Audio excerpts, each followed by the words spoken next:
The Case of Charles Dexter Ward by H.P. Lovecraft. The essential salts of animals may be so prepared and preserved that an ingenious man may have the whole Ark of Noah in his own study, and raise the fine shape of an animal out of its ashes at his pleasure. And by the like method from the essential salts of humane dust, a philosopher may, without any criminal necromancy, call up the shape of any dead ancestor from the dust whereinto his body has been incinerated. Perilous. Part 1. A Result and a Prologue. Chapter 1. From a private hospital for the insane near Providence, Rhode Island, there recently disappeared an exceedingly singular person. He bore the name of Charles Dexter Ward, and was placed under restraint most reluctantly by the grieving father who had watched his aberration grow from a mere eccentricity to a dark mania involving both a possibility of murderous tendencies and a profound and peculiar change in the apparent contents of his mind. Doctors confessed themselves quite baffled by his case, since it presented oddities of a general physiological as well as psychological character. In the first place, the patient seemed oddly older than his 26 years would warrant. Mental disturbance, it is true, will age one rapidly, but the face of this young man had taken on a subtle cast which only the very aged normally acquire. In the second place, his organic processes showed a certain queerness of proportion which nothing in medical experience can parallel. Respiration and heart action had a baffling lack of symmetry. The voice was lost, so that no sounds above a whisper were possible. Digestion was incredibly prolonged and minimized, and neural reactions to standard stimuli bore no relation at all to anything heretofore recorded, either normal or pathological. The skin had a morbid chill and dryness, and the cellular structure of the tissue seemed exaggeratedly coarse and loosely knit. Even a large olive birthmark on the right hip had disappeared, whilst there had formed on the chest a very peculiar mole or blackish spot of which no trace existed before.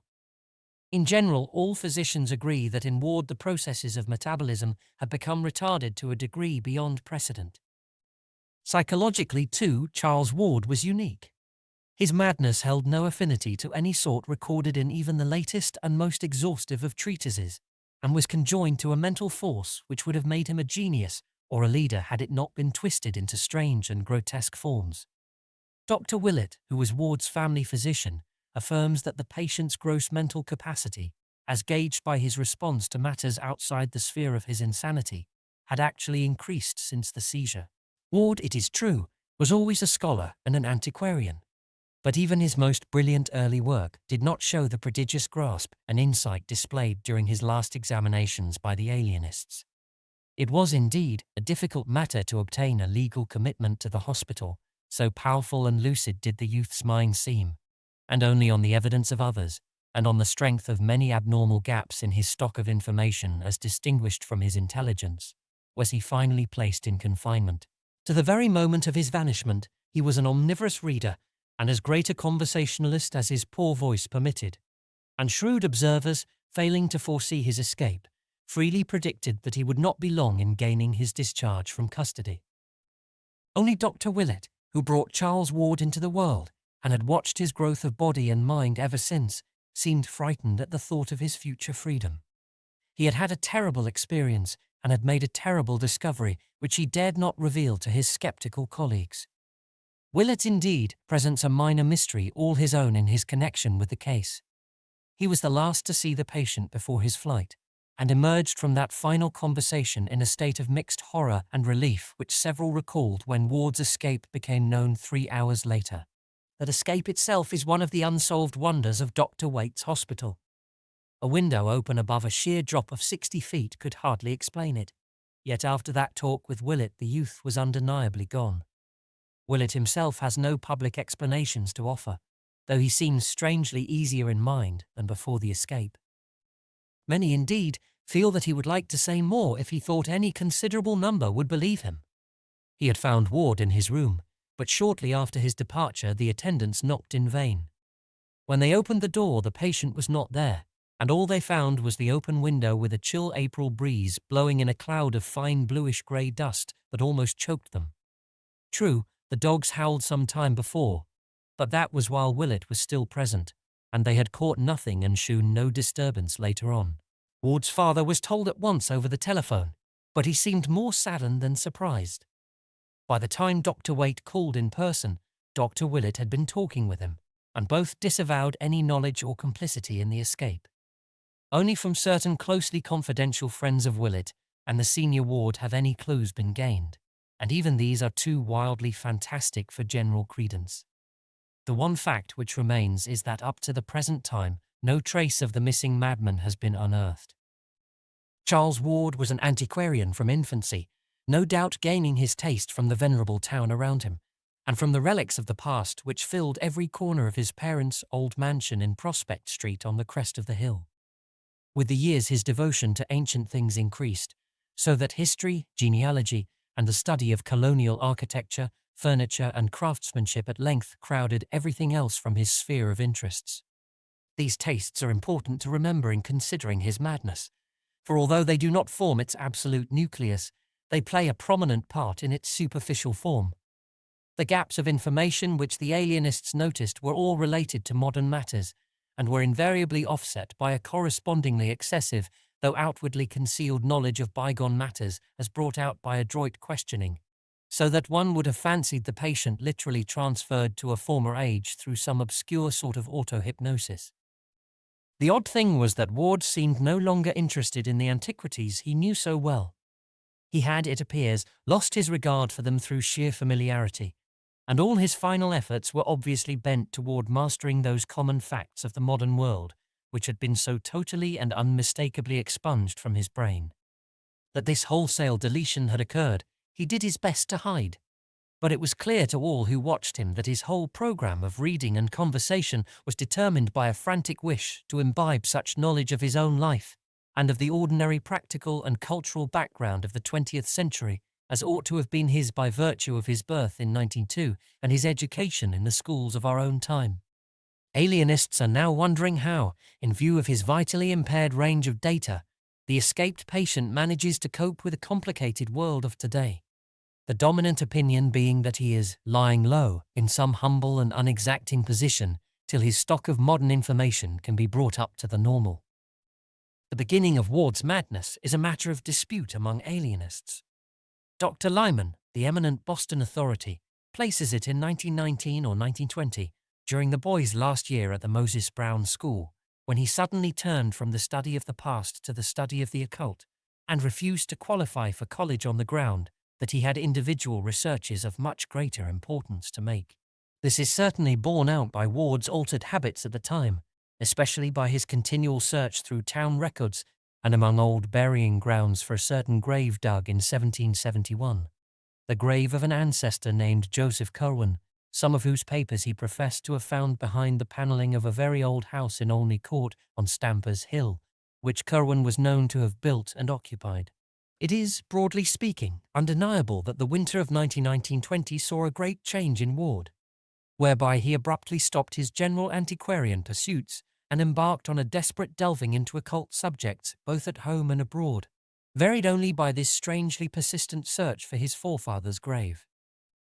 From this opinion, however, Dr. Willett substantially dissents, basing his verdict on his close and continuous knowledge of the patient and on certain frightful investigations and discoveries which he made toward the last.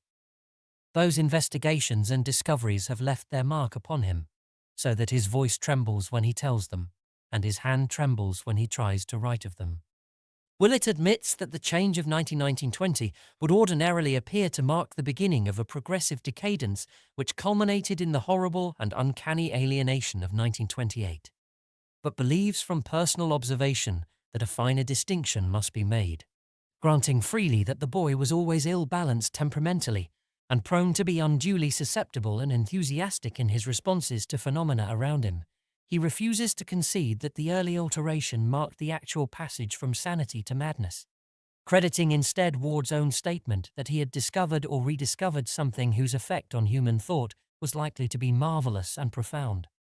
The true madness, he is certain, came with a later change, after the Curwen portrait and the ancient papers had been unearthed, after a trip to strange foreign places had been made, and some terrible invocations chanted under strange and secret circumstances, after certain answers to these invocations had been plainly indicated, and a frantic letter penned under agonizing and inexplicable conditions, after the wave of vampirism and the ominous Pawtuxet gossip, and after the patient's memory commenced to exclude contemporary images, whilst his voice failed and his physical aspect underwent the subtle modification so many subsequently noticed. It was only about this time, Willett points out with much acuteness, that the nightmare qualities became indubitably linked with Ward, and the doctor feels shudderingly sure that enough solid evidence exists to sustain the youth's claim regarding his crucial discovery. In the first place, two workmen of high intelligence saw Joseph Curwen's ancient papers found.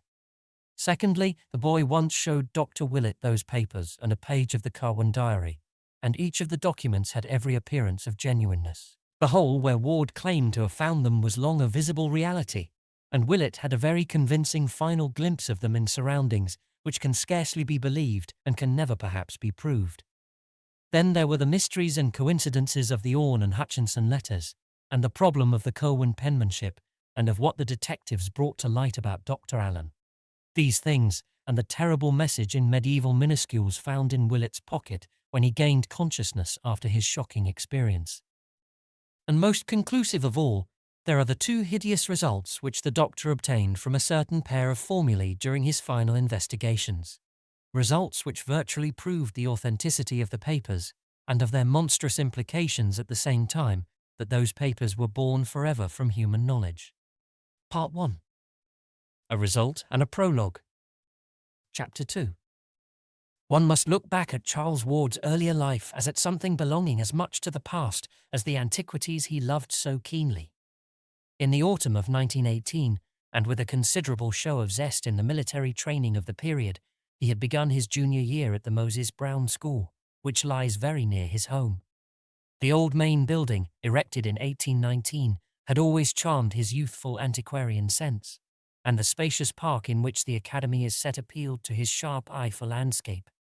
His social activities were few, and his hours were spent mainly at home, in rambling walks in his classes and drills, and in pursuit of antiquarian and genealogical data at the City Hall, the State House, the Public Library, the Athenaeum, the Historical Society, the John Carter Brown and John Hay Libraries of Brown University, and the newly opened Shepley Library in Benefit Street.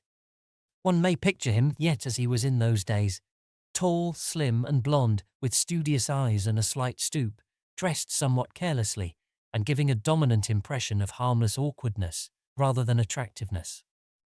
His walks were always adventures in antiquity, during which he managed to recapture from the myriad relics of a glamorous old city a vivid and connected picture of the centuries before.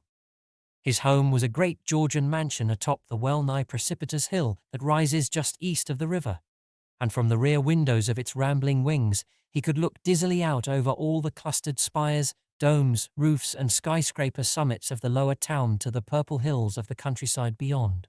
Here he was born, and from the lovely classic porch of the double-bayed brick facade his nurse had first wheeled him in his carriage, past the little white farmhouse of 200 years before that the town had long ago overtaken, and on toward the stately colleges along the shady, sumptuous street, whose old square brick mansions and smaller wooden houses with narrow, heavy-columned Doric porches dreamed solid and exclusive amidst their generous yards and gardens. He had been wheeled, too, along sleepy Congdon Street, one tier lower down on the steep hill, and with all its eastern homes on high terraces. The small wooden houses averaged a greater age here, for it was up this hill that the growing town had climbed, and in these rides he had imbibed something of the colour of a quaint colonial village. The nurse used to stop and sit on the benches of Prospect Terrace to chat with policemen, and one of the child's first memories was of the great westward sea of hazy roofs and domes and steeples and far hills, which he saw one winter afternoon from that great railed embankment, all violet and mystic against a fevered, apocalyptic sunset of reds and golds and purples and curious greens. The vast marble dome of the State House stood out in massive silhouette, its crowning statue haloed fantastically by a break in one of the tinted stratus clouds that barred the flaming sky. When he was larger, his famous walks began, first with his impatiently dragged nurse, and then alone in dreamy meditation. Farther and farther down that almost perpendicular hill he would venture, each time reaching older and quainter levels of the ancient city.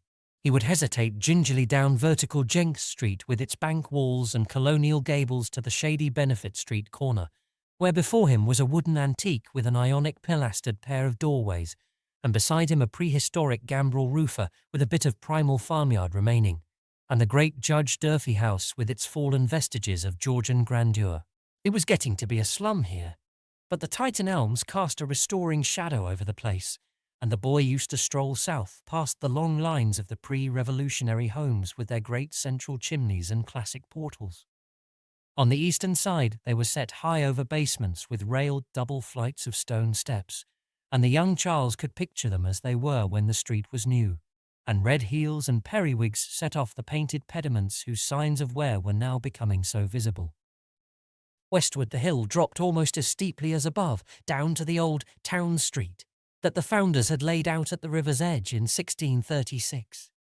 Here ran innumerable little lanes with leaning, huddled houses of immense antiquity, and fascinated though he was, it was long before he dared to thread their archaic verticality for fear they would turn out a dream or a gateway to unknown terrors. He found it much less formidable to continue along Benefit Street, past the iron fence of St. John's Hidden Churchyard, and the rear of the 1761 Colony House, and the mouldering bulk of the Golden Ball Inn where Washington stopped.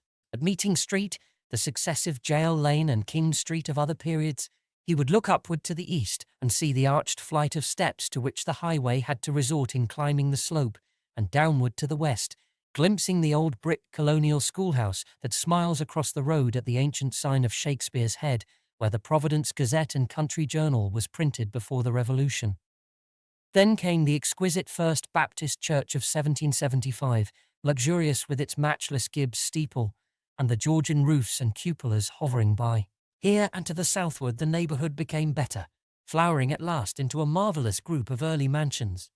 But still the little ancient lanes led off down the precipice to the west, spectral in their many gabled archaism and dipping to a riot of iridescent decay where the wicked old waterfront recalls its proud East India days amidst polyglot vice and squalor, rotting wharves and blear-eyed ship chandleries, with such surviving alley names as packet, bullion, gold, silver, coin, doubloon, sovereign, guilder, dollar, dime and cent.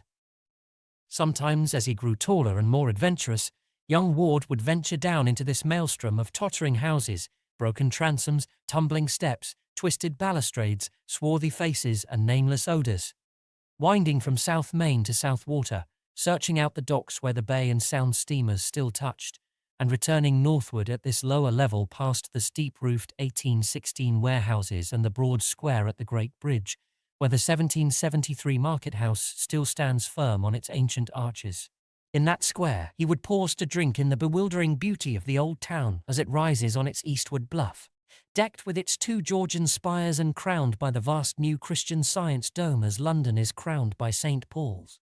He liked mostly to reach this point in the late afternoon, when the slanting sunlight touches the market house and the ancient hill roofs and belfries with gold, and throws magic around the dreaming wharves where Providence Indiamen used to ride at anchor. After a long look, he would grow almost dizzy with a poet's love for the sight, and then he would scale the slope homeward in the dusk, past the old white church, and up the narrow precipitous ways where yellow gleams would begin to peep out in small-paned windows, and through fanlights set high over double flights of steps with curious wrought iron railings. At other times, and in later years, he would seek for vivid contrasts, spending half a walk in the crumbling colonial regions northwest of his home, where the hill drops to the lower eminence of Stamper's Hill with its ghetto and African quarter clustering round the place where the Boston stagecoach used to start before the Revolution, and the other half in the gracious southerly realm about George, Benevolent, Power and William Streets, where the old slope holds unchanged the fine estates and bits of walled garden and steep green lane in which so many fragrant memories linger. These rambles, together with the diligent studies which accompanied them, certainly account for a large amount of the antiquarian lore which at last crowded the modern world from Charles Ward's mind, and illustrate the mental soil upon which fell, in that fateful winter of 1919-20, the seeds that came to such strange and terrible fruition. Dr. Willett is certain that, up to this ill-omened winter of first change, Charles Ward's antiquarianism was free from every trace of the morbid. Graveyards held for him no particular attraction beyond their quaintness and historic value, and of anything like violence or savage instinct he was utterly devoid. Then, by insidious degrees, there appeared to develop a curious sequel to one of his genealogical triumphs of the year before, when he had discovered among his maternal ancestors a certain very long-lived man named Joseph Curwen, who had come from Salem in March of 1692, and about whom a whispered series of highly peculiar and disquieting stories clustered. Ward's great-great-grandfather Welcome Potter had in 1785 married a certain Anne Tillinghast, daughter of Mrs. Eliza, daughter to Captain James Tillinghast, of whose paternity the family had preserved no trace. Late in 1918, whilst examining a volume of original town records in manuscript, the young genealogist encountered an entry describing a legal change of name, by which in 1772 a Mrs. Eliza Curwen, widow of Joseph Curwen, resumed, along with her 7-year-old daughter Anne, her maiden name of Tillinghast, on the ground that her husband's name was become a public reproach by reason of what was known after his decease, the which confirming an antient common rumour, though not to be credited by a loyal wife till so proven as to be wholly past doubting. This entry came to light upon the accidental separation of 2 leaves, which had been carefully pasted together and treated as one by a laboured revision of the page numbers. It was at once clear to Charles Ward that he had indeed discovered a hitherto unknown great-great-great-grandfather. The discovery doubly excited him because he had already heard vague reports and seen scattered allusions relating to this person, about whom there remained so few publicly available records, aside from those becoming public only in modern times, that it almost seemed as if a conspiracy had existed to blot him from memory. What did appear, moreover, was of such a singular and provocative nature that one could not fail to imagine curiously what it was that the colonial recorders were so anxious to conceal and forget, or to suspect that the deletion had reasons all too valid. Before this, Ward had been content to let his romancing about old Joseph Curwen remain in the idle stage, but having discovered his own relationship to this apparently hushed-up character, he proceeded to hunt out as systematically as possible whatever he might find concerning him. In this excited quest he eventually succeeded beyond his highest expectations, for old letters, diaries, and sheaves of unpublished memoirs in cobwebbed Providence garrets, and elsewhere yielded many illuminating passages which their writers had not thought it worth their while to destroy. One important sidelight came from a point as remote as New York, where some Rhode Island colonial correspondence was stored in the museum at Fraunce's Tavern. The really crucial thing, though, and what in Dr. Willett's opinion formed the definite source of Ward's undoing, was the matter found in August 1919 behind the panelling of the crumbling house in Olney Court. It was that, beyond a doubt, which opened up those black vistas whose end was deeper than the pit. Part 2. An Antecedent and a Horror. Chapter 1. Joseph Curwen, as revealed by the rambling legends embodied in what Ward heard and unearthed, was a very astonishing, enigmatic, and obscurely horrible individual. He had fled from Salem to Providence, that universal haven of the odd, the free, and the dissenting, at the beginning of the great witchcraft panic, being in fear of accusation because of his solitary ways and queer chemical or alchemical experiments. He was a colourless-looking man of about 30, and was soon found qualified to become a freeman of Providence, thereafter buying a home lot just north of Gregory Dexter's at about the foot of Olney Street. His house was built on Stamper's Hill, west of the town street, in what later became Olney Court, and in 1761 he replaced this with a larger one on the same site, which is still standing. Now, the first odd thing about Joseph Curwen was that he did not seem to grow much older than he had been on his arrival. He engaged in shipping enterprises, purchased wharfage near Mile End Cove, helped rebuild the Great Bridge in 1713, and in 1723 was one of the founders of the Congregational Church on the hill. But always did he retain the nondescript aspect of a man not greatly over 30 or 35. As decades mounted up, this singular quality began to excite wide notice. But Curwen always explained it by saying that he came of hardy forefathers and practiced a simplicity of living which did not wear him out.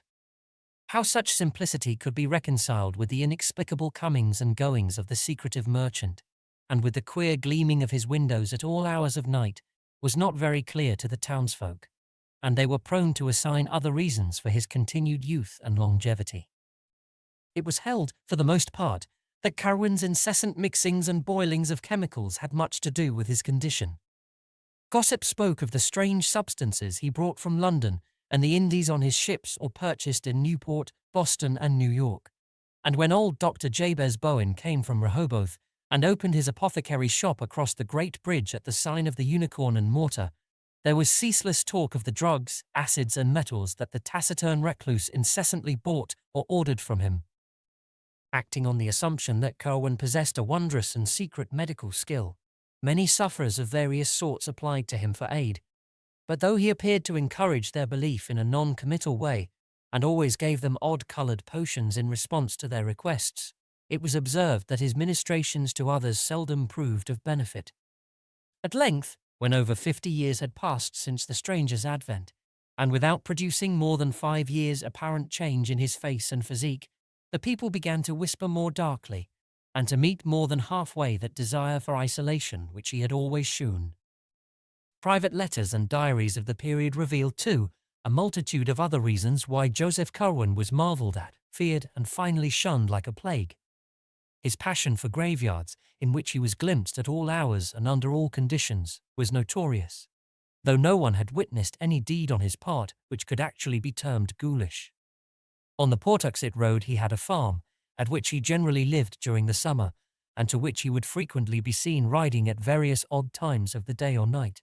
Here his only visible servants, farmers and caretakers, were a sullen pair of aged Narragansett Indians, the husband dumb and curiously scarred, and the wife of a very repulsive cast of countenance, probably due to a mixture of African blood. In the lean-to of this house was the laboratory where most of the chemical experiments were conducted. Curious porters and teamers who delivered bottles, bags, or boxes at the small rear door would exchange accounts of the fantastic flasks, crucibles, alembics, and furnaces they saw in the low-shelved room, and prophesied in whispers that the close-mouthed chymist, by which they meant alchemist, would not be long in finding the philosopher's stone. The nearest neighbours to this farm, the Fenners, a quarter of a mile away, had still queerer things to tell of certain sounds which they insisted came from the Curwen place in the night. There were cries, they said, and sustained howlings, and they did not like the large number of livestock which thronged the pastures, for no such amount was needed to keep a lone old man and a very few servants in meat, milk, and wool. The identity of the stock seemed to change from week to week as new droves were purchased from the Kingstown farmers. Then, too, there was something very obnoxious about a certain great stone outbuilding with only high, narrow slits for windows. Great bridge idlers likewise had much to say of Curwen's townhouse in Olney Court. Not so much the fine new one built in 1761, when the man must have been nearly a century old, but the first low gambrel-roofed one with the windowless attic and shingled sides, whose timbers he took the peculiar precaution of burning after its demolition. Here there was less mystery, it is true, but the hours at which lights were seen, the secretiveness of the 2 swarthy foreigners who comprised the only menservants, the hideous indistinct mumbling of the incredibly aged French housekeeper, the large amounts of food seen to enter a door within which only 4 persons lived, and the quality of certain voices often heard in muffled conversation at highly unseasonable times, all combined with what was known of the Pawtuxet farm to give the place a bad name. In choicer circles, too, the Curwen home was by no means undiscussed, for as the newcomer had gradually worked into the church and trading life of the town, he had naturally made acquaintances of the better sort, whose company and conversation he was well fitted by education to enjoy. His birth was known to be good, since the Curwens or Corwins of Salem needed no introduction in New England. It developed that Joseph Curwen had travelled much in very early life, living for a time in England and making at least 2 voyages to the Orient, and his speech, when he deigned to use it, was that of a learned and cultivated Englishman. But for some reason or other, Curwen did not care for society. Whilst never actually rebuffing a visitor, he always reared such a wall of reserve that few could think of anything to say to him which would not sound inane. There seemed to lurk in his bearing some cryptic, sardonic arrogance, as if he had come to find all human beings dull through having moved among stranger and more potent entities. When Dr. Checkley, the famous wit, came from Boston in 1738 to be rector of King's Church, he did not neglect calling on one of whom he soon heard so much, but left in a very short while because of some sinister undercurrent he detected in his host's discourse. Charles Ward told his father, when they discussed Curwen one winter evening, that he would give much to learn what the mysterious old man had said to the sprightly cleric, but that all diarists agree concerning Dr. Checkley's reluctance to repeat anything he had heard. The good man had been hideously shocked, and could never recall Joseph Curwen without a visible loss of the gay urbanity for which he was famed. More definite, however, was the reason why another man of taste and breeding avoided the haughty hermit. In 1746, Mr. John Merritt, an elderly English gentleman of literary and scientific leanings, came from Newport to the town which was so rapidly overtaking it in standing, and built a fine country seat on the Neck in what is now the heart of the best residence section. He lived in considerable style and comfort, keeping the first coach and liveried servants in town, and taking great pride in his telescope, his microscope, and his well-chosen library of English and Latin books. Hearing of Curwen as the owner of the best library in Providence, Mr. Merritt early paid him a call, and was more cordially received than most other callers at the house had been. His admiration for his host's ample shelves, which besides the Greek, Latin, and English classics were equipped with a remarkable battery of philosophical, mathematical, and scientific works, including Paracelsus, Agricola, Van Helmont, Sylvius, Glauber, Boyle, Boerhaave, Becher, and Stoll, led Curwen to suggest a visit to the farmhouse and laboratory whither he had never invited anyone before, and the two drove out at once in Mr. Merritt's coach. Mr. Merritt always confessed to seeing nothing really horrible at the farmhouse, but maintained that the titles of the books in the special library of thaumaturgical, alchemical, and theological subjects which Curwen kept in a front room were alone sufficient to inspire him with a lasting loathing. Perhaps, however, the facial expression of the owner in exhibiting them contributed much of the prejudice. The bizarre collection, besides a host of standard works which Mr. Merritt was not too alarmed to envy, embraced nearly all the Kabbalists, demonologists, and magicians known to man, and was a treasure house of lore in the doubtful realms of alchemy and astrology. Hermes Trismegistus in Mesnard's edition, the Turba Philosophorum, Geber's Liber Investigationis, and Artephius' Key of Wisdom all were there, with a Kabbalistic Zohar, Peter Jammy's set of Albertus Magnus, Raymond Lully's Ars Magna et Ultima in Zetzner's edition, Roger Bacon's Thesaurus Chemicus, Flood's Clavis Alchiemi, and Trithemius' De Lapide Philosophico crowding them close. Medieval Jews and Arabs were represented in profusion, and Mr. Merritt turned pale when, upon taking down a fine volume conspicuously labelled as the Kanun-i-Islam, he found it was in truth the forbidden Necronomicon of the mad Arab Abdul-Hazred, of which he had heard such monstrous things whispered some years previously after the exposure of nameless rites at the strange little fishing village of Kingsport, in the province of the Massachusetts Bay. But oddly enough, the worthy gentleman owned himself most impalpably disquieted by a mere minor detail. On the huge mahogany table there lay face downward a badly worn copy of Perilous, bearing many cryptical marginalia and interlineations in Curwen's hand. The book was open at about its middle, and one paragraph displayed such thick and tremulous pen strokes beneath the lines of mystic black letter that the visitor could not resist scanning it through. Whether it was the nature of the passage underscored, or the feverish heaviness of the strokes which formed the underscoring, he could not tell. But something in that combination affected him very badly and very peculiarly. He recalled it to the end of his days, writing it down from memory in his diary, and once trying to recite it to his close friend Dr. Checkley, till he saw how greatly it disturbed the urbane rector. It read, "The essential salts of animals may be so prepared and preserved that an ingenious man may have the whole Ark of Noah in his own studi, and raise the fine shape of an animal out of its ashes at his pleasure, and by the like method from the essential salts of humane dust, a philosopher may, without any criminal necromancy, call up the shape of any dead ancestor from the dust whereinto his body has been incinerated." It was near the docks along the southerly part of the town street, however, that the worst things were muttered about Joseph Curwen.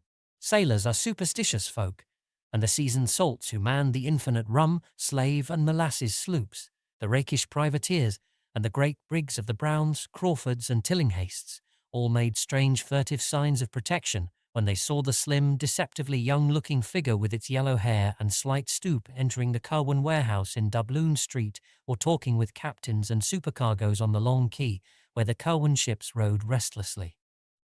Curwen's own clerks and captains hated and feared him, and all his sailors were mongrel riff-raff from Martinique, St. Eustatius, Havana, or Port Royal. It was, in a way, the frequency with which these sailors were replaced which inspired the acutest and most tangible part of the fear in which the old man was held. A crew would be turned loose in the town on shore leave, some of its members perhaps charged with this errand or that, and when reassembled it would be almost sure to lack one or more men. That many of the errands had concerned the farm on the Pawtuxet Road, and that few of the sailors had ever been seen to return from that place was not forgotten, so that in time it became exceedingly difficult for Curwen to keep his oddly assorted hands. Almost invariably several would desert soon after hearing the gossip of the Providence wharves, and their replacement in the West Indies became an increasingly great problem to the merchant. In 1760 Joseph Curwen was virtually an outcast, suspected of vague horrors and demoniac alliances which seemed all the more menacing because they could not be named, understood, or even proved to exist. The last straw may have come from the affair of the missing soldiers in 1758, for in March and April of that year 2 royal regiments on their way to New France were quartered in Providence and depleted by an inexplicable process far beyond the average rate of desertion. Rumour dwelt on the frequency with which Curwen was wont to be seen talking with the red-coated strangers, and as several of them began to be missed, people thought of the odd conditions among his own seamen. What would have happened if the regiments had not been ordered on, no one can tell. Meanwhile, the merchant's worldly affairs were prospering. He had a virtual monopoly of the town's trade in saltpetre, black pepper and cinnamon, and easily led any other one shipping establishment save the Browns in his importation of brassware, indigo, cotton, woolens, salt, rigging, iron, paper and English goods of every kind. Such shopkeepers as James Green at the sign of the Elephant in Cheapside, the Russells at the sign of the Golden Eagle across the bridge, or Clark and Nightingale at the Frying Pan and Fish near the new coffee house, depended almost wholly upon him for their stock, and his arrangements with the local distillers, the Narragansett dairymen and horse breeders, and the Newport candle makers, made him one of the prime exporters of the colony. Ostracized though he was, he did not lack for civic spirit of a sort. When the colony house burned down, he subscribed handsomely to the lotteries by which the new brick one, still standing at the head of its parade in the old main street, was built in 1761. In that same year, too, he helped rebuild the great bridge after the October gale. He replaced many of the books of the public library consumed in the colony house fire, and bought heavily in the lottery that gave the muddy market parade and deep-rutted town street their pavement of great round stones with a brick footwalk or causey in the middle. About this time also, he built the plain but excellent new house whose doorway is still such a triumph of carving. When the Whitefield adherents broke off from Dr. Cotton's Hill Church in 1743 and founded Deacon Snow's Church across the bridge, Curwen had gone with them, though his zeal and attendance soon abated. Now, however, he cultivated piety once more, as if to dispel the shadow which had thrown him into isolation, and would soon begin to wreck his business fortunes if not sharply checked. Part 2. An Antecedent and a Horror. Chapter 2. The sight of this strange, pallid man, hardly middle-aged in aspect, yet certainly not less than a full century old, seeking at last to emerge from a cloud of fright and detestation too vague to pin down or analyze, was at once a pathetic, a dramatic, and a contemptible thing. Such is the power of wealth and of surface gestures, however, that there came indeed a slight abatement in the visible aversion displayed toward him, especially after the rapid disappearances of his sailors abruptly ceased. He must likewise have begun to practice an extreme care and secrecy in his graveyard expeditions, for he was never again caught at such wanderings, whilst the rumours of uncanny sounds and manoeuvres at his Pawtuxet farm diminished in proportion. His rate of food consumption and cattle replacement remained abnormally high, but not until modern times, when Charles Ward examined a set of his accounts and invoices in the Shepley Library, did it occur to any person, save one embittered youth perhaps, to make dark comparisons between the large number of guineans he imported until 1766 and the disturbingly small number for whom he could produce bona fide bills of sale, either to slave dealers at the Great Bridge or to the planters of the Narragansett country. Certainly, the cunning and ingenuity of this abhorred character were uncannily profound, once the necessity for their exercise had become impressed upon him. But of course the effect of all this belated mending was necessarily slight. Curwen continued to be avoided and distrusted, as indeed the one fact of his continued air of youth at a great age would have been enough to warrant, and he could see that in the end his fortunes would be likely to suffer. His elaborate studies and experiments, whatever they may have been, apparently required a heavy income for their maintenance, and since a change of environment would deprive him of the trading advantages he had gained, it would not have profited him to begin anew in a different region just then.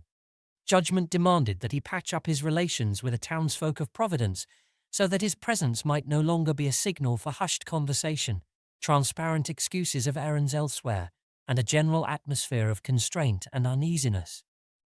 His clerks, being now reduced to the shiftless and impecunious residue whom no one else would employ, were giving him much worry, and he held to his sea captains and mates only by shrewdness in gaining some kind of ascendancy over them, a mortgage, a promissory note, or a bit of information very pertinent to their welfare.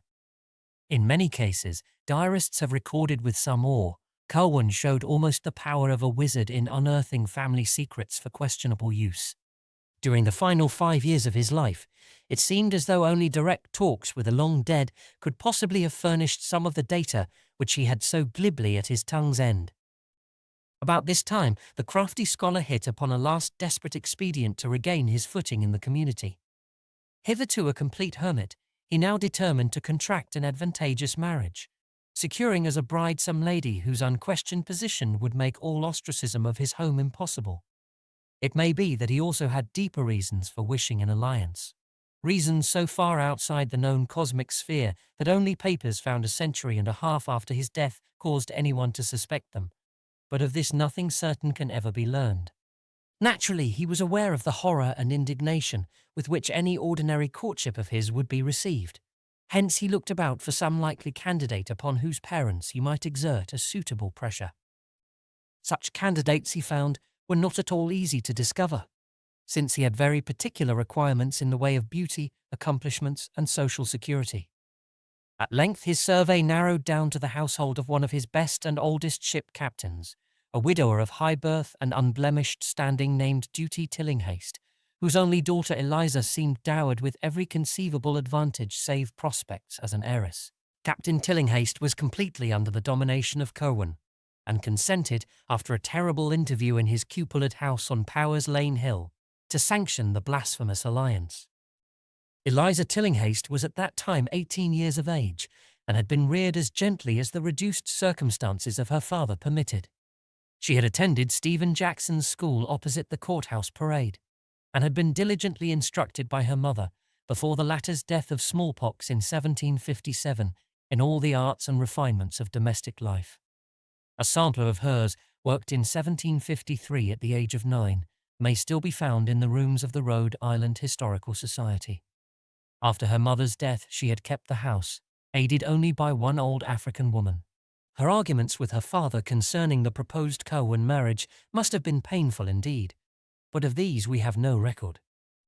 Certain it is that her engagement to young Ezra Whedon, second mate of the Crawford Packet Enterprise, was dutifully broken off, and that her union with Joseph Curwen took place on the 7th of March, 1763, in the Baptist Church, in the presence of one of the most distinguished assemblages which the town could boast, the ceremony being performed by the younger Samuel Windsor. The Gazette mentioned the event very briefly, and in most surviving copies the item in question seems to be cut or torn out.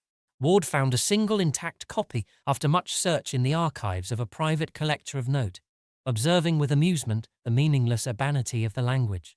Monday evening last, Mr. Joseph Curwen, of this town merchant, was married to Miss Eliza Tillinghaste, daughter of Captain Duty Tillinghaste, a young lady who has real merit, added to a beautiful person, to grace the connubial state and perpetuate its felicity.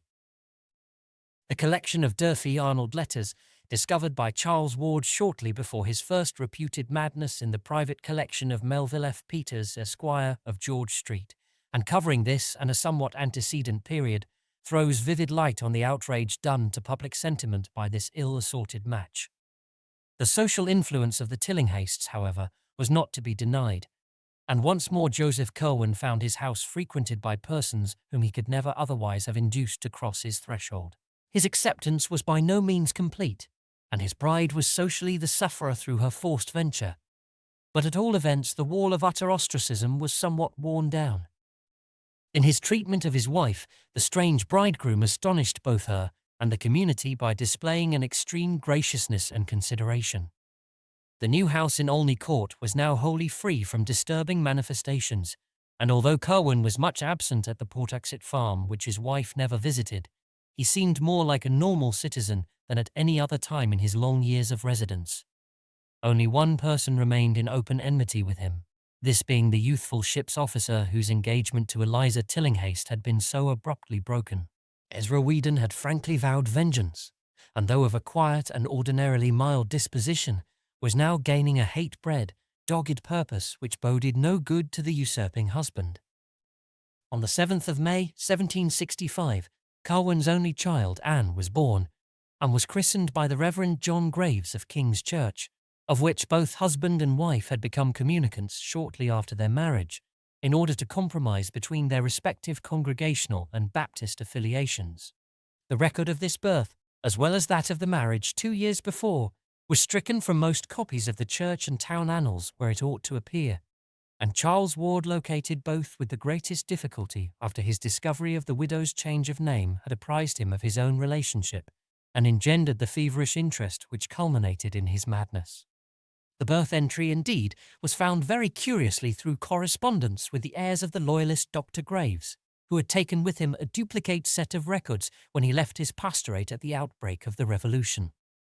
Ward had tried this source because he knew that his great-great-grandmother Anne Tillinghast Potter had been an Episcopalian. Shortly after the birth of his daughter, an event he seemed to welcome with a fervour greatly out of keeping with his usual coldness, Curwen resolved to sit for a portrait. This he had painted by a very gifted Scotsman named Cosmo Alexander, then a resident of Newport and since famous as the early teacher of Gilbert Stuart. The likeness was said to have been executed on a wall panel of the library of the house in Olney Court, but neither of the two old diaries mentioning it gave any hint of its ultimate disposition. At this period, the erratic scholar showed signs of unusual abstraction and spent as much time as he possibly could at his farm on the Pawtuxet Road. He seemed, it was stated, in a condition of suppressed excitement or suspense, as if expecting some phenomenal thing or on the brink of some strange discovery. Chemistry or alchemy would appear to have played a great part, for he took from his house to the farm the greater number of his volumes on that subject. His affectation of civic interest did not diminish, and he lost no opportunities for helping such leaders as Stephen Hopkins, Joseph Brown, and Benjamin West in their efforts to raise the cultural tone of the town, which was then much below the level of Newport in its patronage of the liberal arts. He had helped Daniel Jenks found his bookshop in 1763 and was thereafter his best customer, extending aid likewise to the struggling Gazette that appeared each Wednesday at the sign of Shakespeare's Head. In politics, he ardently supported Governor Hopkins against the Ward party, whose prime strength was in Newport, and his really eloquent speech at Hackers Hall in 1765 against the setting off of North Providence as a separate town with a pro-Ward vote in the General Assembly did more than any other one thing to wear down the prejudice against him. But Ezra Whedon, who watched him closely, sneered cynically at all this outward activity, and freely swore it was no more than a mask for some nameless traffic with the blackest gulfs of Tartarus.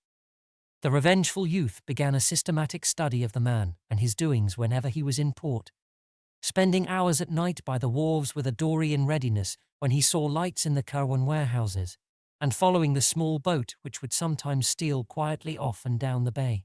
He also kept as close a watch as possible on the Pawtuxet farm, and was once severely bitten by the dogs the old American Indian couple loosed upon him.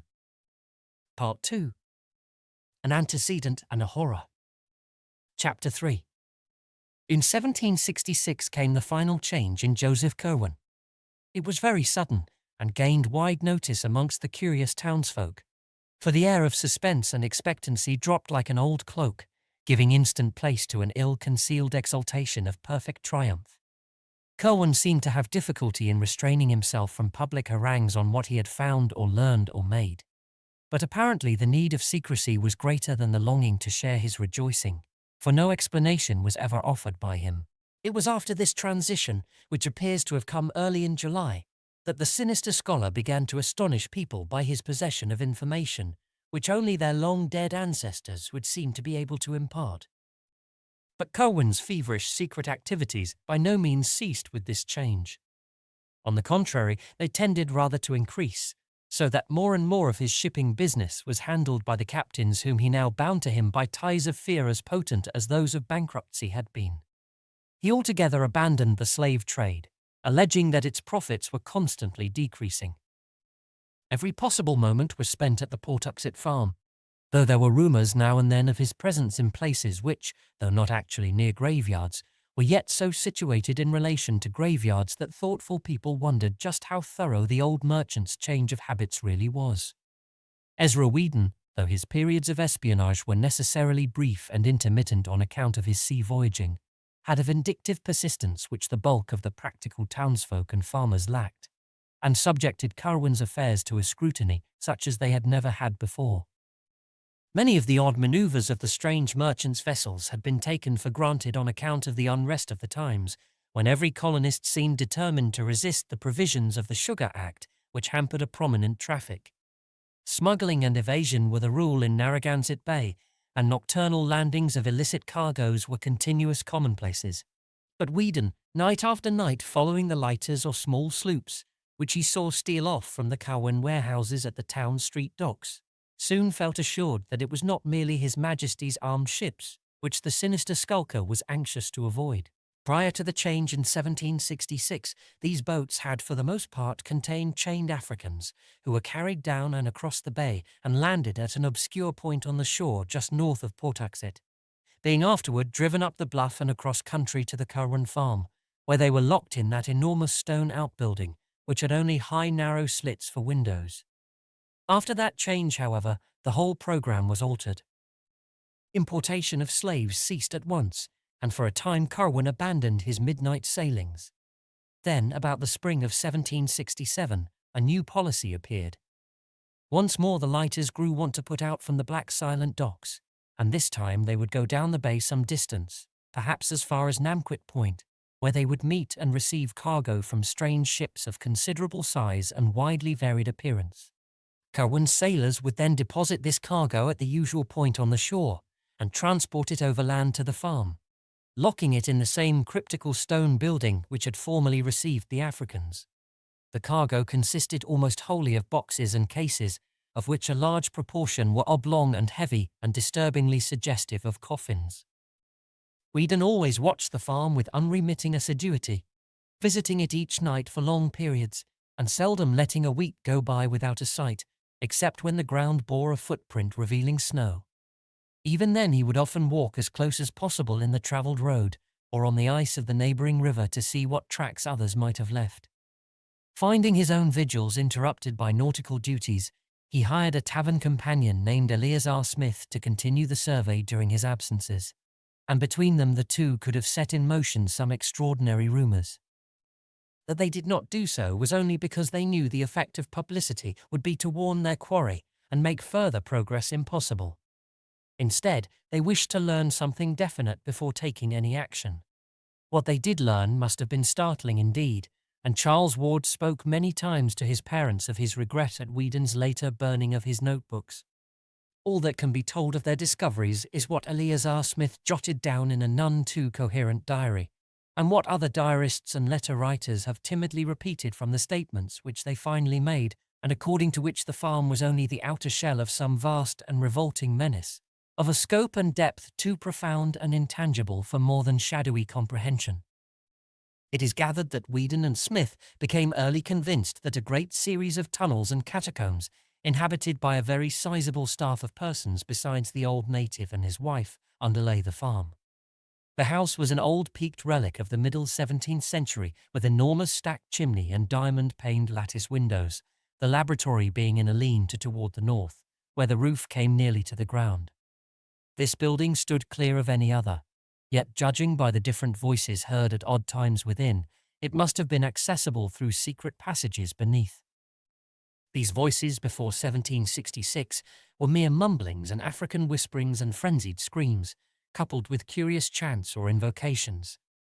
After that date, however, they assumed a very singular and terrible cast, as they ran the gamut betwixt dronings of dull acquiescence and explosions of frantic pain or fury, rumblings of conversation and whines of entreaty, pantings of eagerness and shouts of protest. They appeared to be in different languages, all known to Curwen, whose rasping accents were frequently distinguishable in reply, reproof, or threatening. Sometimes it seemed that several persons must be in the house: Curwen, certain captives, and the guards of those captives. There were voices of a sort that neither Whedon nor Smith had ever heard before, despite their wide knowledge of foreign parts, and many that they did seem to place as belonging to this or that nationality. The nature of the conversations seemed always a kind of catechism, as if Curwen were extorting some sort of information from terrified or rebellious prisoners. Whedon had many verbatim reports of overheard scraps in his notebook, for English, French, and Spanish, which he knew were frequently used, but of these nothing has survived. He did, however, say that besides a few ghoulish dialogues in which the past affairs of Providence families were concerned, most of the questions and answers he could understand were historical or scientific, occasionally pertaining to very remote places and ages. Once, for example, an alternately raging and sullen figure was questioned in French about the Black Prince's massacre at Limoges in 1370, as if there were some hidden reason which he ought to know. Curwen asked the prisoner, if prisoner it were, whether the order to slay was given because of the sign of the goat found on the altar in the ancient Roman crypt beneath the cathedral, or whether the dark man of the Haute-Vienne coven had spoken the 3 words. Failing to obtain replies, the inquisitor had seemingly resorted to extreme means, for there was a terrific shriek followed by silence and muttering and a bumping sound. None of these colloquies were ever ocularly witnessed, since the windows were always heavily draped. Once, though, during a discourse in an unknown tongue, a shadow was seen on the curtain which startled Whedon exceedingly, reminding him of one of the puppets in a show he had seen in the autumn of 1764 in Hackers Hall, when a man from Germantown, Pennsylvania, had given a clever mechanical spectacle advertised as a view of the famous city of Jerusalem, in which are represented Jerusalem, the Temple of Solomon, his royal throne, the noted towers and hills, likewise the sufferings of our Saviour from the Garden of Gethsemane to the cross on the hill of Golgotha. An artful piece of statuary, worthy to be seen by the curious. It was on this occasion that the listener, who had crept close to the window of the front room whence the speaking proceeded, gave a start which roused the old American Indian pair and caused them to loose the dogs on him.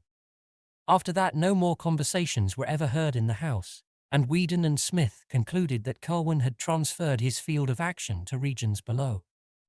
That such regions in truth existed seemed amply clear from many things.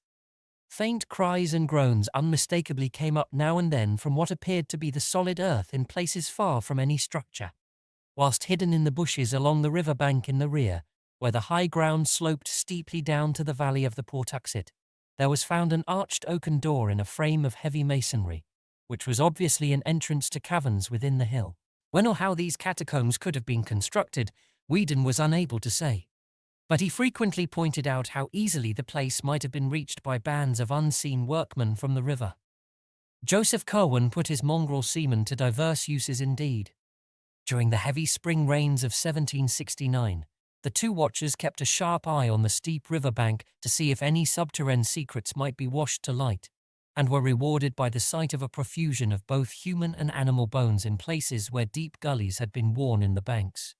Naturally, there might be many explanations of such things in the rear of a stock farm, and in a locality where old native burying grounds were common, but Whedon and Smith drew their own inferences. It was in January 1770, whilst Whedon and Smith were still debating vainly on what, if anything, to think or do about the whole bewildering business, that the incident of the Fortaleza occurred. Exasperated by the burning of the revenue sloop Liberty at Newport during the previous summer, the customs fleet under Admiral Wallace had adopted an increased vigilance concerning strange vessels, and on this occasion His Majesty's armed schooner Signet, under Captain Charles Leslie, captured after a short pursuit one early morning the snow Fortaleza of Barcelona, Spain, under Captain Manuel Arruda, bound according to its log from Grand Cairo, Egypt, to Providence. When searched for contraband material, this ship revealed the astonishing fact that its cargo consisted exclusively of Egyptian mummies consigned to Sailor B.C., who would come to remove his goods in a lighter just off Namquit Point, and whose identity Captain Aruda felt himself in honor bound not to reveal. The Vice Admiralty Court at Newport, at a loss what to do in view of the non-contraband nature of the cargo on the one hand, and of the unlawful secrecy of the entry on the other hand, compromised on Collector Robinson's recommendation by freeing the ship, but forbidding it a port in Rhode Island waters. There were later rumors of its having been seen in Boston Harbor, though it never openly entered the port of Boston. This extraordinary incident did not fail of wide remark in Providence, and there were not many who doubted the existence of some connection between the cargo of mummies and the sinister Joseph Curwen. His exotic studies and his curious chemical importations being common knowledge, and his fondness for graveyards being common suspicion. It did not take much imagination to link him with a freakish importation, which could not conceivably have been destined for anyone else in the town. As if conscious of this natural belief, Curwen took care to speak casually on several occasions of the chemical value of the balsams found in mummies, thinking perhaps that he might make the affair seem less unnatural, yet stopping just short of admitting his participation. Whedon and Smith, of course, felt no doubt whatsoever of the significance of the thing, and indulged in the wildest theories concerning Curwen and his monstrous labours.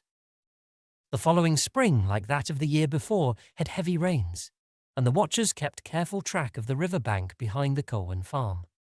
Large sections were washed away, and a certain number of bones discovered, but no glimpse was afforded of any actual subterranean chambers or burrows. Something was rumoured, however, at the village of Pawtuxet about a mile below, where the river flows in falls over a rocky terrace to join the placid landlocked cove.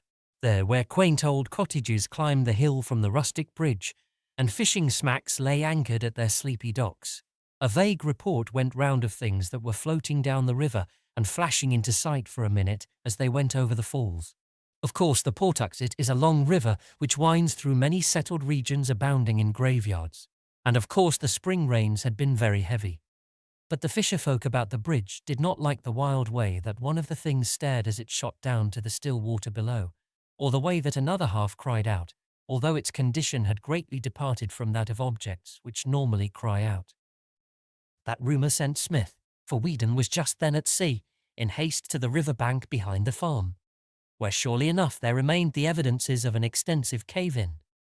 There was, however, no trace of a passage into the steep bank, for the miniature avalanche had left behind a solid wall of mixed earth and shrubbery from aloft. Smith went to the extent of some experimental digging, but was deterred by lack of success, or perhaps by fear of possible success. It is interesting to speculate on what the persistent and revengeful Whedon would have done had he been ashore at the time. Part 2. An Antecedent and a Horror. Chapter 4. By the autumn of 1770, Whedon decided that the time was ripe to tell others of his discoveries, for he had a large number of facts to link together, and a second eyewitness to refute the possible charge that jealousy and vindictiveness had spurred his fancy. As his first confidant, he selected Captain James Mathewson of the Enterprise, who on the one hand knew him well enough not to doubt his veracity, and on the other hand was sufficiently influential in the town to be heard in turn with respect. The colloquy took place in an upper room of Sabin's Tavern near the docks, with Smith present to corroborate virtually every statement, and it could be seen that Captain Mathewson was tremendously impressed. Like nearly everyone else in the town, he had had black suspicions of his own anent Joseph Curwen. Hence it needed only this confirmation and enlargement of data to convince him absolutely.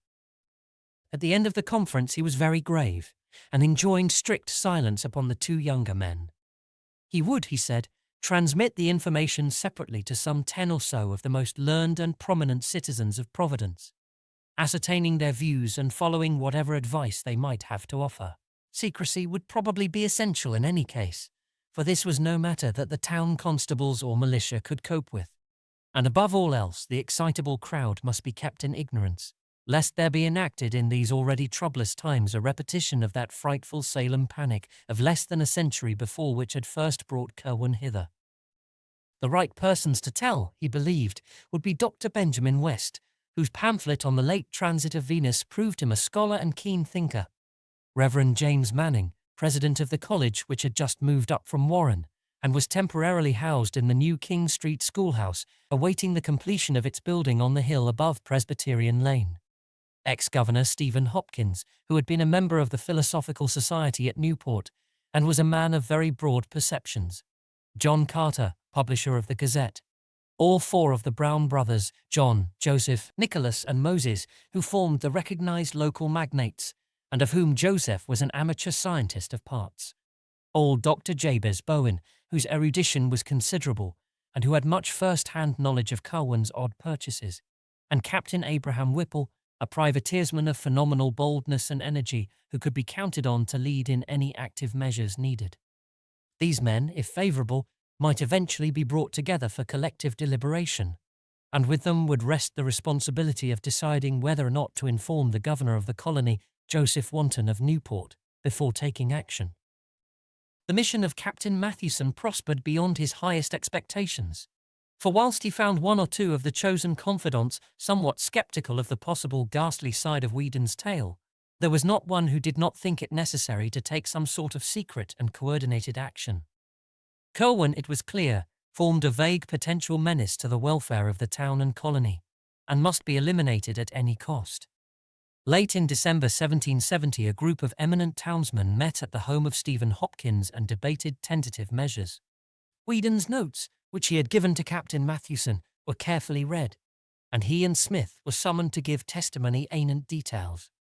Something very like fear seized the whole assemblage before the meeting was over, though there ran through that fear a grim determination which Captain Whipple's bluff and resonant profanity best expressed. They would not notify the governor, because a more than legal course seemed necessary. With hidden powers of uncertain extent apparently at his disposal, Curwen was not a man who could safely be warned to leave town.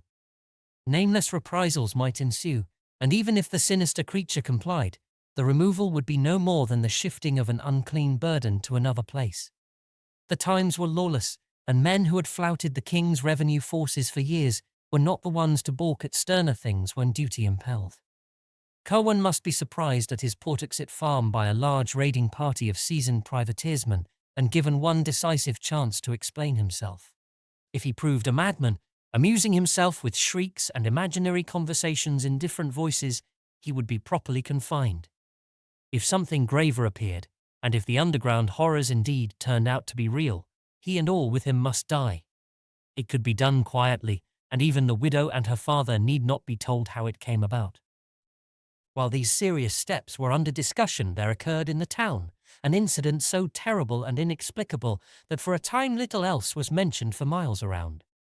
In the middle of a moonlight January night with heavy snow underfoot, there resounded over the river and up the hill a shocking series of cries which brought sleepy heads to every window, and people around Weybosset Point saw a great white thing plunging frantically along the badly cleared space in front of the Turk's Head.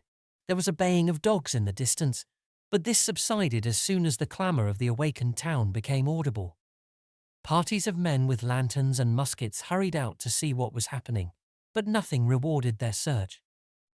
The next morning, however, a giant, muscular body, stark naked, was found on the jams of ice around the southern piers of the Great Bridge, where the long dock stretched out beside Abbott's Distill House, and the identity of this object became a theme for endless speculation and whispering.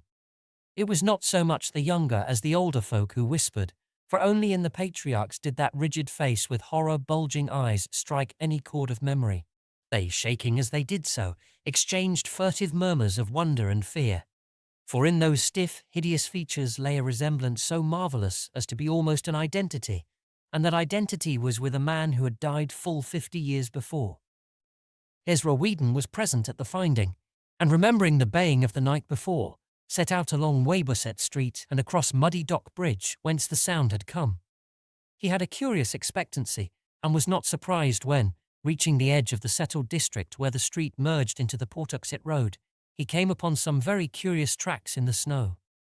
The naked giant had been pursued by dogs and many booted men, and the returning tracks of the hounds and their masters could be easily traced. They had given up the chase upon coming too near the town. Weedon smiled grimly, and as a perfunctory detail traced the footprints back to their source. It was the Portuxet farm of Joseph Curwen, as he well knew it would be. and he would have given much had the yard been less confusingly trampled. As it was, he dared not seem too interested in full daylight. Dr. Bowen, to whom Whedon went at once with his report, performed an autopsy on the strange corpse and discovered peculiarities which baffled him utterly. The digestive tracts of the huge man seemed never to have been in use, whilst the whole skin had a coarse, loosely knit texture impossible to account for. Impressed by what the old men whispered of this body's likeness to the long-dead blacksmith Daniel Green, whose great-grandson Aaron Hoppin was a supercargo in Curwen's employ, Whedon asked casual questions till he found where Green was buried. That night a party of 10 visited the Old North burying ground opposite Herondon's Lane and opened a grave. They found it vacant, precisely as they had expected. Meanwhile, arrangements had been made with the post riders to intercept Joseph Curwen's mail, and shortly before the incident of the naked body, there was found a letter from one Jedediah Orne of Salem, which made the cooperating citizens think deeply. Parts of it, copied and preserved in the private archives of the Smith family, where Charles Ward found it, ran as follows. I delight that you continue in ye getting at old matters in your way, and do not think better was done at Mr. Hutchinson's in Salem village. Certainly, there was nothing but ye liveliest awfulness in that which H raised up from what he could gather only a part of. What you sent did not work, whether because of anything missing, or because ye words were not right from my speaking or a copying. I alone am at a loss. I have not ye chemical art to follow Perilous, and own myself confounded by ye 7th book of ye Necronomicon that you recommend. But I would have you observe what was told to us about taking care whom to call up, for you are sensible what Mr. Mather writ in ye Magnalia of, and can judge how truly that horrendous thing is reported. I say to you again, do not call up any that you cannot put down, by the which I mean any that can in turn call up somewhat against you, whereby your powerfulest devices may not be of use. Ask of the lesser, lest the greater shall not wish to answer, and shall command more than you. I was frighted when I read of your knowing what Ben Zariatnatmik had in his ebony box, for I was conscious who must have told you. And again I ask that you shall write me as Jedediah and not Simon. In this community a man may not live too long, and you know my plan by which I came back as my son. I am desirous you will acquaint me with what ye blacky man learnt from Sylvanus Cassidius in ye vault, under ye Roman wall, and will be obliged for ye lending of ye manuscript you speak of. Another and unsigned letter from Philadelphia provoked equal thought, especially for the following passage. I will observe what you say respecting the sending of accounts only by vessels, but cannot always be certain when to expect them. In the matter spoke of, I require only one more thing, but wish to be sure I apprehend you exactly. You inform me that no part must be missing if the finest effects are to be had, but you cannot but know how hard it is to be sure. It seems a great hazard and burthen to take away the whole box, and in town i.e. St. Peter's, St. Paul's, St. Mary's or Christ Church it can scarce be done at all. But I know what imperfections were in the one I raised up October last, and how many live specimens you were forced to employ before you hit upon the right mode in the year 1766, so will be guided by you in all matters. I am impatient for a brig, and inquire daily at Mr. Biddle's wharf. A third suspicious letter was in an unknown tongue, and even an unknown alphabet. In the Smith diary found by Charles Ward a single oft-repeated combination of characters is clumsily copied, and authorities at Brown University have pronounced the alphabet Amharic or Abyssinian, although they do not recognize the word. None of these epistles was ever delivered to Curwen, though the disappearance of Jedediah Orne from Salem, as recorded shortly afterward, showed that the Providence men took certain quiet steps. The Pennsylvania Historical Society also has some curious letters received by Dr. Shippen regarding the presence of an unwholesome character in Philadelphia. But more decisive steps were in the air, and it is in the secret assemblages of sworn and tested sailors and faithful old privateersmen in the brown warehouses by night that we must look for the main fruits of Whedon's disclosures. Slowly and surely a plan of campaign was under development which would leave no trace of Joseph Curwen's noxious mysteries. Curwen, despite all precautions, apparently felt that something was in the wind, for he was now remarked to wear an unusually worried look. His coach was seen at all hours in the town and on the Pawtuxet Road, and he dropped little by little the air of forced geniality with which he had latterly sought to combat the town's prejudice. the nearest neighbours to his farm, the Fenners, one night remarked a great shaft of light shooting into the sky from some aperture in the roof of that cryptical stone building with the high, excessively narrow windows, an event which they quickly communicated to John Brown in Providence. Mr. Brown had become the executive leader of the select group bent on Curwen's extirpation, and had informed the Fenners that some action was about to be taken.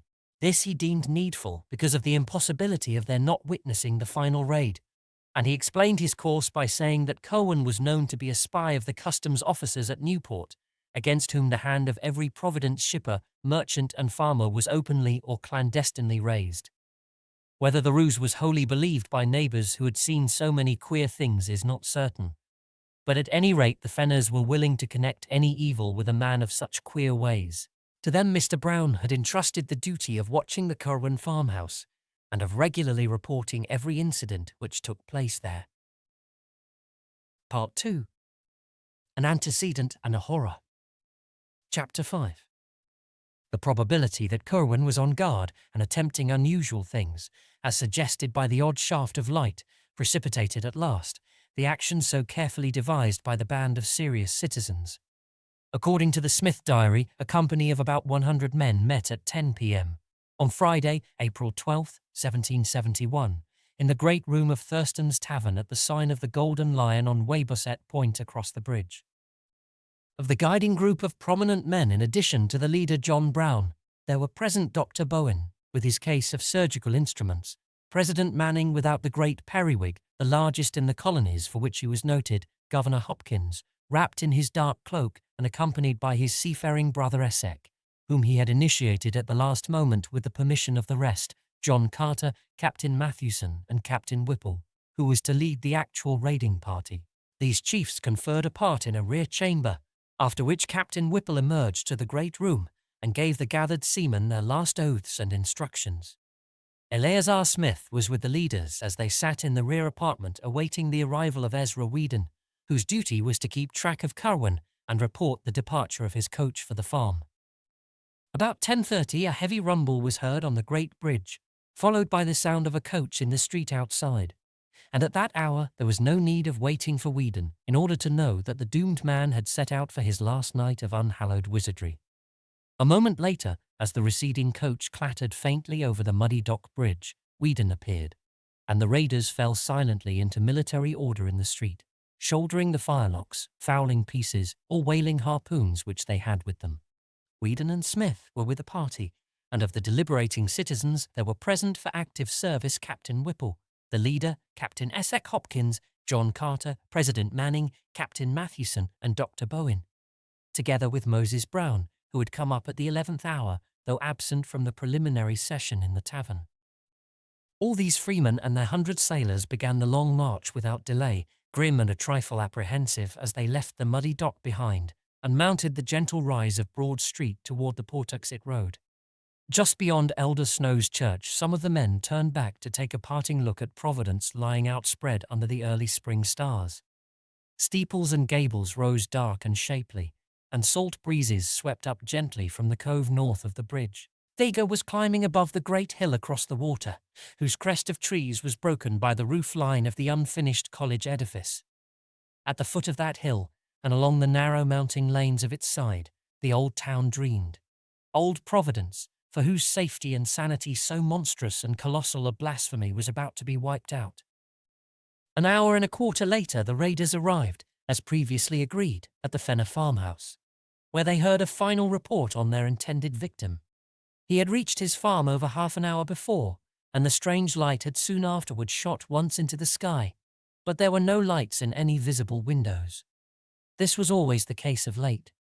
Even as this news was given, another great glare arose toward the south, and the party realized that they had indeed come close to the scene of awesome and unnatural wonders.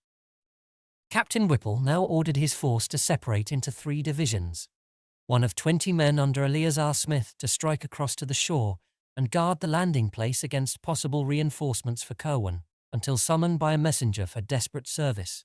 A second of 20 men under Captain Essex Hopkins to steal down into the river valley behind the Curwen farm and demolish with axes or gunpowder the oaken door in the high, steep bank, and the third to close in on the house and adjacent buildings themselves. Of this division, 1/3 was to be led by Captain Mathewson to the cryptical stone edifice with high narrow windows, another third to follow Captain Whipple himself to the main farmhouse, and the remaining third to preserve a circle around the whole group of buildings until summoned by a final emergency signal. The river party would break down the hillside door at the sound of a single whistle blast, then waiting and capturing anything which might issue from the regions within. At the sound of 2 whistle blasts, it would advance through the aperture to oppose the enemy or join the rest of the raiding contingent. The party at the stone building would accept these respective signals in an analogous manner, forcing an entrance at the first, and at the second descending whatever passage into the ground might be discovered, and joining the general or focal warfare expected to take place within the caverns. A third or emergency signal of 3 blasts would summon the immediate reserve from its general guard duty, its 20 men dividing equally and entering the unknown depths through both farmhouse and stone building. Captain Whipple's belief in the existence of catacombs was absolute, and he took no alternative into consideration when making his plans. He had with him a whistle of great power and shrillness, and did not fear any upsetting or misunderstanding of signals. The final reserve at the landing, of course, was nearly out of the whistle's range, hence would require a special messenger if needed for help. Moses Brown and John Carter went with Captain Hopkins to the riverbank, while President Manning was detailed with Captain Mathewson to the stone building. Dr. Bowen, with Ezra Whedon, remained in Captain Whipple's party, which was to storm the farmhouse itself. The attack was to begin as soon as a messenger from Captain Hopkins had joined Captain Whipple to notify him of the river party's readiness. The leader would then deliver the loud single blast, and the various advance parties would commence their simultaneous attack on 3 points. Shortly before 1 a.m., the 3 divisions left the Fenner farmhouse, one to guard the landing, another to seek the river valley and the hillside door, and the third to subdivide and attend to the actual buildings of the Curwen farm. Eleazar Smith, who accompanied the shore-guarding party, records in his diary an uneventful march and a long wait on the bluff by the bay, broken once by what seemed to be the distant sound of the signal whistle, and again by a peculiar muffled blend of roaring and crying and a powder blast which seemed to come from the same direction. Later on, one man thought he caught some distant gunshots, and still later Smith himself felt the throb of titanic and thunderous words resounding in upper air. It was just before dawn that a single haggard messenger with wild eyes and a hideous unknown odor about his clothing appeared, and told the detachment to disperse quietly to their homes and never again think or speak of the night's doings or of him who had been Joseph Curwen. Something about the bearing of the messenger carried a conviction which his mere words could never have conveyed, for though he was a seaman well known to many of them, there was something obscurely lost or gained in his soul which set him forevermore apart. It was the same later on when they met other old companions who had gone into that zone of horror. Most of them had lost or gained something imponderable and indescribable. They had seen or heard or felt something which was not for human creatures and could not forget it. From them there was never any gossip, for to even the commonest of mortal instincts there are terrible boundaries. And from that single messenger the party at the shore caught a nameless awe which almost sealed their own lips. Very few are the rumours which ever came from any of them, and Eleazar Smith's diary is the only written record which has survived from that whole expedition, which set forth from the sign of the Golden Lion under the stars. Charles Ward, however, discovered another vague sidelight in some Fenner correspondence which he found in New London, where he knew another branch of the family had lived. It seems that the Fenners, from whose house the doomed farm was distantly visible, had watched the departing columns of raiders, and had heard very clearly the angry barking of the Curwen dogs, followed by the first shrill blast which precipitated the attack. This blast had been followed by a repetition of the great shaft of light from the stone building, and in another moment, after a quick sounding of the second signal ordering a general invasion, there had come a subdued prattle of musketry followed by a horrible roaring cry, which the correspondent Luke Fenner had represented in his epistle by the characters wa-ah-ah-wah. This cry, however, had possessed a quality which no mere writing could convey, and the correspondent mentions that his mother fainted completely at the sound. It was later repeated less loudly, and further but more muffled evidences of gunfire ensued, together with a loud explosion of powder from the direction of the river. About an hour afterward all the dogs began to bark frightfully, and there were vague ground rumblings so marked that the candlesticks tottered on the mantelpiece. A strong smell of sulphur was noted, and Luke Fenner's father declared that he heard the third or emergency whistle signal, though the others failed to detect it. Muffled musketry sounded again, followed by a deep scream less piercing, but even more horrible than those which had preceded it. A kind of throaty, nastily plastic cough or gurgle whose quality as a scream must have come more from its continuity and psychological import than from its actual acoustic value. Then the flaming thing burst into sight at a point where the Curwen farm ought to lie, and the human cries of desperate and frightened men were heard. Muskets flashed and cracked, and the flaming thing fell to the ground. A second flaming thing appeared, and a shriek of human origin was plainly distinguished. Fenner wrote that he could even gather a few words belched in frenzy. "Almighty, protect thy lamb." Then there were more shots, and the second flaming thing fell. After that came silence for about 3/4 of an hour, at the end of which time little Arthur Fenner, Luke's brother, exclaimed that he saw a red fog going up to the stars from the accursed farm in the distance. No one but the child can testify to this, but Luke admits the significant coincidence implied by the panic of almost convulsive fright, which at the same moment arched the backs and stiffened the fur of the 3 cats then within the room. 5 minutes later a chill wind blew up, and the air became suffused with such an intolerable stench that only the strong freshness of the sea could have prevented its being noticed by the shore party or by any wakeful souls in Pawtuxet village. This stench was nothing which any of the Fenners had ever encountered before, and produced a kind of clutching, amorphous fear beyond that of the tomb or the charnel house. Close upon it came the awful voice which no hapless hearer will ever be able to forget. It thundered out of the sky like a doom, and windows rattled as its echoes died away. It was deep and musical, powerful as a bass organ, but evil as the forbidden books of the Arabs. What it said no man can tell, for it spoke in an unknown tongue, but this is the writing Luke Fenner set down to portray the demoniac intonations. Dies mis jeshet bone dos duvama enigmos. Not till the year 1919 did any soul link this crude transcript with anything else in mortal knowledge. But Charles Ward paled as he recognized what Mirandola had denounced in Shudders as the ultimate horror among black magic's incantations. An unmistakably human shout or deep chorused scream seemed to answer this malign wonder from the Curwen farm, after which the unknown stench grew complex with an added odor equally intolerable. A wailing distinctly different from the scream now burst out, and was protracted ululantly in rising and falling paroxysms.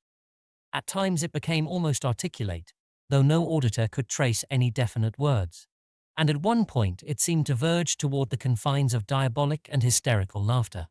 Then a yell of utter, ultimate fright and stark madness wrenched from scores of human throats, a yell which came strong and clear despite the depth from which it must have burst, after which darkness and silence ruled all things. Spirals of acrid smoke ascended to blot out the stars, though no flames appeared and no buildings were observed to be gone or injured on the following day. Toward dawn 2 frightened messengers with monstrous and unplaceable odors, saturating their clothing, knocked at the Fenner door and requested a keg of rum, for which they paid very well indeed. One of them told the family that the affair of Joseph Curwen was over, and that the events of the night were not to be mentioned again. Arrogant as the order seemed, the aspect of him who gave it took away all resentment and lent it a fearsome authority, so that only these furtive letters of Luke Fenner, which he urged his Connecticut relative to destroy, remained to tell what was seen and heard. The non-compliance of that relative, whereby the letters were saved after all, has alone kept the matter from a merciful oblivion. Charles Ward had one detail to add as a result of a long canvass of Pawtuxet residents for ancestral traditions. Old Charles Slocum of that village said that there was known to his grandfather a queer rumor concerning a charred, distorted body found in the fields a week after the death of Joseph Curwen was announced. What kept the talk alive was the notion that this body, so far as could be seen in its burnt and twisted condition, was neither thoroughly human nor wholly allied to any animal which Pawtuxet folk had ever seen or read about. Part 2. An Antecedent and a Horror. Chapter 6. Not one man who participated in that terrible raid could ever be induced to say a word concerning it, and every fragment of the vague data which survives comes from those outside the final fighting party. There is something frightful in the care with which these actual raiders destroyed each scrap which bore the least allusion to the matter. 8 sailors had been killed, but although their bodies were not produced, their families were satisfied with the statement that a clash with customs officers had occurred. The same statement also covered the numerous cases of wounds, all of which were extensively bandaged and treated only by Jabez Bowen, who had accompanied the party. Hardest to explain was the nameless odor clinging to all the raiders, a thing which was discussed for weeks. Of the citizen leaders, Captain Whipple and Moses Brown were most severely hurt, and letters of their wives testify the bewilderment which their reticence and close guarding of their bandages produced. Psychologically, every participant was aged, sobered, and shaken. It is fortunate that they were all strong men of action and simple, orthodox religionists, for with more subtle introspectiveness and mental complexity, they would have fared ill indeed. President Manning was the most disturbed, but even he outgrew the darkest shadow and smothered memories in prayers. Every man of those leaders had a stirring part to play in later years, and it is perhaps fortunate that this is so. Little more than a 12-month afterward, Captain Whipple led the mob who burnt the revenue ship Gaspee, and in this bold act we may trace one step in the blotting out of unwholesome images. There was delivered to the widow of Joseph Curwen a sealed leaden coffin of curious design, obviously found ready on the spot when needed, in which she was told her husband's body lay. He had, it was explained, been killed in a customs battle about which it was not politic to give details. More than this no tongue ever uttered of Joseph Curwen's end, and Charles Ward had only a single hint wherewith to construct a theory. This hint was the merest thread, a shaky underscoring of a passage in Jedediah Orne's confiscated letter to Curwen, as partly copied in Ezra Whedon's handwriting. The copy was found in the possession of Smith's descendants, and we are left to decide whether Whedon gave it to his companion after the end, as a mute clue to the abnormality which had occurred, or whether, as is more probable, Smith had it before, and added the underscoring himself from what he had managed to extract from his friend by shrewd guessing and adroit cross-questioning. The underlined passage is merely this: I say to you again, do not call up any that you cannot put down, by the which I mean any that can in turn call up somewhat against you, whereby your powerfulest devices may not be of use. Ask of the lesser, lest the greater shall not wish to answer, and shall command more than you. In the light of this passage, and reflecting on what last unmentionable allies a beaten man might try to summon in his direst extremity, Charles Ward may well have wondered whether any citizen of Providence killed Joseph Curwen. The deliberate effacement of every memory of the dead man from Providence life and annals was vastly aided by the influence of the raiding leaders. They had not at first meant to be so thorough, and had allowed the widow and her father and child to remain in ignorance of the true conditions. But Captain Tillinghast was an astute man, and soon uncovered enough rumours to whet his horror and cause him to demand that his daughter and granddaughter change their name, burn the library and all remaining papers, and chisel the inscription from the slate slab above Joseph Curwen's grave. He knew Captain Whipple well, and probably extracted more hints from that bluff mariner than anyone else ever gained respecting the end of the accused sorcerer. From that time on, the obliteration of Curwen's memory became increasingly rigid, extending at last by common consent even to the town records and files of the Gazette. It can be compared in spirit only to the hush that lay on Oscar Wilde's name for a decade after his disgrace, and in extent only to the fate of that sinful king of Runazar in Lord Dunsany's tale, whom the gods decided must not only cease to be, but must cease ever to have been. Mrs. Tillinghast, as the widow became known after 1772, sold the house in Olney Court and resided with her father in Powers Lane till her death in 1817. The farm at Pawtuxet, shunned by every living soul, remained to moulder through the years, and seemed to decay with unaccountable rapidity. By 1780 only the stone and brickwork were standing, and by 1800 even these had fallen to shapeless heaps. None ventured to pierce the tangled shrubbery on the river bank behind which the hillside door may have lain, nor did any try to frame a definite image of the scenes amidst which Joseph Curwen departed from the horrors he had wrought. Only robust old Captain Whipple was heard by alert listeners to mutter once in a while to himself, "Pox on that! but he had no business to laugh while he screamed. 'Twas as though the damned had summat up his sleeve. For 500 I'd burn his house. Part 3. A Search and an Evocation. Chapter 1. Charles Ward, as we have seen, first learned in 1918 of his descent from Joseph Curwen. That he at once took an intense interest in everything pertaining to the bygone mystery is not to be wondered at, for every vague rumour that he had heard of Curwen now became something vital to himself, in whom flowed Curwen's blood. No spirited and imaginative genealogist could have done otherwise than begin forthwith an avid and systematic collection of Curwen data. In his first delvings, there was not the slightest attempt at secrecy, so that even Dr. Lyman hesitates to date the youth's madness from any period before the close of 1919. He talked freely with his family, though his mother was not particularly pleased to own an ancestor like Curwen, and with the officials of the various museums and libraries he visited. In applying to private families for records thought to be in their possession, he made no concealment of his object, and shared the somewhat amused skepticism with which the accounts of the old diarists and letter-writers were regarded. He often expressed a keen wonder as to what really had taken place a century and a half before at that Pawtuxet farmhouse, whose site he vainly tried to find, and what Joseph Curwen really had been. When he came across the Smith diary and archives and encountered the letter from Jedediah Orne, he decided to visit Salem and look up Curwen's early activities and connections there, which he did during the Easter vacation of 1919. At the Essex Institute, which was well known to him from former sojourns in the glamorous old town of crumbling Puritan gables and clustered gambrel roofs, he was very kindly received and unearthed there a considerable amount of Curwen data. He found that his ancestor was born in Salem Village, now Danvers, 7 miles from town, on the 18th of February 1662-3, and that he had run away to sea at the age of 15, not appearing again for 9 years, when he returned with the speech, dress, and manners of a native Englishman, and settled in Salem proper. At that time he had little to do with his family, but spent most of his hours with the curious books he had brought from Europe, and the strange chemicals which came for him on ships from England, France, and Holland.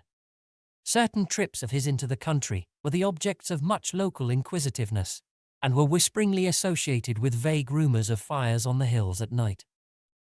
Curwen's only close friends had been one Edward Hutchinson of Salem Village and one Simon Orne of Salem.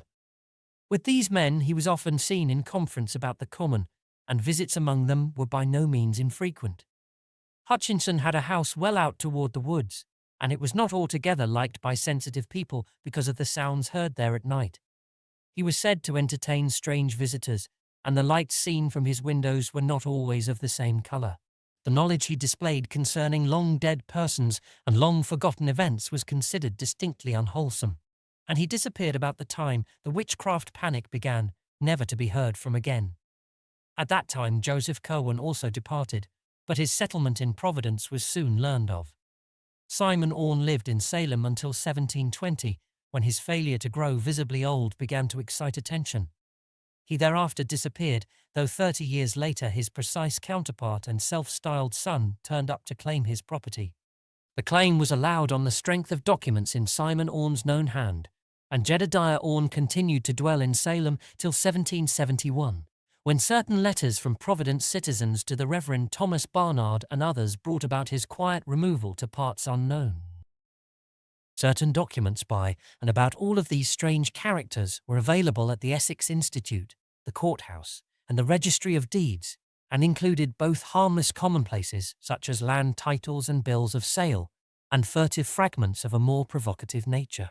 There were 4 or 5 unmistakable allusions to them on the witchcraft trial records, as when one Hepzibah Lawson swore on July 10, 1692, at the Court of Oyer and Termina under Judge Hathorne, that 40 witches and the Blackie man were wont to meet in the woods behind Mr. Hutchinson's house, and one Amity Howe declared at a session of August 8th before Judge Jedney that Mr. G.B.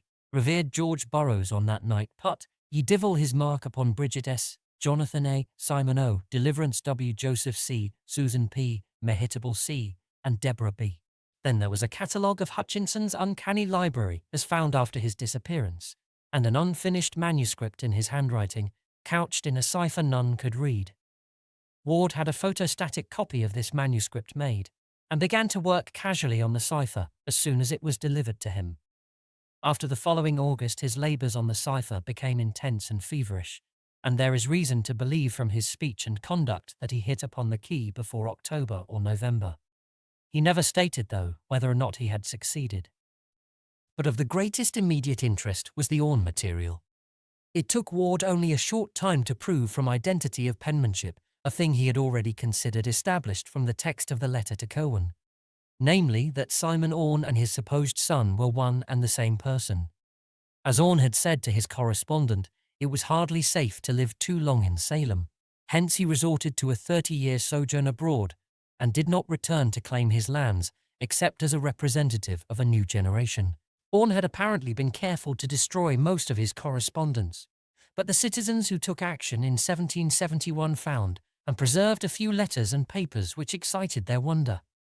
There were cryptic formulae and diagrams in his and other hands which Ward now either copied with care or had photographed, and one extremely mysterious letter in a chirography that the searcher recognized from items in the Registry of Deeds as positively Joseph Curwen's. This Curwen letter, though undated as to the year, was evidently not the one in answer to which Orne had written the confiscated missive, and from internal evidence Ward placed it not much later than 1750. It may not be amiss to give the text in full, as a sample of the style of one whose history was so dark and terrible. The recipient is addressed as Simon, but a line whether drawn by Curwen or Orne, Ward could not tell, is run through the word. Providence, 1st May. At Folgo. Brother, my honoured ancient friend, due respects and earnest wishes to him whom we serve for a eternal power. I am just come upon that which you ought to know, concerning the matter of the last extremity, and what to do regarding it. I am not disposed to follow you in going away on act. Of my years, for Providence hath not ye sharpness of ye bay in hunting out ye uncommon things and bringinge to trial. I am tied up in ships and goods, and could not do as you did, besides the which my farm at Patuxet hath under it what you know, that would not wait for my coming back ye as another. But I am not unready for harder fortunes, as I have told you, and have long worked upon ye way of getting back ye after ye last. I last night struck on ye words that bringe up Yog Sothoth, and saw for ye first time that face spoke of by Ibn Shakabau in ye, and it said that ye 3rd Sami in ye Liber Damnatus holds ye clorical. With sun in 5th house, Saturn in trine, draw ye pentagram of fire, and say ye 9th verse thrice. This verse repeat each Rudimers and Hallows Eve, and ye thing will breed in ye outside spheres. And of ye seed of old shall one be born who shall look backy, though knowing not what he seeks. Yet will this avail nothing if there be no heir, and if the salts, or the way to make the salts, be not ready for his hand. And here I will own, I have not taken needed steps, nor found much. Ye process is plague I hard to come near, and it uses up such a store of specimens, I am hard put to it to get enough, notwithstanding the sailors I have from ye Indies. Ye people about are become curious, but I can stand them off. Ye gentry are worse than the populace, being more circumstantial in their accounts and more believed in what they tell. That Parson and Mr. Merritt have talked some, I am fearful, but no thing so far is dangerous. Ye chemical substances are easy of getting, there being 2 good chymists in town, Dr. Bowen and Sam Carew. I am falling out what perilous saith, and have help in Abdul al-Hazred his 7th book. Whatever I get, you shall have. And in ye meanwhile, do not neglect to make use of ye words I have here given. I have them right, but if you desire to see him, employ the writings on ye piece of that I am putting in this packet. Say ye verses every Rudimers and Hallows Eve, and if a line run out not, one shall be in years to come that shall look backy and use what salts or stuff for salts you shall leave him. Job 14:14. I rejoice you are again at Salem, and hope I may see you not long hence. I have a good stallion, and am thinking of getting a coach, there being one. Mr. Merritt's. In Providence already, though ye roads are bad. If you are disposed to travel, do not pass me by. From Boston take ye post road through Dedham, Wrentham and Attleborough, good taverns being at all these towns. Stop at Mr. Balcombe's in Wrentham, where ye beds are finer than Mr. Hatch's, but eat at ye other house for their cook is better.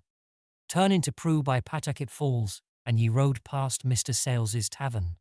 My house opposite Mr. Epinetus Olney's tavern off ye Town Street, ist on ye north side of Olney's Court. Distance from Boston Stone about 44 miles.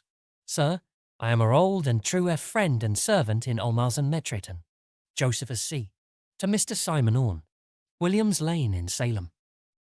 This letter, oddly enough, was what first gave Ward the exact location of Curwen's Providence home, for none of the records encountered up to that time had been at all specific. The discovery was doubly striking because it indicated as the newer Curwen house built in 1761 on the site of the old, a dilapidated building still standing in Olney Court and well known to Ward in his antiquarian rambles over Stamper's Hill. The place was indeed only a few squares from his own home on the Great Hill's higher ground, and was now the abode of an African family much esteemed for occasional washing, house-cleaning and furnace-tending services. To find in distant Salem such sudden proof of the significance of this familiar rookery in his own family history was a highly impressive thing to Ward, and he resolved to explore the place immediately upon his return. The more mystical phases of the letter, which he took to be some extravagant kind of symbolism, frankly baffled him, though he noted with a thrill of curiosity that the biblical passage referred to, Job 14:14, was the familiar verse, "If a man die, shall he leave again? All the days of my appointed time will I wait, till my change come." Part 3. A Search and an Evocation. Chapter 2. Young Ward came home in a state of pleasant excitement and spent the following Saturday in a long and exhaustive study of the house in Olney Court. The place, now crumbling with age, had never been a mansion, but was a modest 2.5-story wooden townhouse of the familiar Providence colonial type, with plain peaked roof, large central chimney, an artistically carved doorway with rayed fanlight, triangular pediment, and trim Doric pilasters. It had suffered but little alteration externally, and Ward felt he was gazing on something very close to the sinister matters of his quest. The present African inhabitants were known to him, and he was very courteously shewn about the interior by old Asa and his stout wife Hannah. Here there was more change than the outside indicated, and Ward saw with regret that fully half of the fine scroll and urn over mantels and shell-carved cupboard linings were gone, whilst much of the fine wainscoting and Balchian moulding was marked, hacked and gouged, or covered up altogether with cheap wallpaper. In general, the survey did not yield as much as Ward had somehow expected, but it was at least exciting to stand within the ancestral walls which had housed such a man of horror as Joseph Curwen. He saw with a thrill that a monogram had been very carefully effaced from the ancient brass knocker. From then until after the close of school, Ward spent his time on the photostatic copy of the Hutchinson cipher and the accumulation of local Curwen data. The former still proved unyielding, but of the latter he obtained so much, and so many clues to similar data elsewhere, that he was ready by July to make a trip to New London and New York to consult old letters whose presence in those places was indicated. This trip was very fruitful, for it brought him the Fenner letters with their terrible description of the Pawtuxet farmhouse raid, and the Nightingale Talbot letters in which he learned of the portrait painted on a panel of the Curwen library. This matter of the portrait interested him particularly, since he would have given much to know just what Joseph Curwen looked like, and he decided to make a second search of the house in Olney Court to see if there might not be some trace of the ancient features beneath peeling coats of later paint or layers of mouldy wallpaper. Early in August that search took place, and Ward went carefully over the walls of every room sizable enough to have been by any possibility the library of the evil builder. He paid especial attention to the large panels of such overmantels as still remained, and was keenly excited after about an hour, when on a broad area above the fireplace in a spacious ground floor room, he became certain that the surface brought out by the peeling of several coats of paint was sensibly darker than any ordinary interior paint or the wood beneath it was likely to have been. A few more careful tests with a thin knife, and he knew that he had come upon an oil portrait of great extent. With truly scholarly restraint, the youth did not risk the damage which an immediate attempt to uncover the hidden picture with a knife might have done, but just retired from the scene of his discovery to enlist expert help. In 3 days he returned with an artist of long experience, Mr. Walter C. Dwight, whose studio is near the foot of College Hill, and that accomplished restorer of paintings set to work at once with proper methods and chemical substances. Alderser and his wife were duly excited over their strange visitors and were properly reimbursed for this invasion of their domestic hearth. As day by day the work of restoration progressed, Charles Ward looked on with growing interest at the lines and shades gradually unveiled after their long oblivion. Dwight had begun at the bottom. Hence, since the picture was a 3/4 length one, the face did not come out for some time. It was meanwhile seen that the subject was a spare, well-shaped man with dark blue coat, embroidered waistcoat, black satin small clothes, and white silk stockings, seated in a carved chair against the background of a window with wharves and ships beyond. When the head came out, it was observed to bear a neat Albemarle wig, and to possess a thin, calm, undistinguished face, which seemed somehow familiar to both Ward and the artist. Only at the very last, though, did the restorer and his client begin to gasp with astonishment at the details of that lean, pallid visage, and to recognize with a touch of awe the dramatic trick which heredity had played. For it took the final bath of oil and the final stroke of the delicate scraper to bring out fully the expression which centuries had hidden, and to confront the bewildered Charles Dexter Ward, dweller in the past, with his own living features in the countenance of his horrible great-great-great-grandfather. Ward brought his parents to see the marvel he had uncovered, and his father at once determined to purchase the picture despite its execution on stationary panelling. The resemblance to the boy, despite an appearance of rather greater age, was marvellous, and it could be seen that through some trick of atavism, the physical contours of Joseph Curwen had found precise duplication after a century and a half. Mrs. Ward's resemblance to her ancestor was not at all marked, though she could recall relatives who had some of the facial characteristics shared by her son and by the bygone Curwen. She did not relish the discovery, and told her husband that he had better burn the picture instead of bringing it home. There was, she averred, something unwholesome about it, not only intrinsically, but in its very resemblance to Charles. Mr. Ward, however, was a practical man of power and affairs, a cotton manufacturer with extensive mills at Riverpoint in the Pawtuxet Valley, and not one to listen to feminine scruples. The picture impressed him mightily with its likeness to his son, and he believed the boy deserved it as a present. In this opinion, it is needless to say, Charles most heartily concurred, and a few days later Mr. Ward located the owner of the house, a small rodent-featured person with a guttural accent, and obtained the whole mantle and overmantle bearing the picture at a curtly fixed price, which cut short the impending torrent of unctuous haggling. It now remained to take off the panelling and remove it to the Ward home, where provisions were made for its thorough restoration and installation with an electric mock fireplace in Charles's third-floor study or library. To Charles was left the task of superintending this removal, and on the 28th of August he accompanied 2 expert workmen from the Crooker decorating firm to the house in Olney Court, where the mantle and portrait-bearing overmantle were detached with great care and precision for transportation in the company's motor truck. There was left a space of exposed brickwork marking the chimney's course, and in this young Ward observed a cubical recess about a foot square, which must have lain directly behind the head of the portrait. Curious as to what such a space might mean or contain, the youth approached and looked within, finding beneath the deep coatings of dust and soot some loose yellowed papers, a crude, thick copybook, and a few mouldering textile shreds which may have formed the ribbon binding the rest together. Blowing away the bulk of the dirt and cinders, he took up the book and looked at the bold inscription on its cover.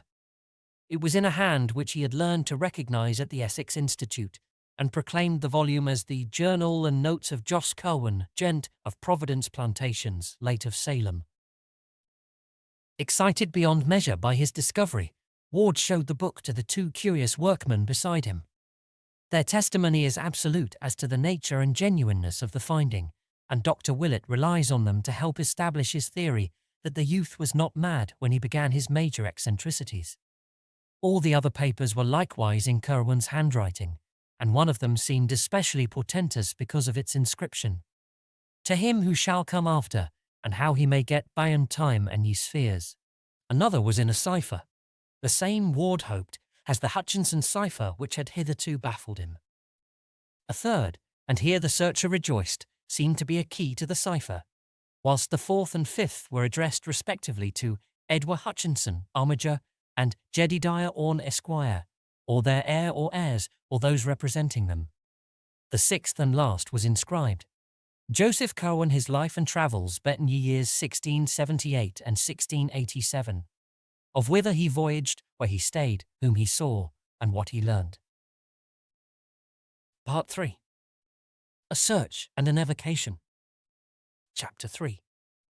We have now reached the point from which the more academic school of alienists date Charles Ward's madness. Upon his discovery, the youth had looked immediately at a few of the inner pages of the book and manuscripts, and had evidently seen something which impressed him tremendously. Indeed, in showing the titles to the workman, he appeared to guard the text itself with peculiar care, and to labour under a perturbation for which even the antiquarian and genealogical significance of the find could hardly account. Upon returning home, he broke the news with an almost embarrassed air, as if he wished to convey an idea of its supreme importance without having to exhibit the evidence itself. He did not even show the titles to his parents, but simply told them that he had found some documents in Joseph Curwen's handwriting, mostly in cipher, which would have to be studied very carefully before yielding up their true meaning. It is unlikely that he would have shown what he did to the workmen, had it not been for their unconcealed curiosity. As it was, he doubtless wished to avoid any display of peculiar reticence, which would increase their discussion of the matter. That night Charles Ward sat up in his room, reading the new-found book and papers, and when day came he did not desist. His meals, on his urgent request when his mother called to see what was amiss, were sent up to him, and in the afternoon he appeared only briefly when the men came to install the Curwen picture and mantelpiece in his study. The next night he slept in snatches in his clothes, meanwhile wrestling feverishly with the unravelling of the cipher manuscript. In the morning his mother saw that he was at work on the photostatic copy of the Hutchinson cipher, which he had frequently shewn her before, but in response to her query he said that the Curwen key could not be applied to it. That afternoon he abandoned his work and watched the men fascinatedly as they finished their installation of the picture with its woodwork above a cleverly realistic electric log, setting the mock fireplace and overmantel a little out from the north wall, as if a chimney existed, and boxing in the sides with panelling to match the rooms. The front panel holding the picture was sawn and hinged to allow cupboard space behind it. After the workman went, he moved his work into the study and sat down before it with his eyes half on the cipher and half on the portrait, which stared back at him like a year-adding and century-recalling mirror. His parents, subsequently recalling his conduct at this period, give interesting details anent the policy of concealment which he practised. Before servants he seldom hid any paper which he might be studying, since he rightly assumed that Curwen's intricate and archaic chirography would be too much for them. With his parents, however, he was more circumspect, and unless the manuscript in question were a cipher, or a mere mass of cryptic symbols and unknown ideographs, as that entitled "To him who shall come after, etc." seemed to be, he would cover it with some convenient paper until his caller had departed. At night he kept the papers under lock and key in an antique cabinet of his, where he also placed them whenever he left the room. He soon resumed fairly regular hours and habits, except that his long walks and other outside interests seemed to cease. The opening of school, where he now began his senior year, seemed a great bore to him, and he frequently asserted his determination never to bother with college. He had, he said, important special investigations to make, which would provide him with more avenues toward knowledge and the humanities than any university which the world could boast. Naturally, only one who had always been more or less studious, eccentric, and solitary could have pursued this course for many days without attracting notice. Ward, however, was constitutionally a scholar and a hermit. Hence his parents were less surprised than regretful at the close confinement and secrecy he adopted.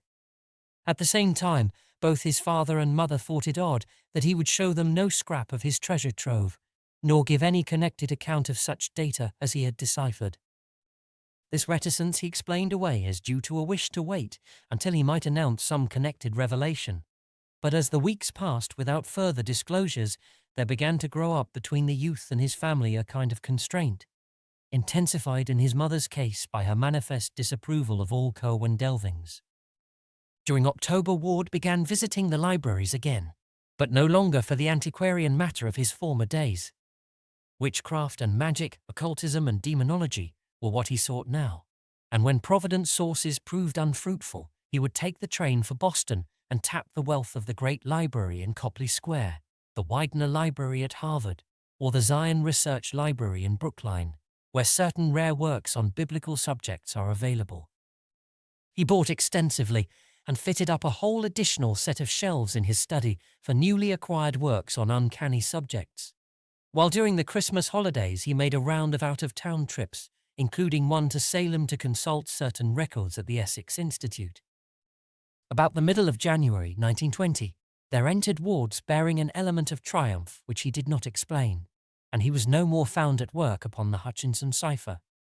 Instead, he inaugurated a dual policy of chemical research and record scanning, fitting up for the one a laboratory in the unused attic of the house, and for the latter haunting all the sources of vital statistics in Providence.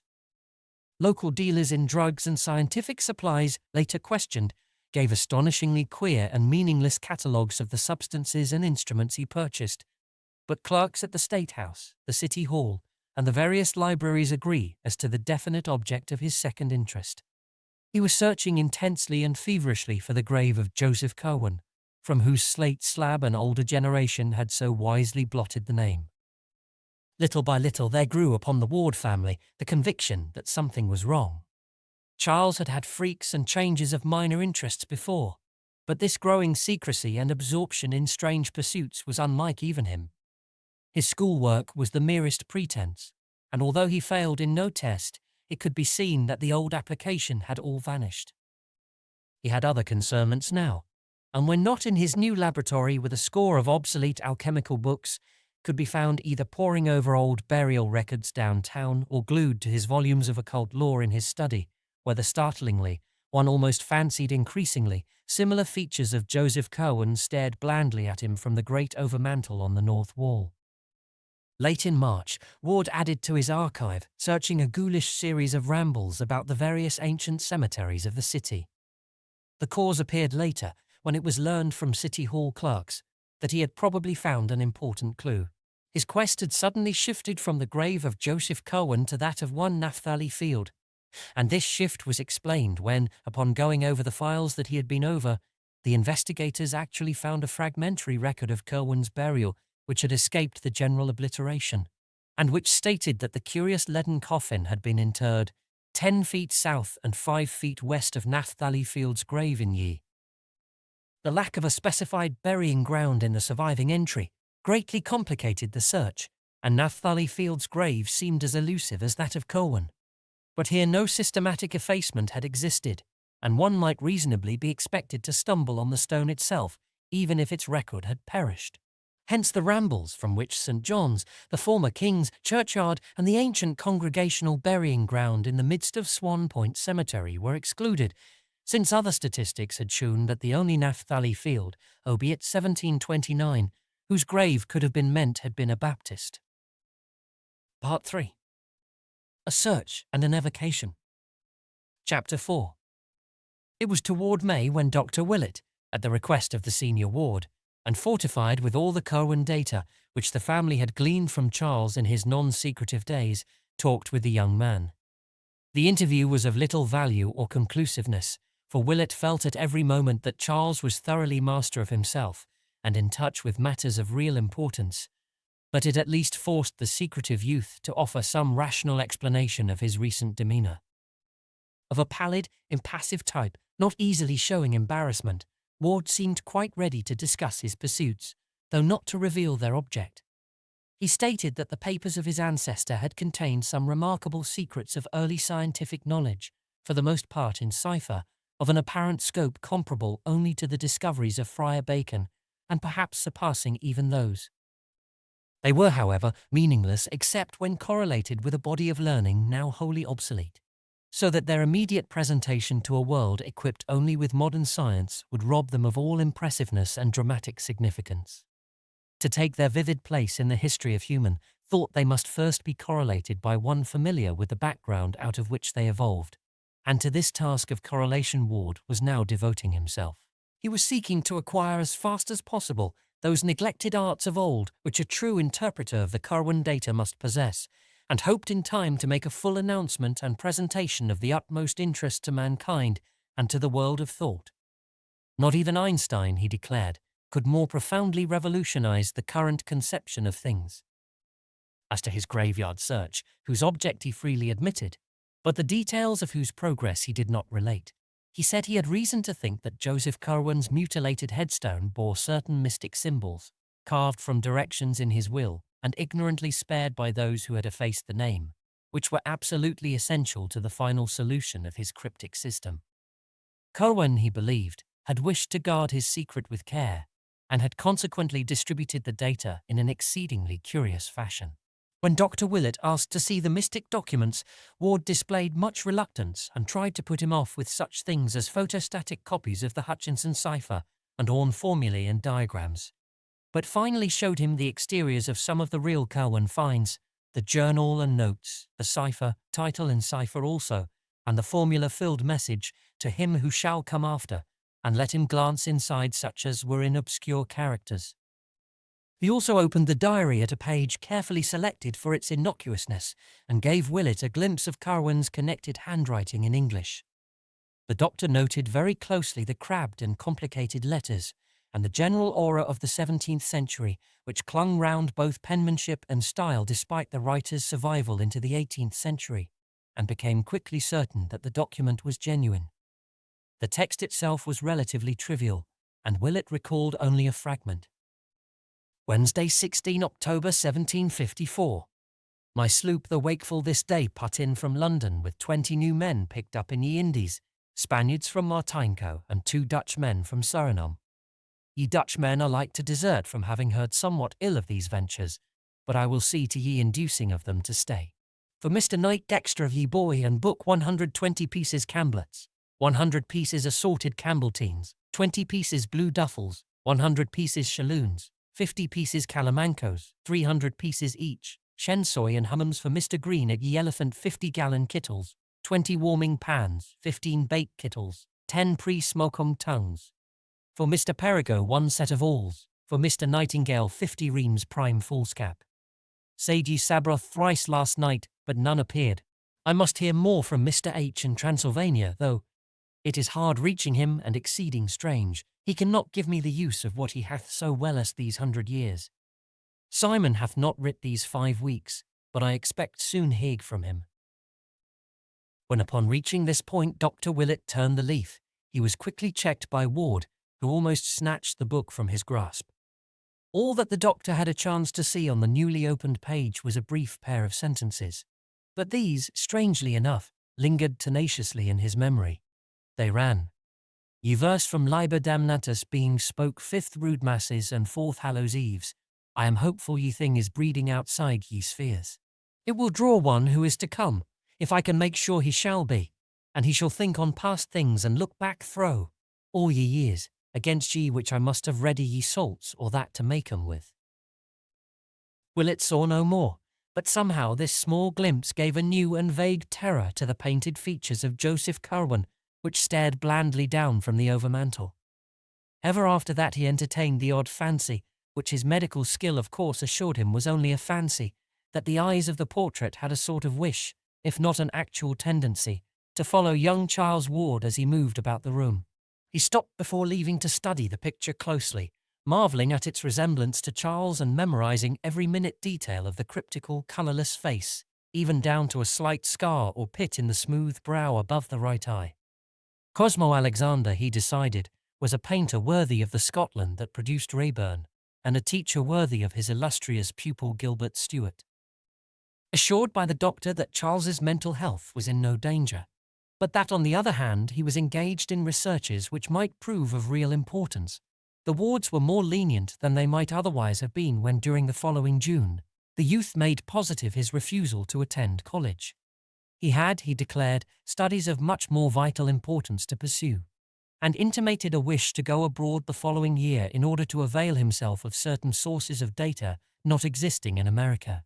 The senior Ward, while denying this latter wish as absurd for a boy of only 18, acquiesced regarding the university, so that after a none too brilliant graduation from the Moses Brown School there ensued for Charles a 3-year period of intensive occult study and graveyard searching.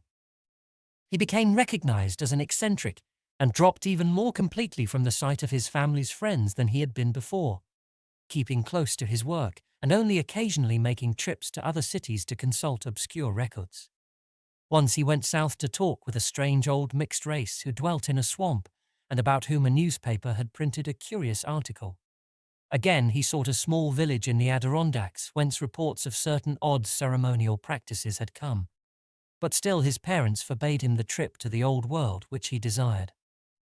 Coming of age in April 1923, and having previously inherited a small competence from his maternal grandfather, Ward determined at last to take the European trip hitherto denied him.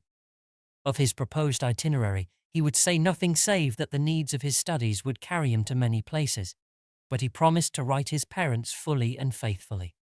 When they saw he could not be dissuaded, they ceased all opposition and helped as best they could, so that in June the young man sailed for Liverpool with the farewell blessings of his father and mother, who accompanied him to Boston and waved him out of sight from the White Star Pier in Charlestown. Letters soon told of his safe arrival and of his securing good quarters in Great Russell Street, London, where he proposed to stay, shunning all family friends, till he had exhausted the resources of the British Museum in a certain direction. Of his daily life he wrote but little, for there was little to write. Study and experiment consumed all his time, and he mentioned a laboratory which he had established in one of his rooms. But he said nothing of antiquarian rambles in the glamorous old city, with its luring skyline of ancient domes and steeples, and its tangles of roads and alleys whose mystic convolutions and sudden vistas alternately beckon and surprise, was taken by his parents as a good index of the degree to which his new interests had engrossed his mind. In June 1924, a brief note told of his departure for Paris, to which he had before made 1 or 2 flying trips for material in the Bibliothèque Nationale. For 3 months thereafter he sent only postal cards, giving an address in the Rue Saint-Jacques and referring to a special search among rare manuscripts in the library of an unnamed private collector. He avoided acquaintances, and no tourists brought back reports of having seen him. Then came a silence, and in October the Wards received a picture card from Prague, Czechoslovakia, stating that Charles was in that ancient town for the purpose of conferring with a certain very aged man supposed to be the last living possessor of some very curious medieval information. He gave an address in the Neustadt and announced no move till the following January, when he dropped several cards from Vienna telling of his passage through that city on the way toward a more easterly region whither one of his correspondents and fellow delvers into the occult had invited him. The next card was from Klausenburg in Transylvania, and told of Ward's progress toward his destination. He was going to visit a Baron Ferenczi, whose estate lay in the mountains east of Rackus, and was to be addressed at Rackus in the care of that nobleman. Another card from Rackus a week later, saying that his host's carriage had met him, and that he was leaving the village for the mountains, was his last message for a considerable time. Indeed, he did not reply to his parents' frequent letters until May, when he wrote to discourage the plan of his mother for a meeting in London, Paris, or Rome during the summer, when the elder Wards were planning to travel in Europe. His researches, he said, were such that he could not leave his present quarters, while the situation of Baron Ferenczi's castle did not favour visits. It was on a crag in the dark wooded mountains, and the region was so shunned by the country folk that normal people could not help feeling ill at ease. Moreover, the Baron was not a person likely to appeal to correct and conservative New England gentlefolk. His aspect and manners had idiosyncrasies, and his age was so great as to be disquieting. It would be better, Charles said, if his parents would wait for his return to Providence, which could scarcely be far distant. That return did not, however, take place until May 1926, when after a few heralding cards, the young wanderer quietly slipped into New York on the Homeric and traversed the long miles to Providence by motor coach, eagerly drinking in the green rolling hills, the fragrant, blossoming orchards, and the white-steepled towns of Vernal, Connecticut. His first taste of ancient New England in nearly 4 years. When the coach crossed the Pawcatuck and entered Rhode Island amidst the fairy goldenness of a late spring afternoon, his heart beat with quickened force, and the entry to Providence along Reservoir and Elmwood avenues was a breathless and wonderful thing despite the depths of forbidden lore to which he had delved. At the high square where Broad, Weybosset, and Empire Streets join, he saw before and below him, in the fire of sunset, the pleasant, remembered houses and domes and steeples of the old town, and his head swam curiously as the vehicle rolled down to the terminal behind the Biltmore, bringing into view the great dome and soft roof-pierced greenery of the ancient hill across the river, and the tall colonial spire of the First Baptist Church, limned pink in the magic evening light against the fresh springtime verdure of its precipitous background. Old Providence. It was this place and the mysterious forces of its long, continuous history which had brought him into being, and which had drawn him back toward marvels and secrets whose boundaries no prophet might fix. Here lay the arcana, wondrous or dreadful as the case might be, for which all his years of travel and application had been preparing him. A taxicab whirled him through Post Office Square with its glimpse of the river, the old market house, and the head of the bay, and up the steep, curved slope of Waterman Street to Prospect, where the vast gleaming dome and sunset-flushed Ionic columns of the Christian Science Church beckoned northward. Then 8 squares past the fine old estates his childish eyes had known, and the quaint brick sidewalks so often trodden by his youthful feet. And at last the little white overtaken farmhouse on the right, on the left the classic Adam porch and stately bayed facade of the great brick house where he was born. It was twilight, and Charles Dexter Ward had come home. Part 3. A Search and an Evocation. Chapter 5. A school of alienists slightly less academic than Dr. Lyman's assigned to Ward's European trip the beginning of his true madness. Admitting that he was sane when he started, they believe that his conduct upon returning implies a disastrous change.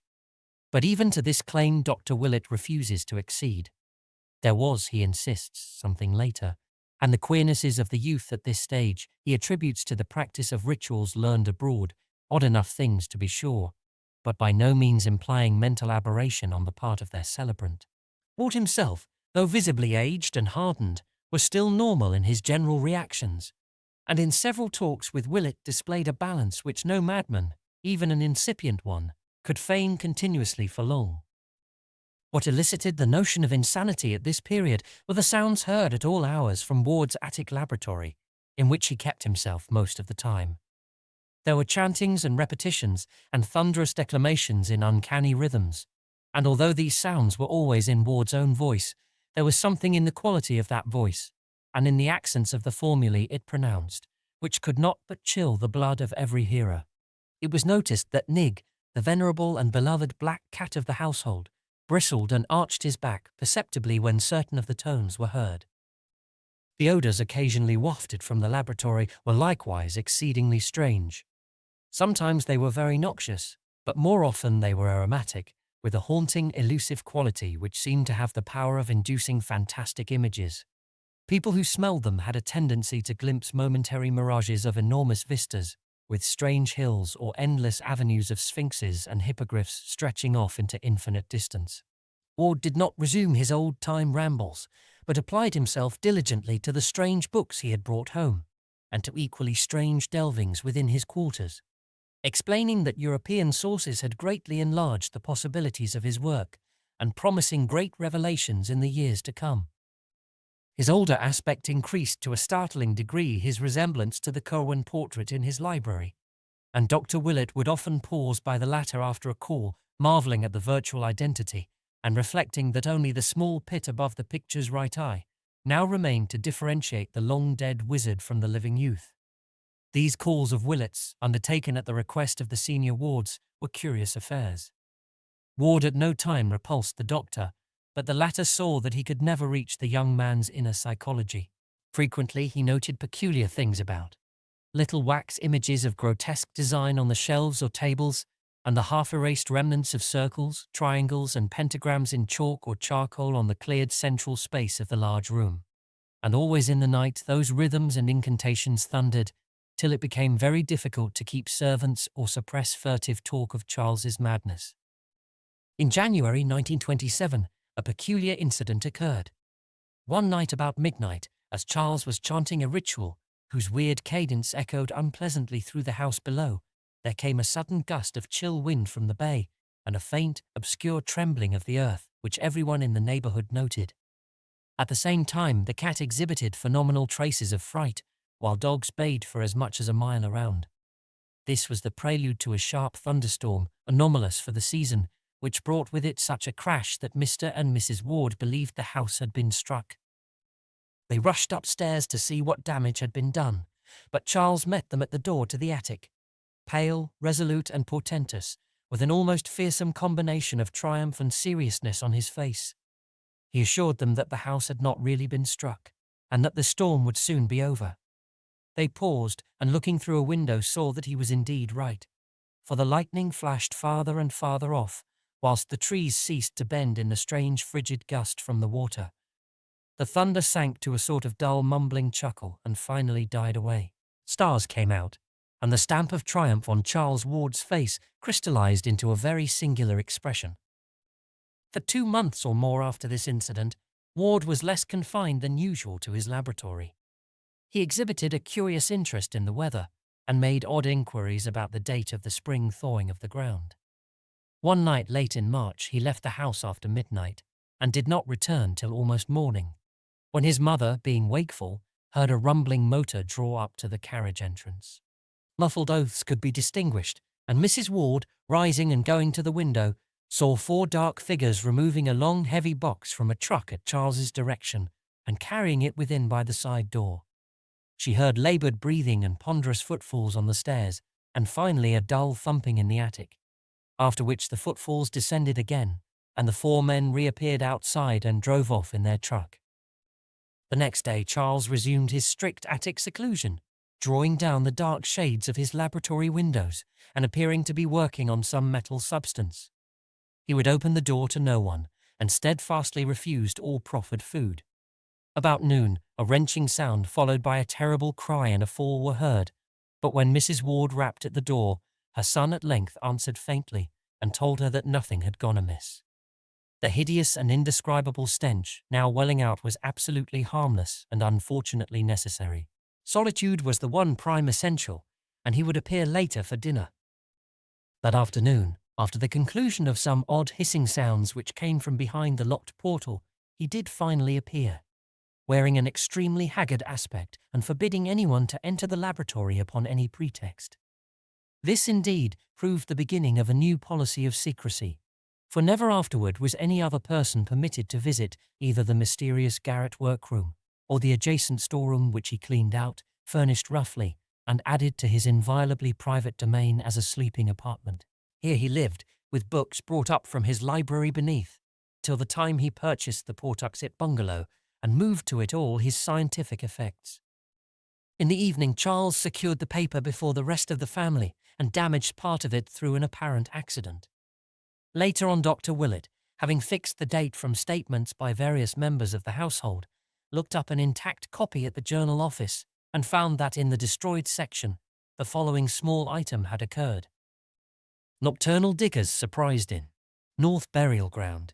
Robert Hart, night watchman at the North Burial Ground, this morning discovered a party of several men with a motor truck in the oldest part of the cemetery, but apparently frightened them off before they had accomplished whatever their object may have been. The discovery took place at about 4 o'clock, when Hart's attention was attracted by the sound of a motor outside his shelter. Investigating, he saw a large truck on the main drive several rods away, but could not reach it before the sound of his feet on the gravel had revealed his approach. The men hastily placed a large box in the truck and drove away toward the street before they could be overtaken, and since no known grave was disturbed, Hart believes that this box was an object which they wished to bury. The diggers must have been at work for a long while before detection, for Hart found an enormous hole dug at a considerable distance back from the roadway in the lot of a massa field, where most of the old stones have long ago disappeared. The hole, a place as large and deep as a grave, was empty, and did not coincide with any interment mentioned in the cemetery records. Sergeant Riley of the 2nd Station viewed the spot, and gave the opinion that the hole was dug by bootleggers rather gruesomely and ingeniously seeking a safe cache for liquor in a place not likely to be disturbed. In reply to questions, Hart said he thought the escaping truck had headed up Rochambeau Avenue, though he could not be sure. During the next few days Ward was seldom seen by his family. Having added sleeping quarters to his attic realm, he kept closely to himself there, ordering food brought to the door and not taking it in until after the servant had gone away. The droning of monotonous formulae and the chanting of bizarre rhythms recurred at intervals, while at other times occasional listeners could detect the sound of tinkling glass, hissing chemicals, running water, or roaring gas flames.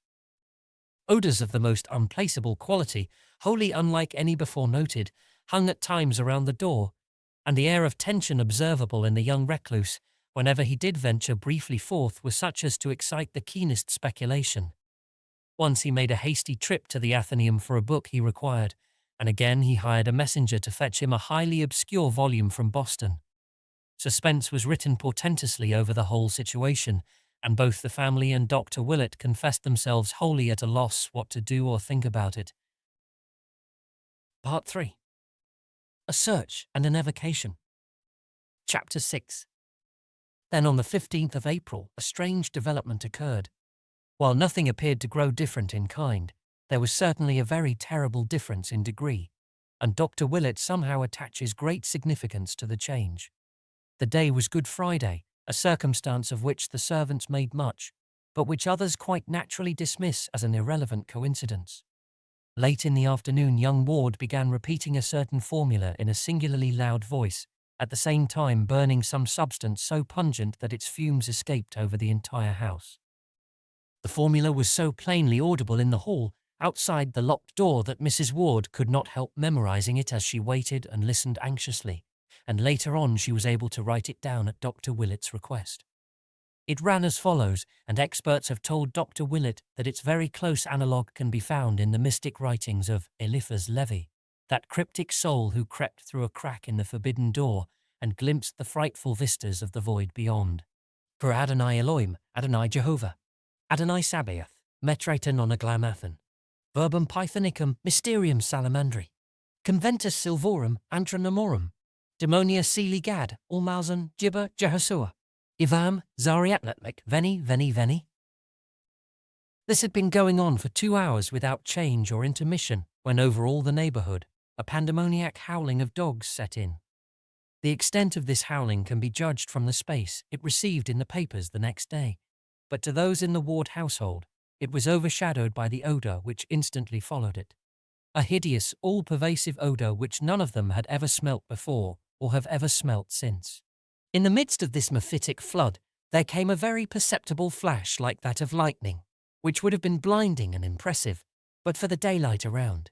And then was heard the voice that no listener can ever forget because of its thunderous remoteness, its incredible depth, and its eldritch dissimilarity to Charles Ward's voice. It shook the house, and was clearly heard by at least 2 neighbours above the howling of the dogs. Mrs. Ward, who had been listening in despair outside her son's locked laboratory, shivered as she recognised its hellish import, for Charles had told her of its evil fame in dark books, and of the manner in which it had thundered, according to the Fenner letters, above the doomed Pawtuxet farmhouse on the night of Joseph Curwen's annihilation. There was no mistaking that nightmare phrase, for Charles had described it too vividly in the old days when he had talked frankly of his Curwen investigations. And yet it was only this fragment of an archaic and forgotten language. Dies mais jeshet bone dosef duvama enigmaus. Close upon this thundering there came a momentary darkening of the daylight, though sunset was still an hour distant, and then a puff of added odour different from the first, but equally unknown and intolerable. Charles was chanting again now, and his mother could hear syllables that sounded like Ye nash yog sothoth he lijabphi throdog, ending in a yah, whose maniacal force mounted in an ear-splitting crescendo. A second later, all previous memories were effaced by the wailing scream, which burst out with frantic explosiveness and gradually changed form to a paroxysm of diabolic and hysterical laughter. Mrs. Ward, with the mingled fear and blind courage of maternity, advanced and knocked affrightedly at the concealing panels, but obtained no sign of recognition. She knocked again, but paused nervelessly as a second shriek arose, this one unmistakably in the familiar voice of her son, and sounding concurrently with the still bursting cachinnations of that other voice. Presently she fainted, although she is still unable to recall the precise and immediate cause. Memory sometimes makes merciful deletions. Mr. Ward returned from the business section at about 6:15, and not finding his wife downstairs, was told by the frightened servants that she was probably watching at Charles's door, from which the sounds had been far stranger than ever before. Mounting the stairs at once, he saw Mrs. Ward stretched at full length on the floor of the corridor outside the laboratory, and realizing that she had fainted, hastened to fetch a glass of water from a set bowl in a neighboring alcove. Dashing the cold fluid in her face, he was heartened to observe an immediate response on her part, and was watching the bewildered opening of her eyes when a chill shot through him and threatened to reduce him to the very state from which she was emerging. For the seemingly silent laboratory was not as silent as it had appeared to be, but held the murmurs of a tense, muffled conversation in tones too low for comprehension, yet of a quality profoundly disturbing to the soul. It was not, of course, new for Charles to mutter formulae, but this muttering was definitely different. It was so palpably a dialogue or imitation of a dialogue, with the regular alteration of inflections suggesting question and answer, statement and response. One voice was undisguisedly that of Charles, but the other had a depth and hollowness which the youth's best powers of ceremonial mimicry had scarcely approached before. There was something hideous, blasphemous and abnormal about it, and but for a cry from his recovering wife, which cleared his mind by arousing his protective instincts, it is not likely that Theodore Howland Ward could have maintained, for nearly a year more, his old boast that he had never fainted. As it was, he seized his wife in his arms and bore her quickly downstairs before she could notice the voices which had so horribly disturbed him. Even so, however, he was not quick enough to escape catching something himself which caused him to stagger dangerously with his burden. For Mrs. Ward's cry had evidently been heard by others than he, and there had come from behind the locked door the first distinguishable words which that masked and terrible colloquy had yielded. They were merely an excited caution in Charles's own voice, but somehow their implications held a nameless fright for the father who overheard them. The phrase was just this: "Shush! Right!" Mr. and Mrs. Ward conferred at some length after dinner, and the former resolved to have a firm and serious talk with Charles that very night. No matter how important the object, such conduct could no longer be permitted, for these latest developments transcended every limit of sanity and formed a menace to the order and nervous well-being of the entire household. The youth must indeed have taken complete leave of his senses, since only downright madness could have prompted the wild screams and imaginary conversations in assumed voices which the present day had brought forth. All this must be stopped, or Mrs. Ward would be made ill, and the keeping of servants become an impossibility. Mr. Ward rose at the close of the meal and started upstairs for Charles's laboratory. On the third floor, however, he paused at the sounds which he heard proceeding from the now disused library of his son. Books were apparently being flung about and papers wildly rustled, and upon stepping to the door Mr. Ward beheld the youth within, excitedly assembling a vast armful of literary matter of every size and shape. Charles's aspect was very drawn and haggard, and he dropped his entire load with a start at the sound of his father's voice. At the elder man's command he sat down, and for some time listened to the admonitions he had so long deserved. There was no scene. At the end of the lecture he agreed that his father was right, and that his noises, mutterings, incantations, and chemical odours were indeed inexcusable nuisances. He agreed to a policy of greater quiet, though insisting on a prolongation of his extreme privacy. Much of his future work, he said, was in any case purely book research, and he could obtain quarters elsewhere for any such vocal rituals as might be necessary at a later stage. For the fright and fainting of his mother he expressed the keenest contrition, and explained that the conversation later heard was part of an elaborate symbolism designed to create a certain mental atmosphere. His use of abstruse technical terms somewhat bewildered Mr. Ward, but the parting impression was one of undeniable sanity and poised despite a mysterious tension of the utmost gravity.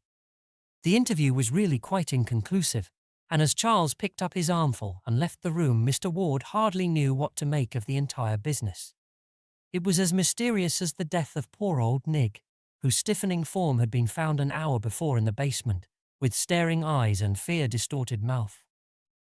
Driven by some vague detective instinct, the bewildered parent now glanced curiously at the vacant shelves to see what his son had taken up to the attic.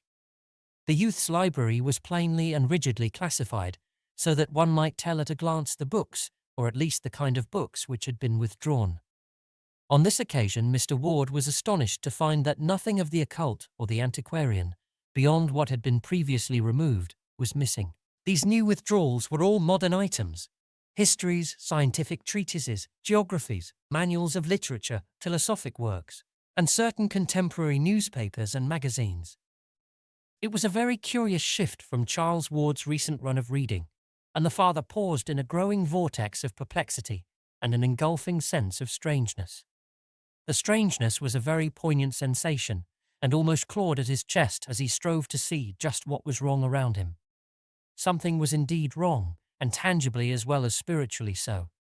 Ever since he had been in this room, he had known that something was amiss, and at last it dawned upon him what it was. On the north wall rose still the ancient carved-over mantel from the house in Olney Court, but to the cracked and precariously restored oils of the large Curwen portrait disaster had come. Time and unequal heating had done their work at last, and at some time since the room's last cleaning the worst had happened. Peeling clear of the wood, curling tighter and tighter, and finally crumbling into small bits with what must have been malignly silent suddenness, the portrait of Joseph Curwen had resigned forever its staring surveillance of the youth it so strangely resembled, and now lay scattered on the floor as a thin coating of fine bluish-grey dust. Part 4. A Mutation and a Madness. Chapter 1. In the week following that memorable Good Friday, Charles Ward was seen more often than usual, and was continually carrying books between his library and the attic laboratory.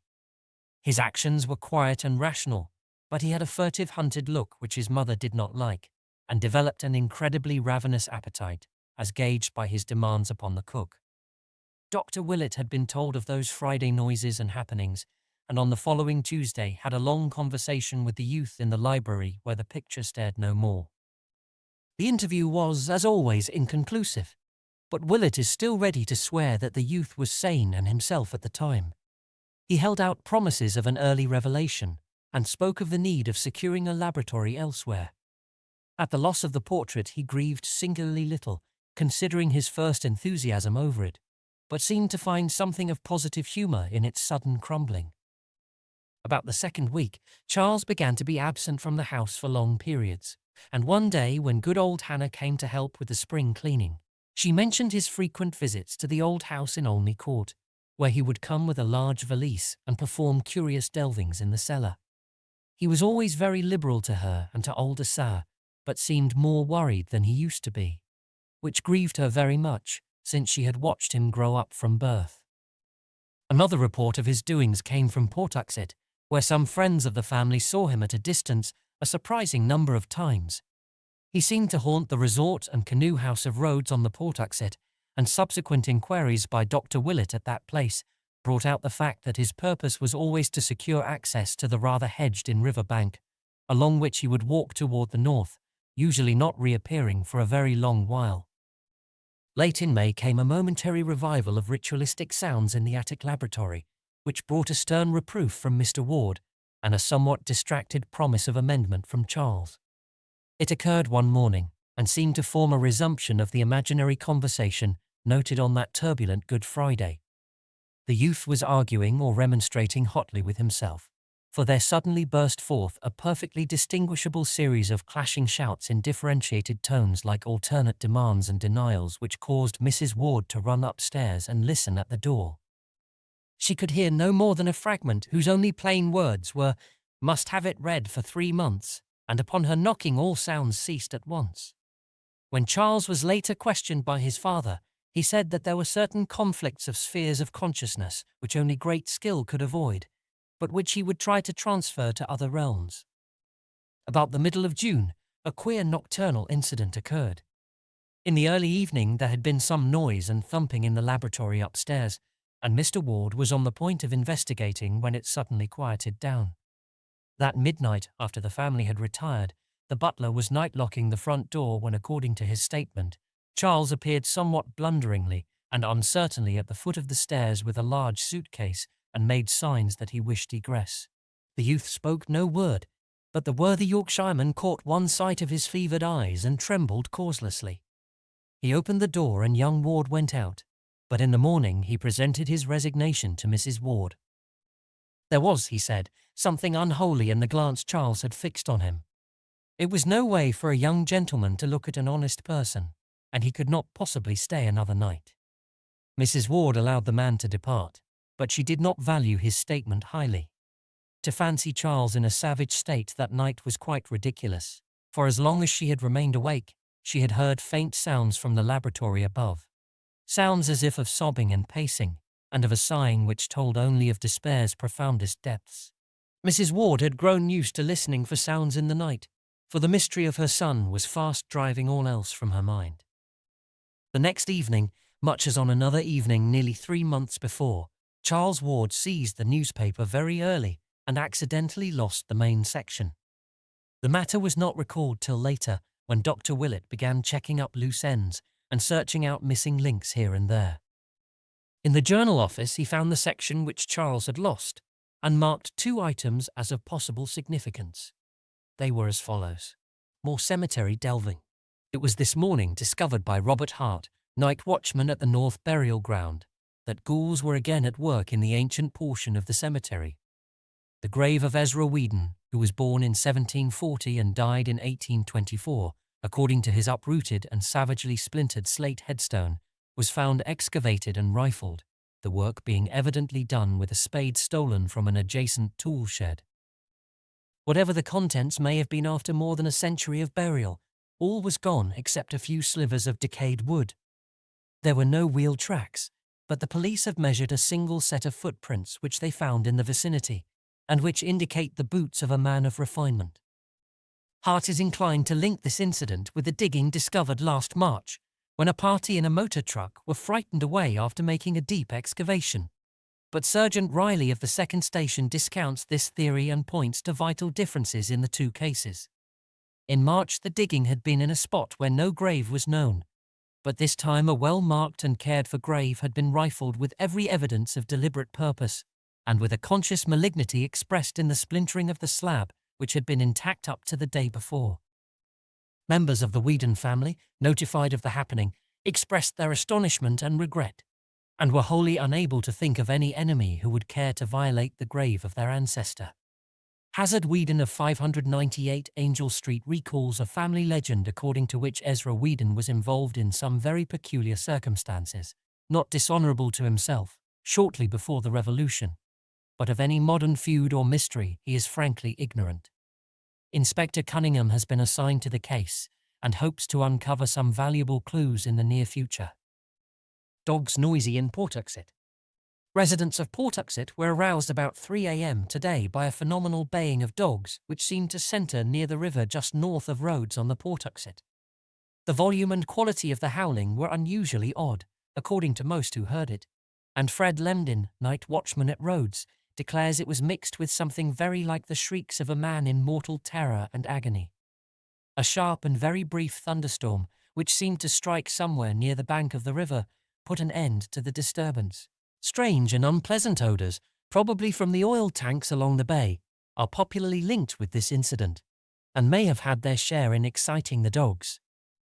The aspect of Charles now became very haggard and hunted, and all agreed in retrospect that he may have wished at this period to make some statement or confession from which sheer terror withheld him. The morbid listening of his mother in the night brought out the fact that he made frequent sallies abroad under cover of darkness, and most of the more academic alienists unite at present in charging him with the revolting cases of vampirism, which the press so sensationally reported about this time, but which have not yet been definitely traced to any known perpetrator. These cases, too recent and celebrated to need detailed mention, involved victims of every age and type and seemed to cluster around 2 distinct localities: the residential hill and the North End, near the Ward home, and the suburban districts across the Cranston line near Pawtuxet. Both late wayfarers and sleepers with open windows were attacked, and those who lived to tell the tale spoke unanimously of a lean, lithe, leaping monster with burning eyes which fastened its teeth in the throat or upper arm and feasted ravenously. Dr. Willett, who refuses to date the madness of Charles Ward as far back as even this, is cautious in attempting to explain these horrors. He has, he declares, certain theories of his own, and limits his positive statements to a peculiar kind of negation. I will not, he says, state who or what I believe perpetrated these attacks and murders, but I will declare that Charles Ward was innocent of them. I have reason to be sure he was ignorant of the taste of blood, as indeed his continued anemic decline and increasing pallor prove better than any verbal argument. Ward meddled with terrible things, but he has paid for it, and he was never a monster or a villain. As for now, I don't like to think. A change came, and I'm content to believe that the old Charles Ward died with it. His soul did anyhow, for that mad flesh that vanished from Waite's hospital had another. Willett speaks with authority, for he was often at the Ward home attending Mrs. Ward, whose nerves had begun to snap under the strain. Her nocturnal listening had bred some morbid hallucinations which she confided to the doctor with hesitancy, and which he ridiculed in talking to her, although they made him ponder deeply when alone. These delusions always concerned the faint sounds which she fancied she heard in the attic laboratory and bedroom, and emphasized the occurrence of muffled sighs and sobbings at the most impossible times. Early in July, Willett ordered Mrs. Ward to Atlantic City for an indefinite recuperative sojourn, and cautioned both Mr. Ward and the haggard and elusive Charles to write her only cheering letters. It is probably to this enforced and reluctant escape that she owes her life and continued sanity. Part 4. A Search and an Evocation. Chapter 2. Not long after his mother's departure, Charles Ward began negotiating for the Pawtuxet bungalow. It was a squalid little wooden edifice with a concrete garage, perched high on the sparsely settled bank of the river, slightly above Rhodes, but for some odd reason the youth would have nothing else.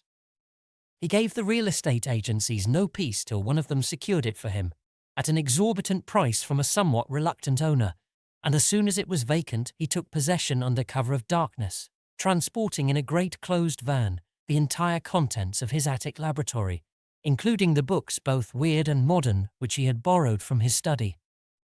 He had this van loaded in the black small hours, and his father recalls only a drowsy realization of stifled oaths and stamping feet on the night the goods were taken away. After that, Charles moved back to his own old quarters on the 3rd floor and never haunted the attic again. To the Pawtuxet bungalow Charles transferred all the secrecy with which he had surrounded his attic realm, save that he now appeared to have 2 sharers of his mysteries. A villainous-looking Portuguese half-caste from the South Main Street waterfront, who acted as a servant, and a thin, scholarly stranger with dark glasses and a stubbly full beard of dyed aspect, whose status was evidently that of a colleague. Neighbours vainly tried to engage these odd persons in conversation. The mixed-race gammies spoke very little English, and the bearded man, who gave his name as Dr. Allen, voluntarily followed his example. Ward himself tried to be more affable, but succeeded only in provoking curiosity with his rambling accounts of chemical research. Before long, queer tales began to circulate regarding the all-night burning of lights, and somewhat later, after this burning had suddenly ceased, there rose still queerer tales of disproportionate orders of meat from the butchers, and of the muffled shouting, declamation, rhythmic chanting, and screaming supposed to come from some very deep cellar below the place. Most distinctly, the new and strange household was bitterly disliked by the honest bourgeoisie of the vicinity, and it is not remarkable that dark hints were advanced connecting the hated establishment with a current epidemic of vampiristic attacks and murders, especially since the radius of that plague seemed now confined wholly to Pawtuxet and the adjacent streets of Edgewood. Ward spent most of his time at the bungalow, but slept occasionally at home and was still reckoned a dweller beneath his father's roof.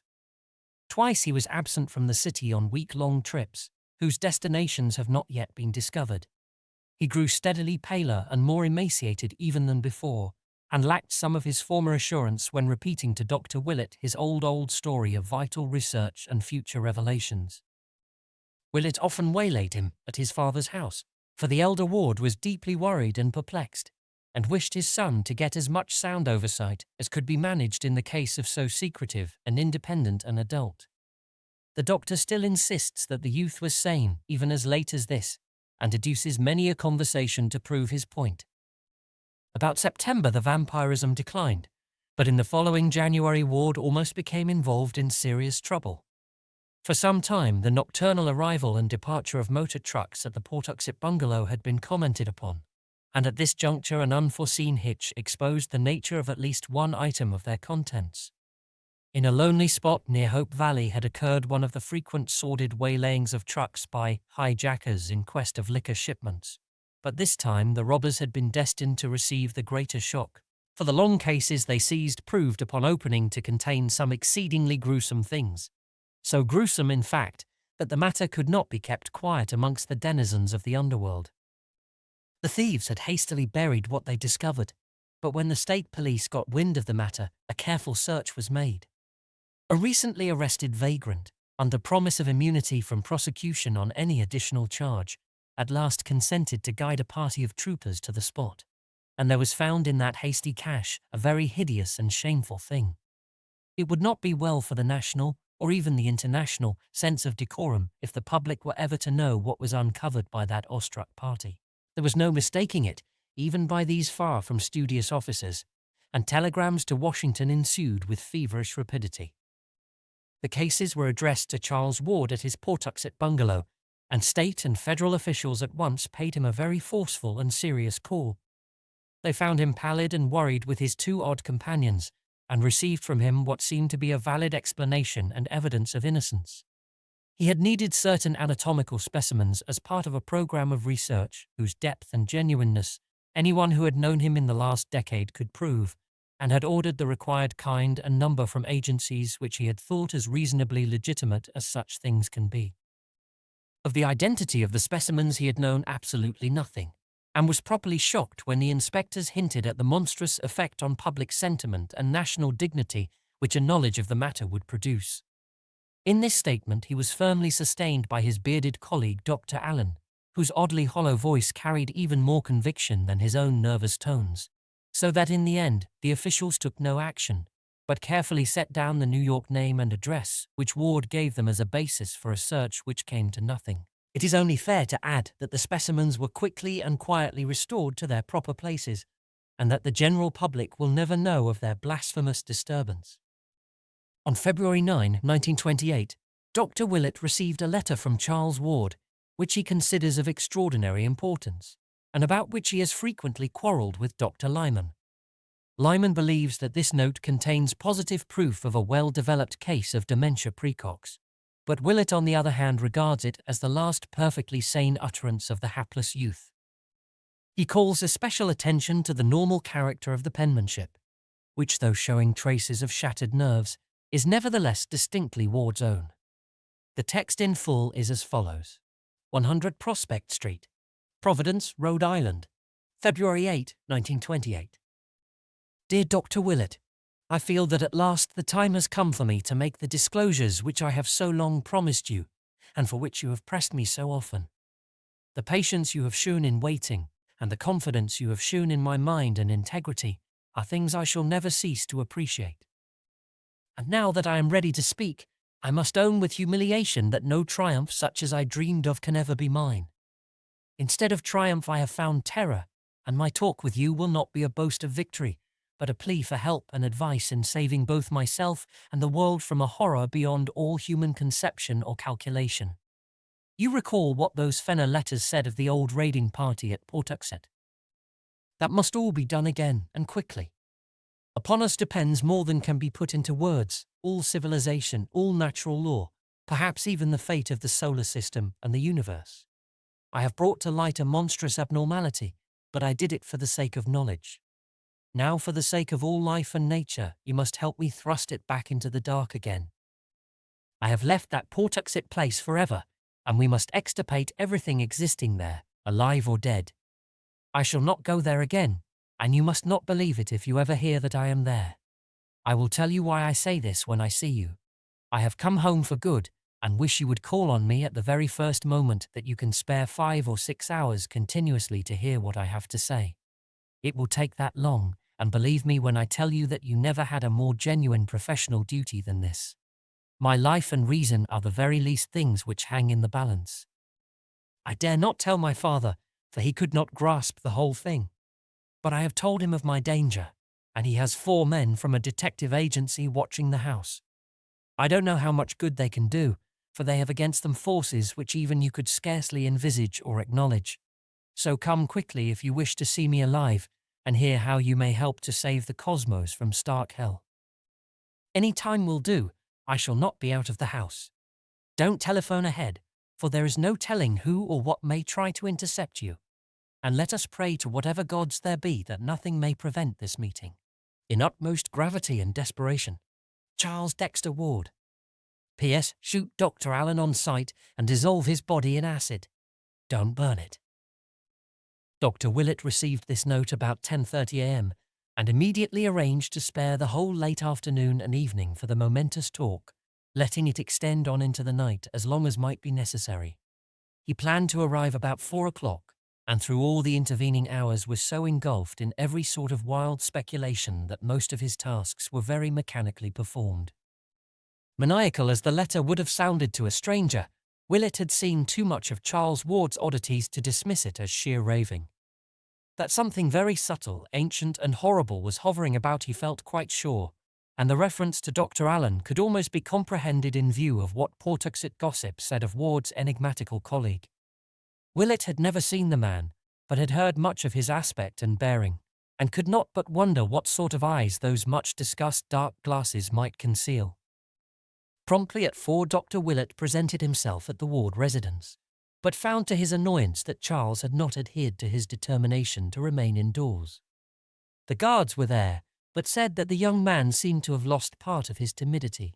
He had that morning done much apparently frightened arguing and protesting over the telephone, one of the detectives said, replying to some unknown voice with phrases such as, "I am very tired and must rest a while. I can't receive anyone for some time. You'll have to excuse me. Please postpone decisive action till we can arrange some sort of compromise, or I am very sorry, but I must take a complete vacation from everything. I'll talk with you later." Then, apparently gaining boldness through meditation, he had slipped out so quietly that no one had seen him depart or knew that he had gone, until he returned about 1 o'clock and entered the house without a word. He had gone upstairs, where a bit of his fear must have surged back, for he was heard to cry out in a highly terrified fashion upon entering his library, afterward trailing off into a kind of choking gasp. When, however, the butler had gone to inquire what the trouble was, he had appeared at the door with a great show of boldness, and had silently gestured the man away in a manner that terrified him unaccountably. Then he had evidently done some rearranging of his shelves, for a great clattering and thumping and creaking ensued, after which he had reappeared and left at once. Willett inquired whether or not any message had been left, but was told that there was none. The butler seemed queerly disturbed about something in Charles's appearance and manner, and asked solicitously if there was much hope for a cure of his disordered nerves. For almost 2 hours Dr. Willett waited vainly in Charles Ward's library, watching the dusty shelves with their wide gaps where books had been removed, and smiling grimly at the panelled overmantel on the north wall, whence a year before the suave features of old Joseph Curwen had looked mildly down. After a time the shadows began to gather, and the sunset cheer gave place to a vague growing terror which flew shadow-like before the night. Mr. Ward finally arrived, and showed much surprise and anger at his son's absence after all the pains which had been taken to guard him. He had not known of Charles's appointment, and promised to notify Willett when the youth returned. In bidding the doctor good night, he expressed his utter perplexity at his son's condition, and urged his caller to do all he could to restore the boy to normal poise. Willett was glad to escape from that library, for something frightful and unholy seemed to haunt it, as if the vanished picture had left behind a legacy of evil. He had never liked that picture, and even now, strong-nerved though he was, there lurked a quality in its vacant panel which made him feel an urgent need to get out into the pure air as soon as possible. Part 4. A Search and an Evocation. Chapter 3. The next morning Willett received a message from the senior ward, saying that Charles was still absent. Mr. Ward mentioned that Dr. Allen had telephoned him to say that Charles would remain at Pawtuxet for some time, and that he must not be disturbed.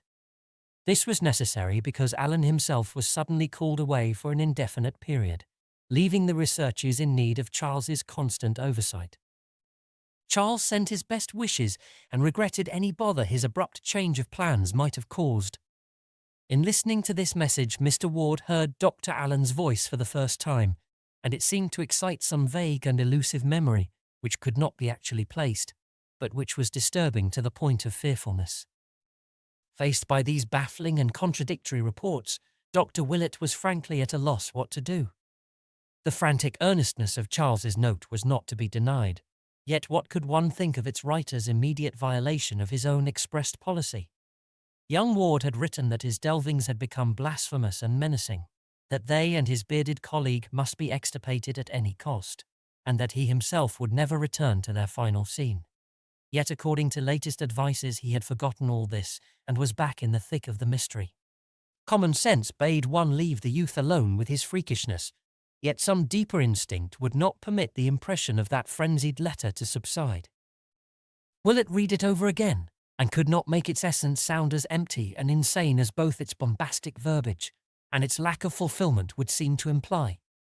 Its terror was too profound and real, and in conjunction with what the doctor already knew, evoked too vivid hints of monstrosities from beyond time and space to permit of any cynical explanation. There were nameless horrors abroad, and no matter how little one might be able to get at them, one ought to stand prepared for any sort of action at any time. For over a week, Dr. Willett pondered on the dilemma which seemed thrust upon him, and became more and more inclined to pay Charles a call at the Pawtuxet bungalow. No friend of the youth had ever ventured to storm this forbidden retreat, and even his father knew of its interior only from such descriptions as he chose to give. But Willett felt that some direct conversation with his patient was necessary. Mr. Ward had been receiving brief and non-committal typed notes from his son, and said that Mrs. Ward in her Atlantic City retirement had had no better word. So at length the doctor resolved to act, and despite a curious sensation inspired by old legends of Joseph Curwen, and by more recent revelations and warnings from Charles Ward, set boldly out for the bungalow on the bluff above the river. Willett had visited the spot before through sheer curiosity, though of course never entering the house or proclaiming his presence. Hence knew exactly the route to take. Driving out Broad Street one early afternoon toward the end of February in his small motor, he thought oddly of the grim party, which had taken that self-same road 157 years before on a terrible errand which none might ever comprehend. The ride through the city's decaying fringe was short, and trim Edgewood and sleepy Pawtuxet presently spread out ahead.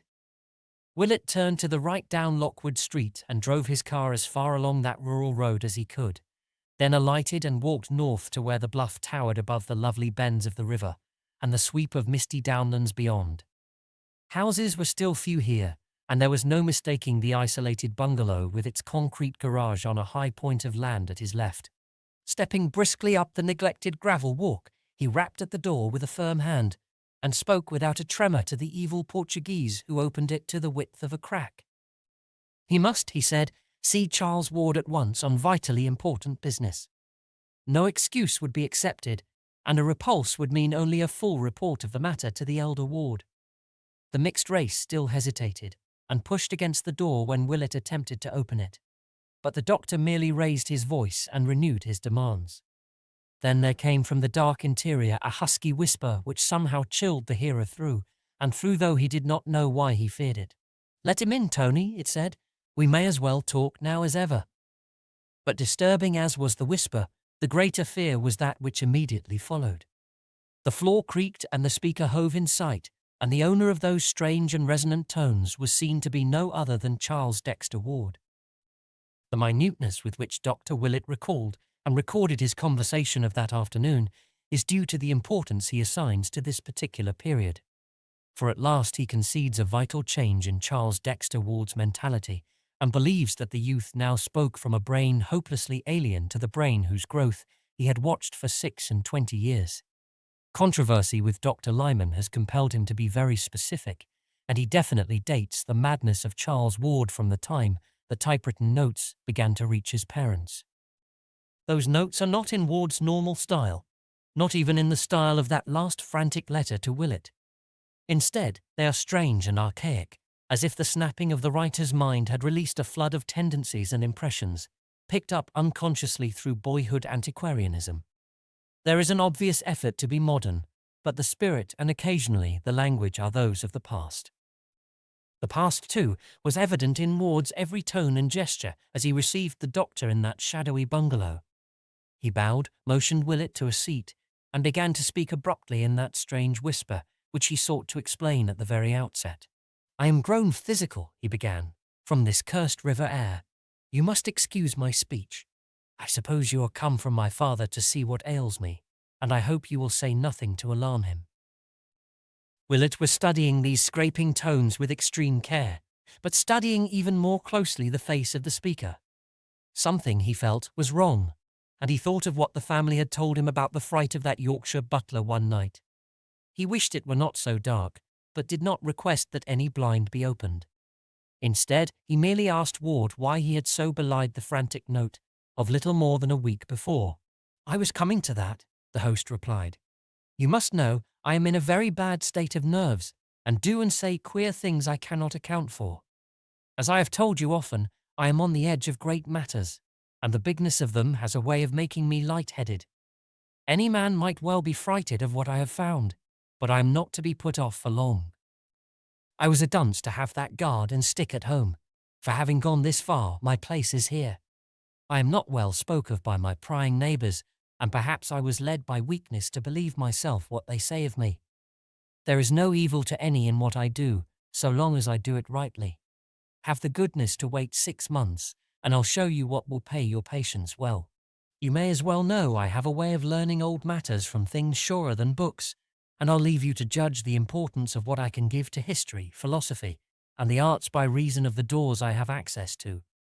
My ancestor had all this when those witless peeping Toms came and murdered him. I now have it again, or am coming very imperfectly to have a part of it. This time nothing must happen, and least of all through any idiot fears of my own. Pray forget all I writ you, sir, and have no fear of this place or any in it. Dr. Allen is a man of fine parts, and I owe him an apology for anything ill I have said of him.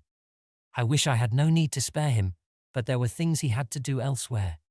His zeal is equal to mine in all those matters, and I suppose that when I feared the work, I feared him too as my greatest helper in it." Ward paused, and the doctor hardly knew what to say or think. He felt almost foolish in the face of this calm repudiation of the letter, and yet there clung to him the fact that while the present discourse was strange and alien and indubitably mad, the note itself had been tragic in its naturalness and likeness to the Charles Ward he knew. Willett now tried to turn the talk on early matters, and recall to the youth some past events which would restore a familiar mood. But in this process he obtained only the most grotesque results. It was the same with all the alienists later on.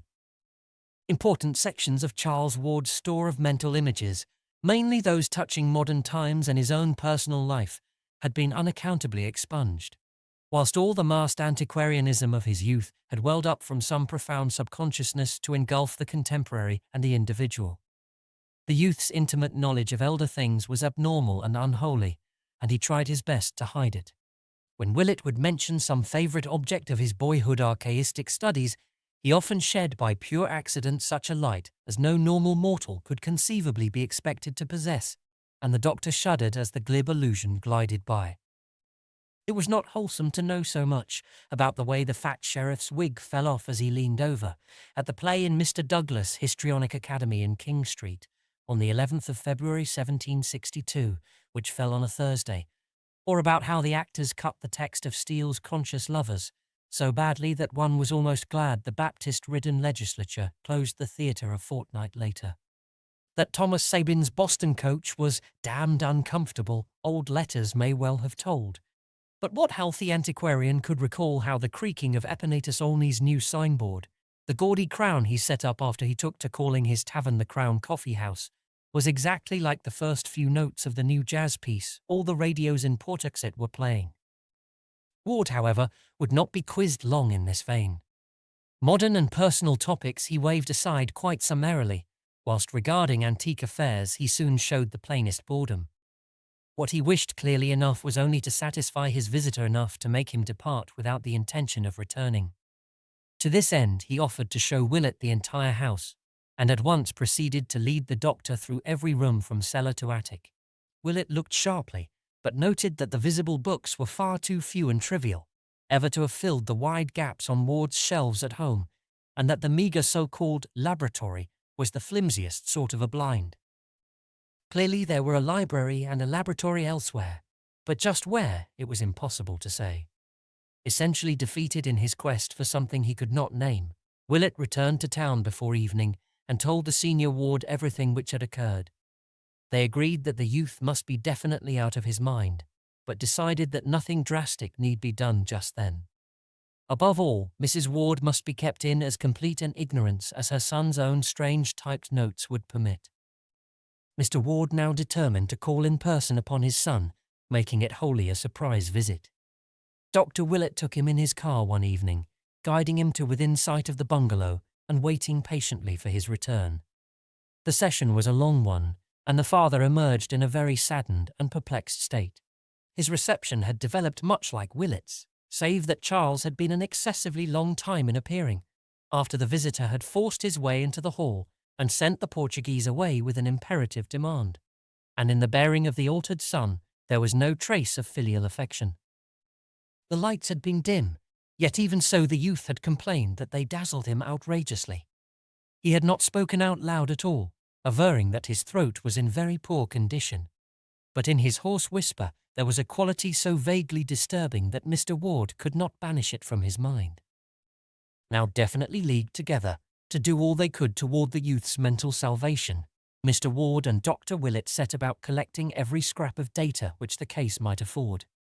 Portexic gossip was the first item they studied, and this was relatively easy to glean since both had friends in that region. Dr. Willett obtained the most rumours because people talked more frankly to him than to a parent of the central figure, and from all he heard he could tell that young Ward's life had become indeed a strange one. Common tongues would not dissociate his household from the vampirism of the previous summer, while the nocturnal comings and goings of the motor trucks provided their share of dark speculation. Local tradesmen spoke of the queerness of the orders brought them by the evil-looking Portuguese, and in particular of the inordinate amounts of meat and fresh blood secured from the 2 butcher shops in the immediate neighbourhood. For a household of only 3, these quantities were quite absurd. Then there was the matter of the sounds beneath the earth. Reports of these things were harder to pin down, but all the vague hints tallied in certain basic essentials. Noises of a ritual nature positively existed, and at times when the bungalow was dark. They might, of course, have come from the known cellar, but rumour insisted that there were deeper and more spreading crypts. Recalling the ancient tales of Joseph Curwen's catacombs, and assuming for granted that the present bungalow had been selected because of its situation on the old Curwen site as revealed in one or another of the documents found behind the picture, Willett and Mr. Ward gave this phase of the gossip much attention, and searched many times without success for the door in the river bank which old manuscripts mentioned. As to popular opinions of the bungalow's various inhabitants, it was soon plain that the brother Portuguese was loathed, the bearded and spectacled Dr. Allen feared, and the pallid young scholar disliked to a profound extent. During the last week or 2, Ward had obviously changed much, abandoning his attempts at affability and speaking only in hoarse, but oddly repellent whispers on the few occasions that he ventured forth. Such were the shreds and fragments gathered here and there, and over these Mr. Ward and Dr. Willett held many long and serious conferences. They strove to exercise deduction, induction, and constructive imagination to their utmost extent, and to correlate every known fact of Charles's later life, including the frantic letter which the doctor now showed the father, with the meagre documentary evidence available concerning old Joseph Curwen. They would have given much for a glimpse of the papers Charles had found, for very clearly the key to the youth's madness lay in what he had learned of the ancient wizard and his doings. Part 4. A Search and an Evocation. Chapter 4. And yet, after all, it was from no step of Mr. Ward's or Dr. Willett's that the next move in this singular case proceeded. The father and the physician, rebuffed and confused by a shadow too shapeless and intangible to combat, had rested uneasily on their oars while the typed notes of young Ward to his parents grew fewer and fewer. Then came the first of the month with its customary financial adjustments, and the clerks at certain banks began a peculiar shaking of heads and telephoning from one to the other.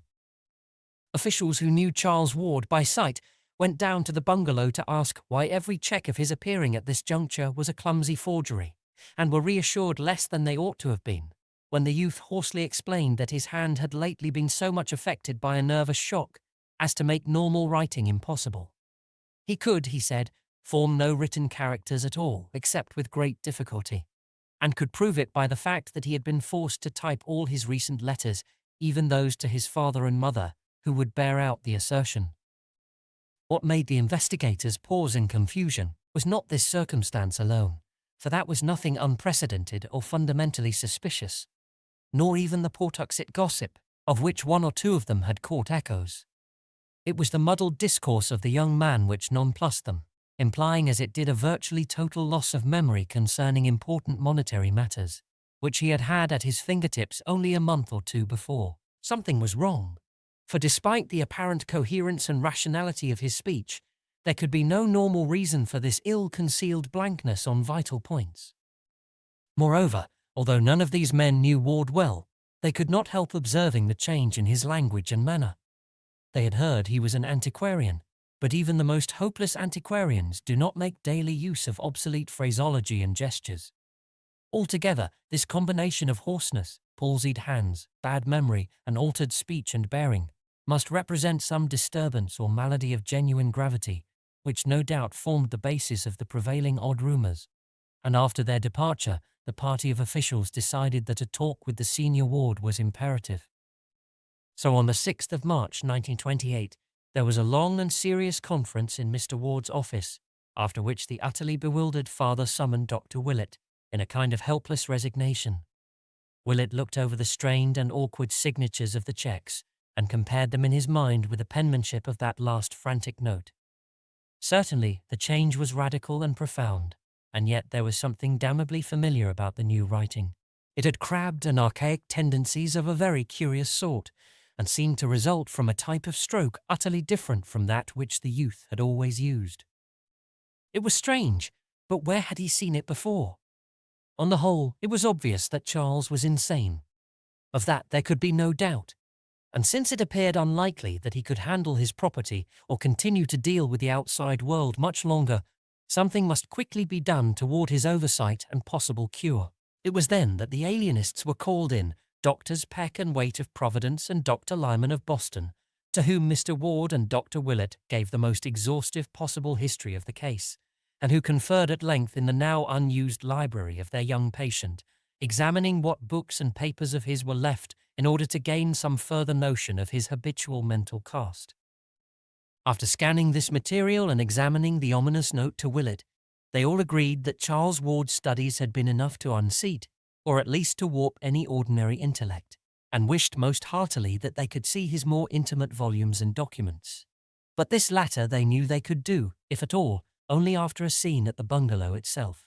Willett now reviewed the whole case with febrile energy, it being at this time that he obtained the statements of the workmen, who had seen Charles find the Curwen documents, and that he collated the incidents of the destroyed newspaper items, looking up the latter at the journal office. On Thursday, the 8th of March, Doctors Willett, Peck, Lyman and Waite, accompanied by Mr. Ward, paid the youth their momentous call, making no concealment of their object and questioning the now acknowledged patient with extreme minuteness.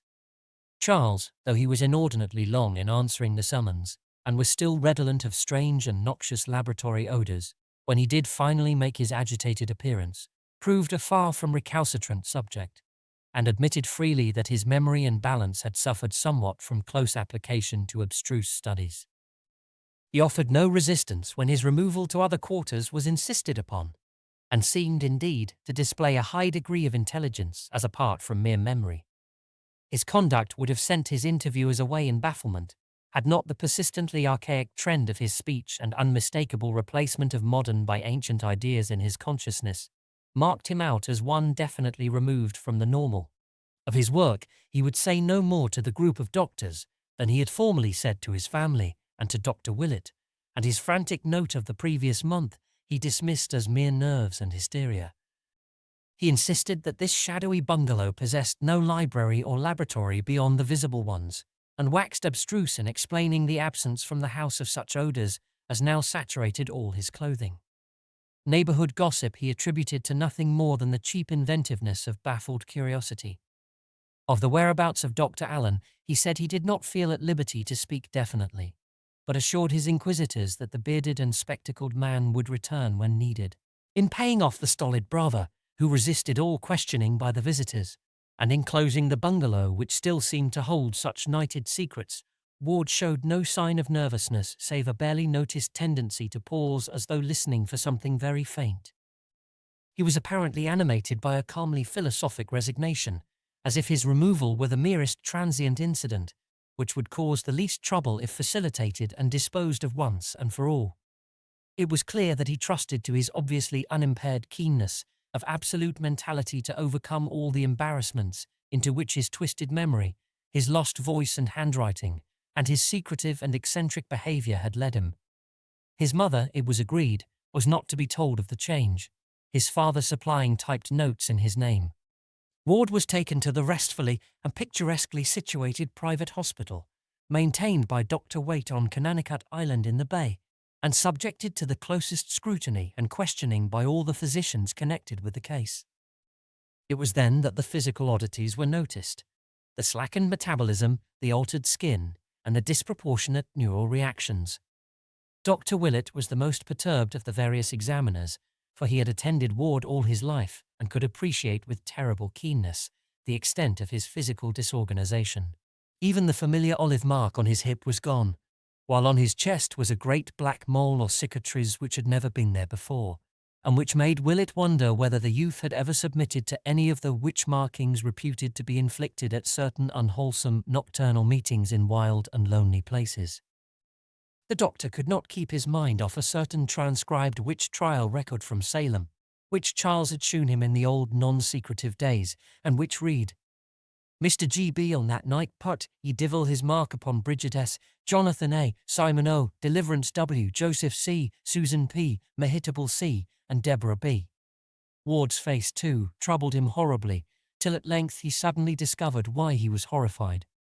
For above the young man's right eye was something which he had never previously noticed.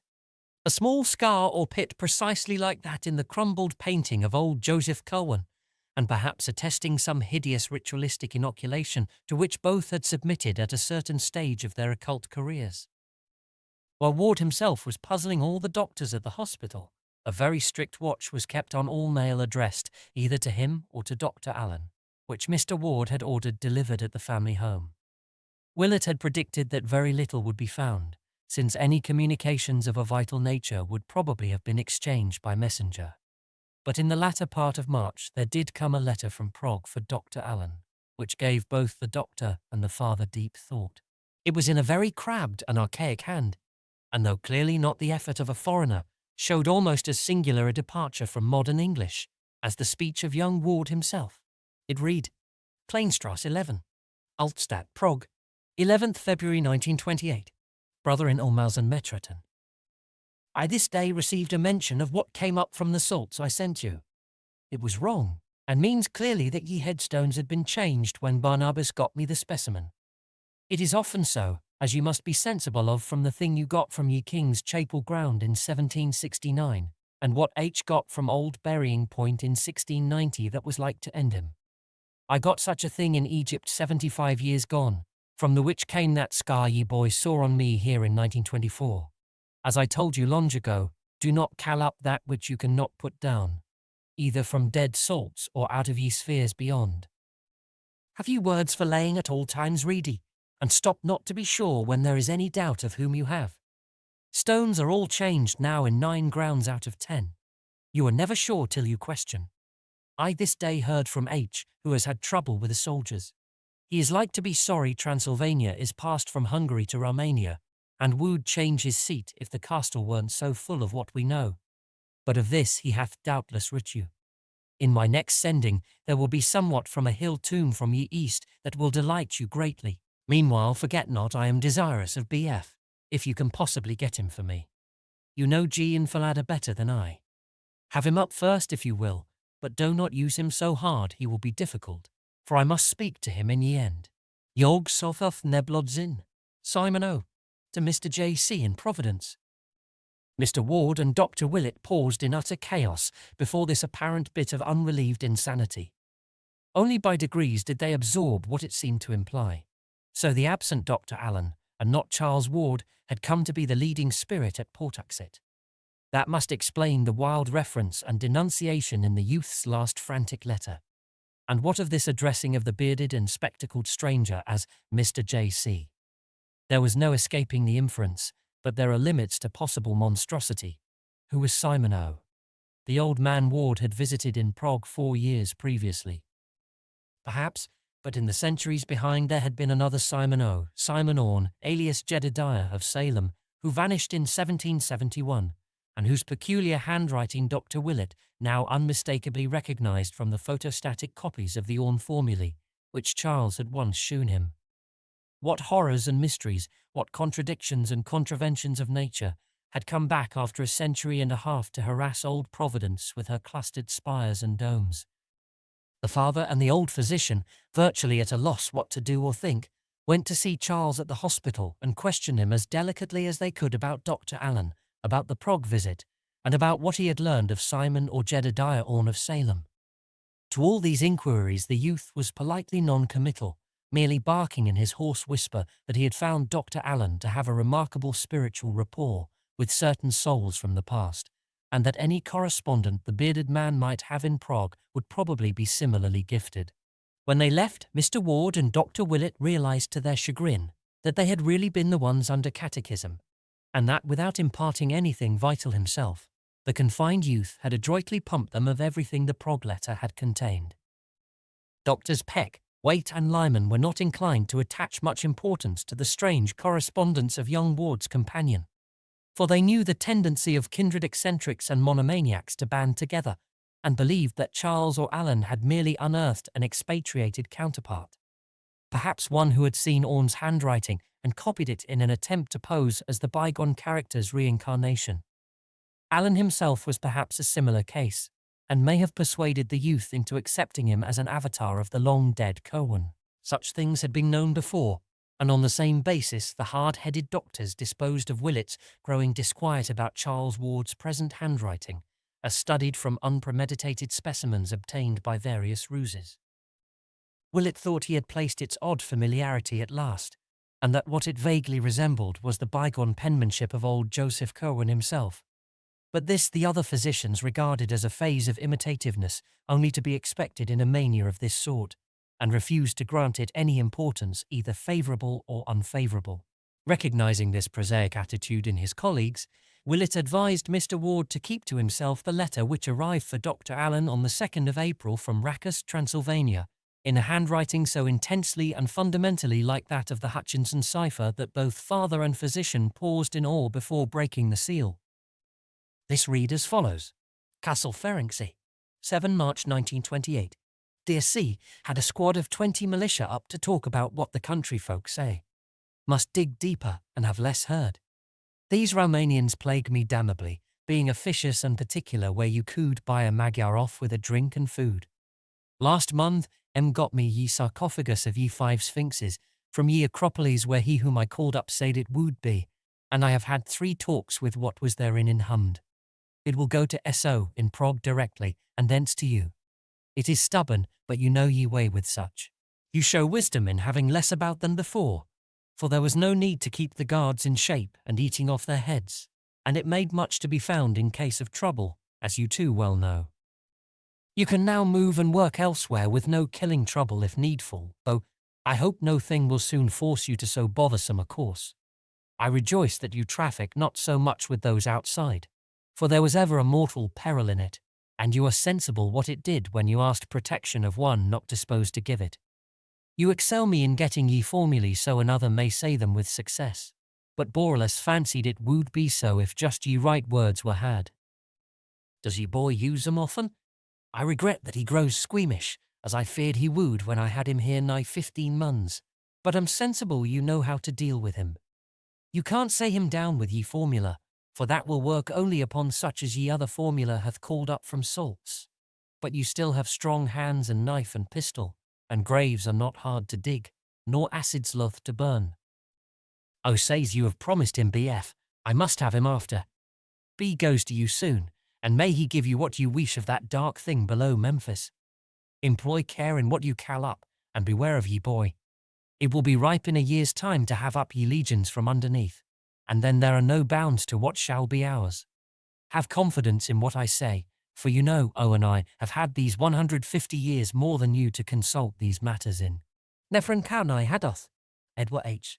For J. Curwen, Esquire, Providence. But if Willett and Mr. Ward refrained from showing this letter to the alienists, they did not refrain from acting upon it themselves. No amount of learned sophistry could controvert the fact that the strangely bearded and spectacled Dr. Allen, of whom Charles's frantic letter had spoken as such a monstrous menace, was in close and sinister correspondence with two inexplicable creatures whom Ward had visited in his travels and who plainly claimed to be survivals or avatars of Curwen's old Salem colleagues. That he was regarding himself as the reincarnation of Joseph Curwen, and that he entertained, or was at least advised to entertain, murderous designs against a boy who could scarcely be other than Charles Ward. There was organized horror afoot, and no matter who had started it, the missing Allen was by this time at the bottom of it. Therefore, thanking heaven that Charles was now safe in the hospital, Mr. Ward lost no time in engaging detectives to learn all they could of the cryptic bearded doctor, finding whence he had come and what Pawtuxet knew of him, and if possible discovering his current whereabouts. Supplying the men with one of the bungalow keys which Charles yielded up, he urged them to explore Allen's vacant room, which had been identified when the patient's belongings had been packed, obtaining what clues they could from any effects he might have left about. Mr. Ward talked with the detectives in his son's old library, and they felt a marked relief when they left it at last, for there seemed to hover about the place a vague aura of evil.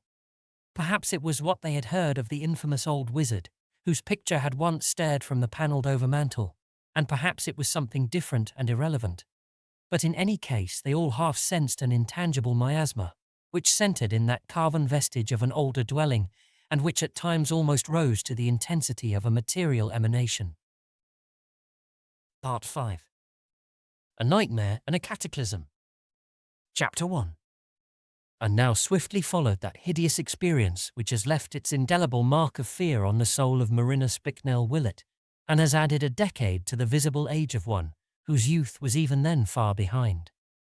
Dr. Willett had conferred at length with Mr. Ward, and had come to an agreement with him on several points which both felt the alienists would ridicule. There was, they conceded, a terrible movement alive in the world, whose direct connection with a necromancy, even older than the Salem witchcraft, could not be doubted.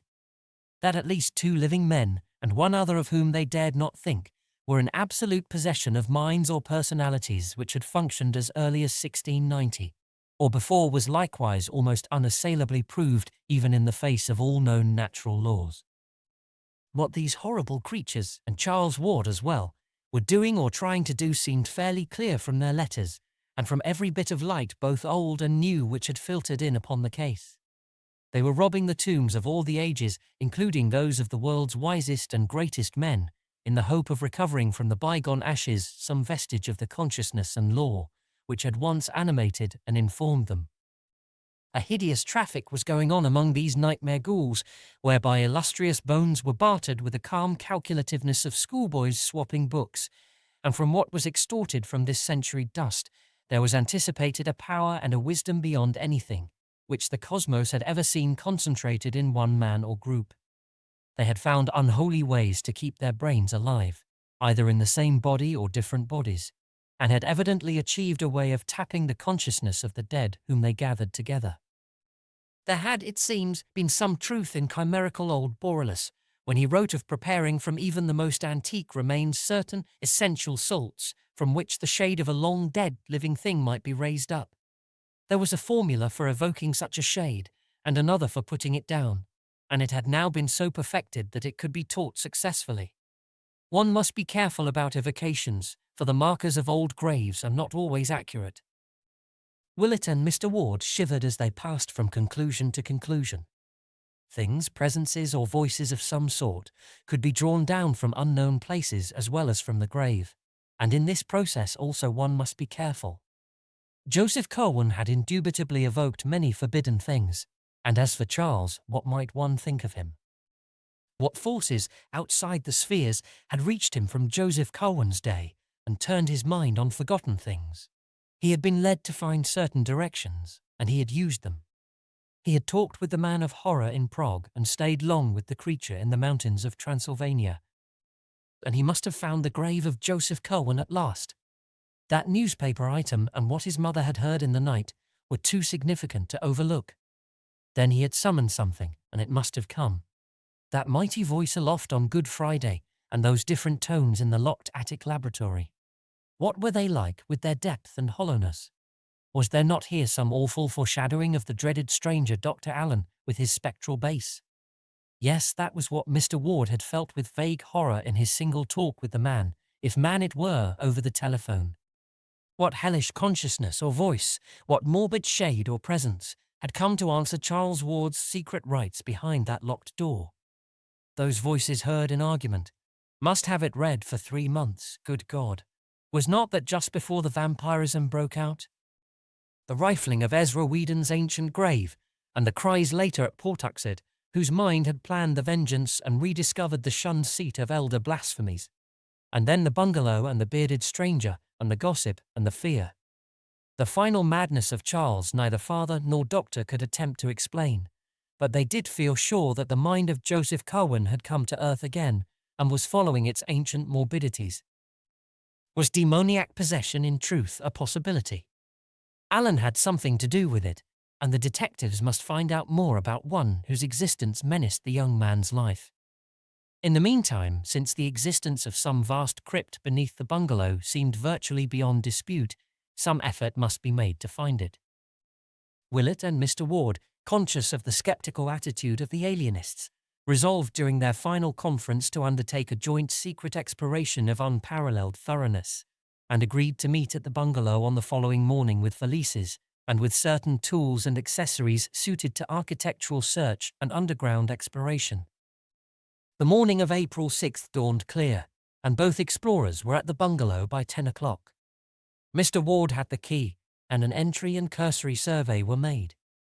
From the disordered condition of Dr. Allen's room, it was obvious that the detectives had been there before, and the later searchers hoped that they had found some clue which might prove of value.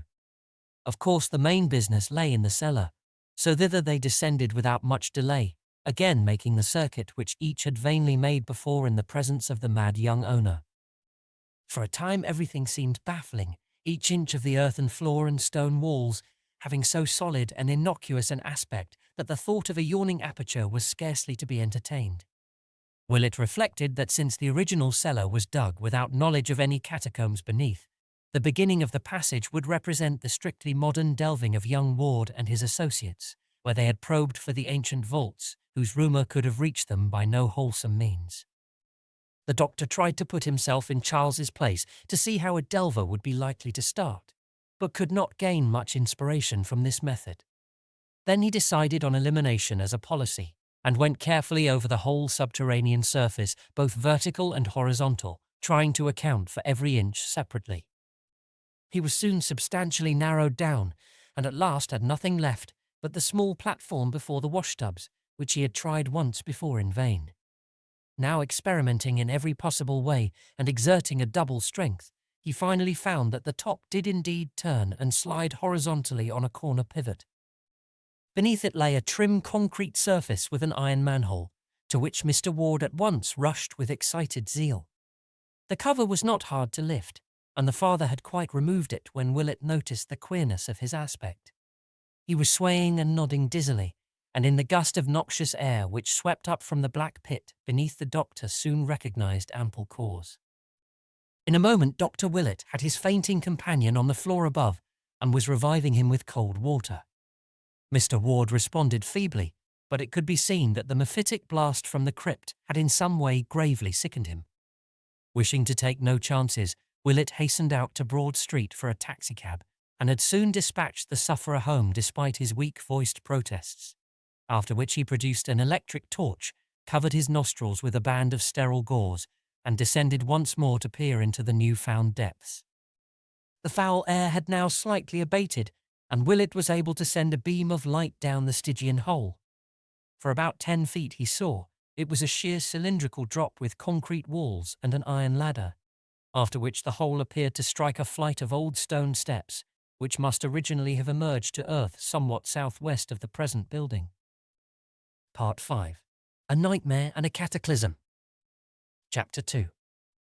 Willett freely admits that for a moment the memory of the old Curwen legends kept him from climbing down alone into that malodorous gulf. He could not help thinking of what Luke Fenner had reported on that last monstrous night. Then duty asserted itself, and he made the plunge, carrying a great valise for the removal of whatever papers might prove of supreme importance.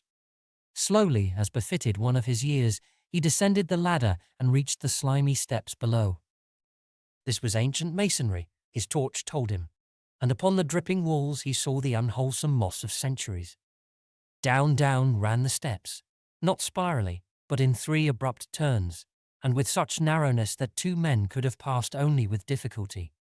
He had counted about 30 when a sound reached him very faintly, and after that he did not feel disposed to count any more. It was a godless sound, one of those low-keyed, insidious outrages of nature which are not meant to be.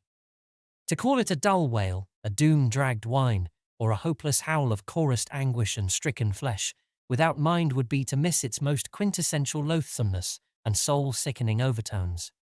Was it for this that Ward had seemed to listen on that day he was removed? It was the most shocking thing that Willett had ever heard, and it continued from no determinate point, as the doctor reached the bottom of the steps and cast his torchlight around on lofty corridor walls, surmounted by cyclopean vaulting and pierced by numberless black archways. The hall in which he stood was perhaps 14 feet high to the middle of the vaulting and 10 or 12 feet broad. Its pavement was of large chipped flagstones, and its walls and roof were of dressed masonry. Its length he could not imagine, for it stretched ahead indefinitely into the blackness. Of the archways, some had doors of the old 6-panelled colonial type, whilst others had none.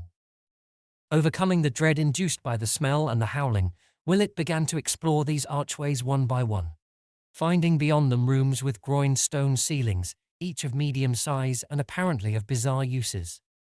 Most of them had fireplaces, the upper courses of whose chimneys would have formed an interesting study in engineering.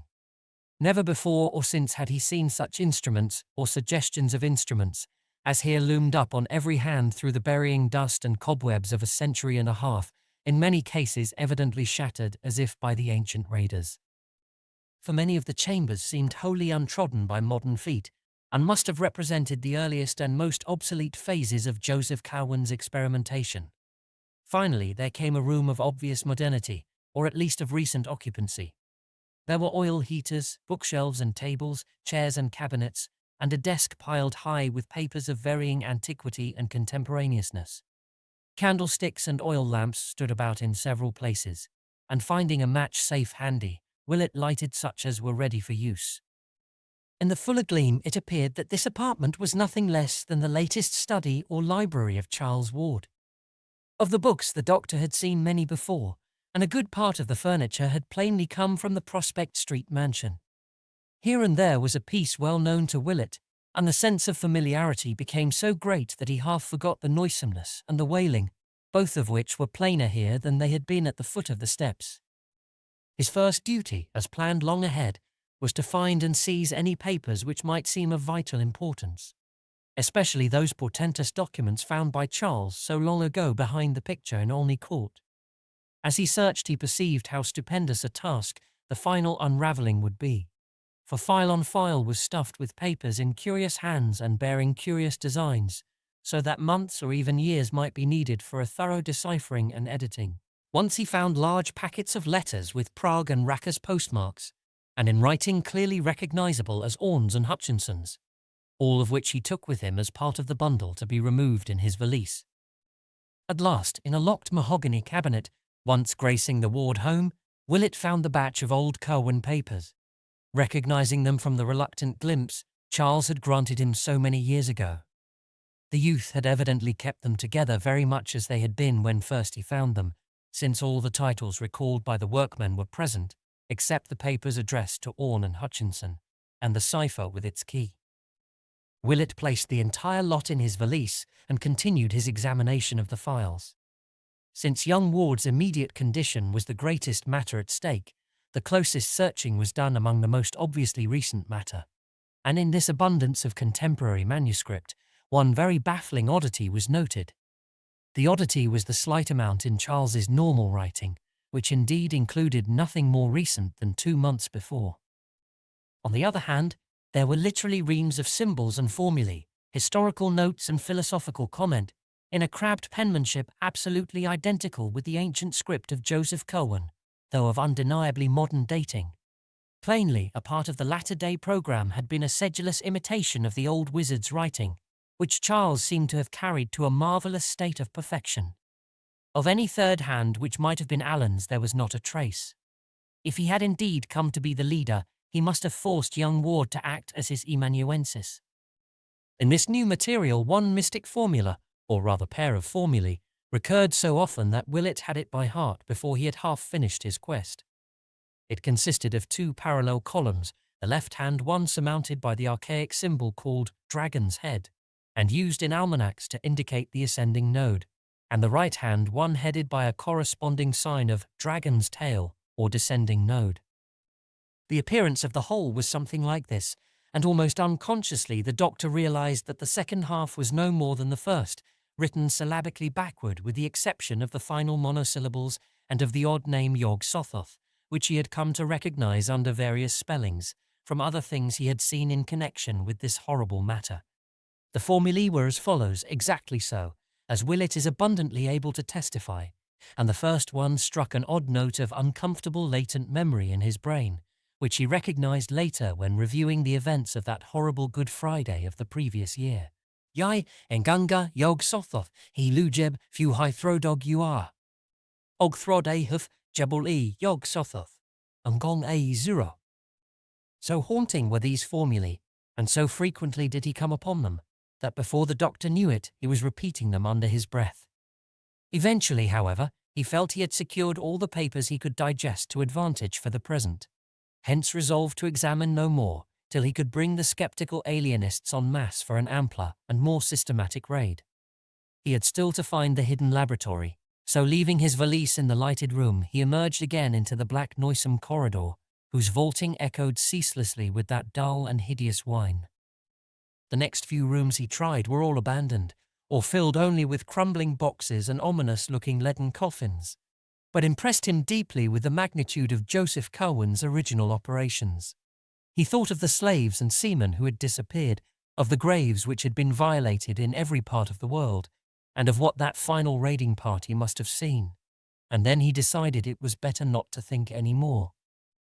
Once a great stone staircase mounted at his right, and he deduced that this must have reached to one of the Curwen outbuildings, perhaps the famous stone edifice with the high slit-like windows, provided the steps he had descended had led from the steep-roofed farmhouse. Suddenly the walls seemed to fall away ahead, and the stench and the wailing grew stronger. Willett saw that he had come upon a vast open space, so great that his torchlight would not carry across it, and as he advanced he encountered occasional stout pillars supporting the arches of the roof. After a time he reached a circle of pillars grouped like the monoliths of Stonehenge, with a large carved altar on a base of 3 steps in the centre, and so curious were the carvings on that altar that he approached to study them with his electric light. But when he saw what they were, he shrank away shuddering, and did not stop to investigate the dark stains, which discoloured the upper surface and had spread down the sides in occasional thin lines. Instead, he found the distant wall, and traced it as it swept round in a gigantic circle, perforated by occasional black doorways, and indented by a myriad of shallow cells with iron gratings and wrist and ankle bonds on chains, fastened to the stone of the concave rear masonry. These cells were empty, but still the horrible odour and the dismal moaning continued, more insistent now than ever, and seemingly varied at times by a sort of slippery thumping. Part 5. A Nightmare and a Cataclysm. Chapter 3. From that frightful smell and that uncanny noise Willett's attention could no longer be diverted. Both were plainer and more hideous in the great pillared hall than anywhere else, and carried a vague impression of being far below, even in this dark netherworld of subterranean mystery. Before trying any of the black archways, for steps leading further down, the doctor cast his beam of light about the stone-flagged floor. It was very loosely paved, and at irregular intervals there would occur a slab, curiously pierced by small holes in no definite arrangement, while at one point there lay a very long ladder carelessly flung down. To this ladder, singularly enough, appeared to cling a particularly large amount of the frightful odour which encompassed everything. As he walked slowly about it, suddenly occurred to Willett that both the noise and the odour seemed strongest directly above the oddly pierced slabs, as if they might be crude trap-doors leading down to some still deeper region of horror. Kneeling by one, he worked at it with his hands, and found that with extreme difficulty he could budge it. At his touch, the moaning beneath ascended to a louder key, and only with vast trepidation did he persevere in the lifting of the heavy stone. A stench unnameable now rose up from below, and the doctor's head reeled dizzily as he laid back the slab and turned his torch upon the exposed square yard of gaping blackness. If he had expected a flight of steps to some wide gulf of ultimate abomination, Willett was destined to be disappointed, for amidst that foetor and cracked whining, he discerned only the brick-faced top of a cylindrical, well, perhaps 1.5 yards in diameter, and devoid of any ladder or other means of descent. As the light shone down, the wailing changed suddenly to a series of horrible yelps, in conjunction with which there came again that sound of blind, futile scrambling and slippery thumping. The explorer trembled, unwilling even to imagine what noxious thing might be lurking in that abyss, but in a moment mustered up the courage to peer over the rough-hewn brink, lying at full length and holding the torch downward at arm's length, to see what might lie below. For a second, he could distinguish nothing but the slimy moss-grown brick walls, sinking illimitably into that half-tangible miasma of murk and foulness and anguished frenzy, and then he saw that something dark was leaping clumsily and frantically up and down at the bottom of the narrow shaft, which must have been from 20 to 25 feet below the stone floor where he lay. The torch shook in his hand, but he looked again to see what manner of living creature might be immured there in the darkness of that unnatural well, left starving by young Ward through all the long months since the doctors had taken him away, and clearly only one of a vast number prisoned in the kindred wells, whose pierced stone covers so thickly studded in the floor of the great vaulted cavern.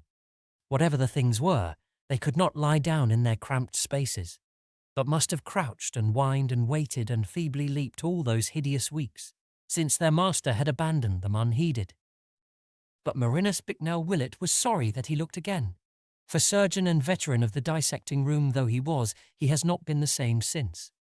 It is hard to explain just how a single sight of a tangible object with measurable dimensions could so shake and change a man, and we may only say that there is about certain outlines and entities a power of symbolism and suggestion which acts frightfully on a sensitive thinker's perspective and whispers terrible hints of obscure cosmic relationships and unnameable realities behind the protective illusions of common vision. In that second look, Willett saw such an outline or entity, for during the next few instants he was undoubtedly as stark mad as any inmate of Dr. Waite's private hospital. He dropped the electric torch from a hand drained of muscular power or nervous coordination, nor heeded the sound of crunching teeth which told of its fate at the bottom of the pit. He screamed and screamed and screamed in a voice whose falsetto panic no acquaintance of his would ever have recognized, and though he could not rise to his feet, he crawled and rolled desperately away over the damp pavement, where dozens of Tartarian wells poured forth their exhausted whining and yelping to answer his own insane cries. He tore his hands on the rough, loose stones and many times bruised his head against the frequent pillars, but still he kept on. Then at last he slowly came to himself in the utter blackness and stench, and stopped his ears against the droning wail, into which the burst of yelping had subsided. He was drenched with perspiration and without means of producing a light, stricken and unnerved in the abysmal blackness and horror, and crushed with a memory he never could efface. Beneath him dozens of those things still lived, and from one of the shafts the cover was removed. He knew that what he had seen could never climb up the slippery walls, yet shuddered at the thought that some obscure foothold might exist. What the thing was, he would never tell. It was like some of the carvings on the hellish altar, but it was alive. Nature had never made it in this form, for it was too palpably unfinished. The deficiencies were of the most surprising sort, and the abnormalities of proportion could not be described. Willett consents only to say that this type of thing must have represented entities, which Ward called up from imperfect salts, and which he kept for servile or ritualistic purposes. If it had not had a certain significance, its image would not have been carved on that damnable stone. It was not the worst thing depicted on that stone, but Willett never opened the other pits. At the time, the first connected idea in his mind was an idle paragraph from some of the old Curwen data he had digested long before, a phrase used by Simon or Jedediah Orne in that portentous confiscated letter to the bygone sorcerer. Certainly, there was nothing but ye liveliest awfulness in that which H raised up from what he could gather only a part of. Then, horribly supplementing, rather than displacing this image, there came a recollection of those ancient lingering rumours, anent the burned, twisted thing found in the fields a week after the Curwen raid.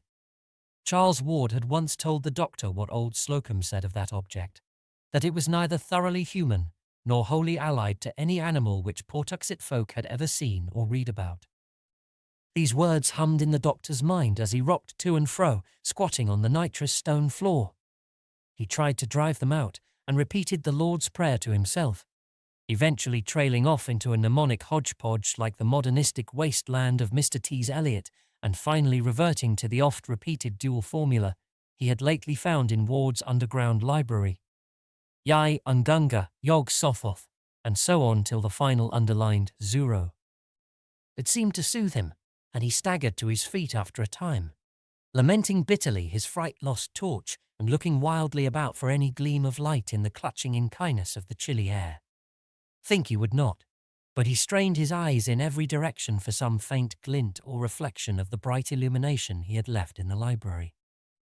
After a while, he thought he detected a suspicion of a glow infinitely far away, and toward this he crawled in agonized caution on hands and knees, amidst the stench and howling, always feeling ahead lest he collide with the numerous great pillars or stumble into the abominable pit he had uncovered. Once his shaking fingers touched something which he knew must be the steps leading to the hellish altar, and from this spot he recoiled in loathing.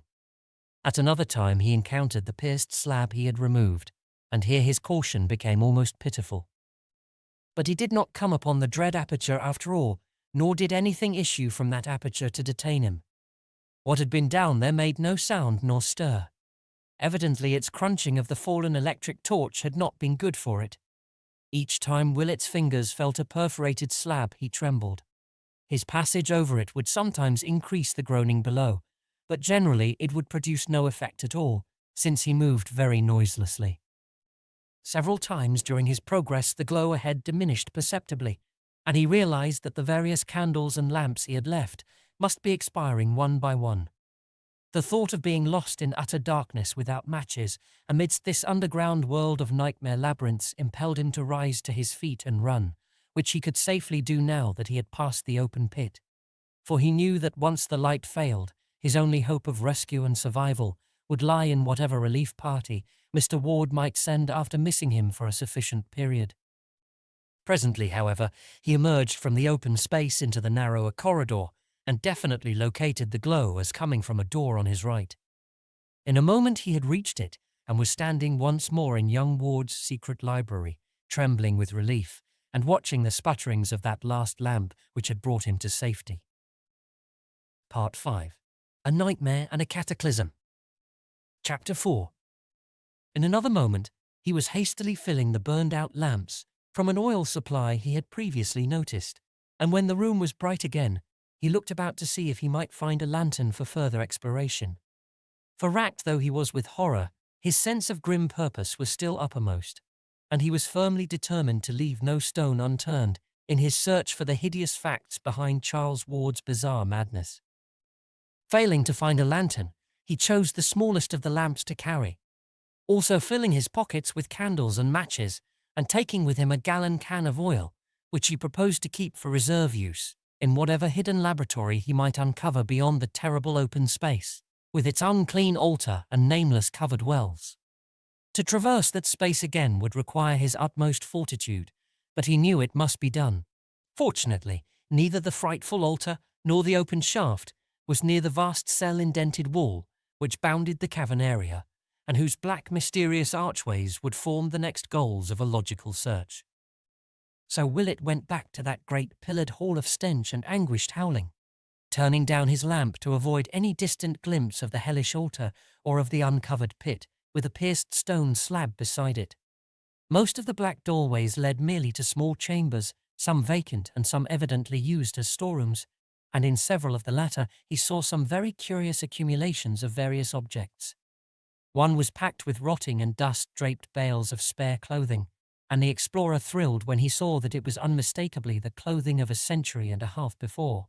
In another room he found numerous odds and ends of modern clothing, as if gradual provisions were being made to equip a large body of men. But what he disliked most of all were the huge copper vats which occasionally appeared, these and the sinister incrustations upon them. He liked them even less than the weirdly figured leaden bowls, whose rims retained such obnoxious deposits, and around which clung repellent odours perceptible above even the general noisomeness of the crypt. When he had completed about half the entire circuit of the wall, he found another corridor like that from which he had come, and out of which many doors opened. This he proceeded to investigate, and after entering 3 rooms of medium size and of no significant contents, he came at last to a large oblong apartment whose business-like tanks and tables, furnaces and modern instruments, occasional books and endless shelves of jars and bottles proclaimed it indeed the long-sought laboratory of Charles Ward, and no doubt of old Joseph Curwen before him. After lighting the 3 lamps which he found filled and ready, Dr. Willett examined the place and all its appurtenances with the keenest interest, noting from the relative quantities of various reagents on the shelves that young Ward's dominant concern must have been with some branch of organic chemistry. On the whole, little could be learned from the scientific ensemble, which included a gruesome-looking dissecting table, so that the room was really rather a disappointment. Among the books was a tattered old copy of perilous in black letter, and it was weirdly interesting to note that Ward had underlined the same passage, whose marking had so perturbed good Mr. Merritt at Curwen's farmhouse more than a century and a half before. That older copy, of course, must have perished along with the rest of Curwen's occult library in the final raid. 3 archways opened off the laboratory, and these the doctor proceeded to sample in turn. From his cursory survey, he saw that 2 led merely to small storerooms, but these he canvassed with care, remarking the piles of coffins in various stages of damage, and shuddering violently at 2 or 3 of the few coffin plates he could decipher. There was much clothing also stored in these rooms, and several new and tightly nailed boxes, which he did not stop to investigate. Most interesting of all, perhaps, were some odd bits which he judged to be fragments of old Joseph Curwen's laboratory appliances. These had suffered damage at the hands of the raiders, but were still partly recognizable as the chemical paraphernalia of the Georgian period. The 3rd archway led to a very sizable chamber, entirely lined with shelves and having in the centre a table bearing 2 lamps. These lamps Willett lighted, and in their brilliant glow studied the endless shelving which surrounded him. Some of the upper levels were wholly vacant, but most of the space was filled with small, odd-looking leaden jars of 2 general types, one tall and without handles like a Grecian lekithos or oil jug, and the other with a single handle and proportion like a Phaleron jug. All had metal stoppers and were covered with peculiar-looking symbols moulded in low relief. In a moment the doctor noticed that these jugs were classified with great rigidity, all the lekithoi being on one side of the room with a large wooden sign reading Custo Days above them, and all the Phalerons on the other, correspondingly labelled with a sign reading Materia. Each of the jars or jugs, except some on the upper shelves that turned out to be vacant, bore a cardboard tag with a number apparently referring to a catalogue, and Willett resolved to look for the latter presently. For the moment, however, he was more interested in the nature of the array as a whole, and experimentally opened several of the lekithoi and Phalerons at random with a view to a rough generalization. The result was invariable. Both types of jar contained a small quantity of a single kind of substance, a fine dusty powder of very light weight and of many shades of dull, neutral colour. To the colours which formed the only point of variation, there was no apparent method of disposal, and no distinction between what occurred in the lekithoi and what occurred in the Phalerons. A bluish-grey powder might be by the side of a pinkish-white one, and any one in a Phaleron might have its exact counterpart in a lekithos. The most individual feature about the powders was their non-adhesiveness. Willett would pour one into his hand, and upon returning it to its jug would find that no residue whatever remained on its palm.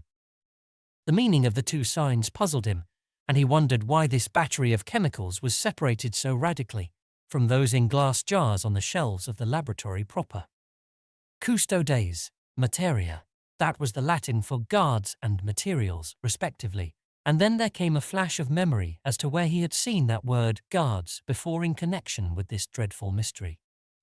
It was, of course, in the recent letter to Dr. Allen purporting to be from old Edward Hutchinson, and the phrase had read, "There was no need to keep the guards in shape and eating off their heads, and it made much to be found in case of trouble, as you too well know." What did this signify? But wait, was there not still another reference to guards in this matter, which he had failed wholly to recall when reading the Hutchinson letter? Back in the old non-secretive days, Ward had told him of the Eleazar Smith diary, recording the spying of Smith and Whedon on the Curwen farm, and in that dreadful chronicle there had been a mention of conversations overheard before the old wizard betook himself, wholly beneath the earth. There had been, Smith and Whedon insisted, terrible colloquies wherein figured Curwen, certain captives of his, and the guards of those captives. Those guards, according to Hutchinson or his avatar, had eaten their heads off, so that now Dr. Allen did not keep them in shape. And if not in shape, how save as the salts to which it appears this wizard band was engaged in reducing as many human bodies or skeletons as they could. So that was what these lekythoi contained. The monstrous fruit of unhallowed rites and deeds, presumably won or cowed to such submission as to help, when called up by some hellish incantation, in the defense of their blasphemous master or the questioning of those who were not so willing. Willett shuddered at the thought of what he had been pouring in and out of his hands, and for a moment felt an impulse to flee in panic from that cavern of hideous shelves with their silent and perhaps watching sentinels. Then he thought of the materia in the myriad Falaran jugs on the other side of the room. Salts, too, and if not the salts of guards, then the salts of what? God, could it be possible that here lay the mortal relics of half the Titan thinkers of all the ages, snatched by supreme ghouls from crypts where the world thought them safe, and subject to the beck and call of madmen who sought to drain their knowledge for some still wilder end, whose ultimate effect would concern, as poor Charles had hinted in his frantic note, all civilization, all natural law, perhaps even the fate of the solar system and the universe. And Marinus Bicknell Willett had sifted their dust through his hands. Then he noticed a small door at the farther end of the room, and calmed himself enough to approach it and examine the crude sign chiseled above. It was only a symbol, but it filled him with vague spiritual dread, for a morbid, dreaming friend of his had once drawn it on paper and told him a few of the things it means in the dark abyss of sleep. It was the sign of Koth that dreamers see fixed above the archway of a certain black tower standing alone in twilight. And Willett did not like what his friend Randolph Carter had said of its powers. But a moment later he forgot the sign as he recognized a new acrid odor in the stench-filled air. This was a chemical rather than animal smell, and came clearly from the room beyond the door. And it was unmistakably the same odor which had saturated Charles Ward's clothing on the day the doctors had taken him away. So it was here that the youth had been interrupted by the final summons. He was wiser than old Joseph Curwen, for he had not resisted. Willett, boldly determined to penetrate every wonder and nightmare this nether realm might contain, seized the small lamp and crossed the threshold. A wave of nameless fright rolled out to meet him, but he yielded to no whim and deferred to no intuition. There was nothing alive here to harm him, and he would not be stayed in his piercing of the eldritch cloud which engulfed his patient. The room beyond the door was of medium size, and had no furniture save a table, a single chair, and two groups of curious machines with clamps and wheels, which Willett recognized after a moment as medieval instruments of torture. On one side of the door stood a rack of savage whips, above which were some shelves, bearing empty rows of shallow pedestaled cups, of lead shaped like Grecian kylikes. On the other side was the table, with a powerful argand lamp, a pad and pencil, and two of the stoppered lekythoi from the shelves outside, set down at irregular places, as if temporarily or in haste. Willett lighted the lamp and looked carefully at the pad to see what notes young Ward might have been jotting down when interrupted. but found nothing more intelligible than the following disjointed fragments in that crabbed Curwen chirography, which shed no light on the case as a whole. "B died not, escaped into walls and found place below. Saw old V say ye Sabaoth and learnt ye way. Raised Yog Sothoth thrice, and was ye next day delivered. F sought to wipe out all knowing how to raise those from outside." As the strong argan blaze lit up the entire chamber, the doctor saw that the wall opposite the door, between the two groups of torturing appliances in the corners, was covered with pegs from which hung a set of shapeless-looking robes of a rather dismal yellowish white. But far more interesting were the two vacant walls, both of which were thickly covered with mystic symbols and formulae roughly chiselled in the smooth, dressed stone. The damp floor also bore marks of carving, and with but little difficulty Willett deciphered a huge pentagram in the centre, with a plain circle about 3 feet wide, halfway between this and each corner. In one of these 4 circles, near where a yellowish robe had been flung carelessly down, there stood a shallow kylix of the sort found on the shelves above the whip rack, and just outside the periphery was one of the Falaran jugs from the shelves in the other room, its tag numbered 118. This was unstoppered and proved upon inspection to be empty, but the explorer saw with a shiver that the kylix was not. Within its shallow area, and saved from scattering only by the absence of wind in this sequestered cavern, lay a small amount of a dry, dull, greenish efflorescent powder, which must have belonged in the jug, and Willett almost reeled at the implications that came sweeping over him as he correlated little by little the several elements and antecedents of the scene. The whips and the instruments of torture, the dust or salts from the jug of materia, the 2 lekythoi from the custodes shelf, the robes, the formulae on the walls, the notes on the pad, the hints from letters and legends, and the 1,000 glimpses, doubts and suppositions which had come to torment the friends and parents of Charles Ward. All these engulfed the doctor in a tidal wave of horror as he looked at that dry greenish powder outspread in the pedestaled leaden kylix on the floor. With an effort, however, Willett pulled himself together and began studying the formulae chiselled on the walls. From the stained and encrusted letters, it was obvious that they were carved in Joseph Curwen's time, and their text was such as to be vaguely familiar to one who had read much Curwen material or delved extensively into the history of magic. One the doctor clearly recognized as what Mrs. Ward heard her son chanting on that ominous Good Friday a year before, and what an authority had told him was a very terrible invocation addressed to secret gods outside the normal spheres. It was not spelled here exactly as Mrs. Ward had set it down from memory, nor yet as the authority had shewn it to him in the forbidden pages of Eliphaz Levi, but its identity was unmistakable, and such words as Sabaoth, Metraton, Ol Malzan, and Zariatnatmik sent a shudder of fright through the searcher, who had seen and felt so much of cosmic abomination just around the corner. This was on the left-hand wall as one entered the room. The right-hand wall was no less thickly inscribed, and Willett felt a start of recognition as he came upon the pair of formulae so frequently occurring in the recent notes in the library. They were, roughly speaking, the same, with the ancient symbols of dragon's head and dragon's tail heading them as in Ward's scribblings. But the spelling differed quite widely from that of the modern versions, as if old Curwen had had a different way of recording sound, or as if later study had evolved more powerful and perfected variants of the invocations in question. The doctor tried to reconcile the chiselled version with the one which still ran persistently in his head, and found it hard to do. Where the script he had memorized began Yai Ongunga Yog Sothoth, this epigraph started out as I Ingenga Yog Sothatha, which to his mind would seriously interfere with the syllabification of the second word.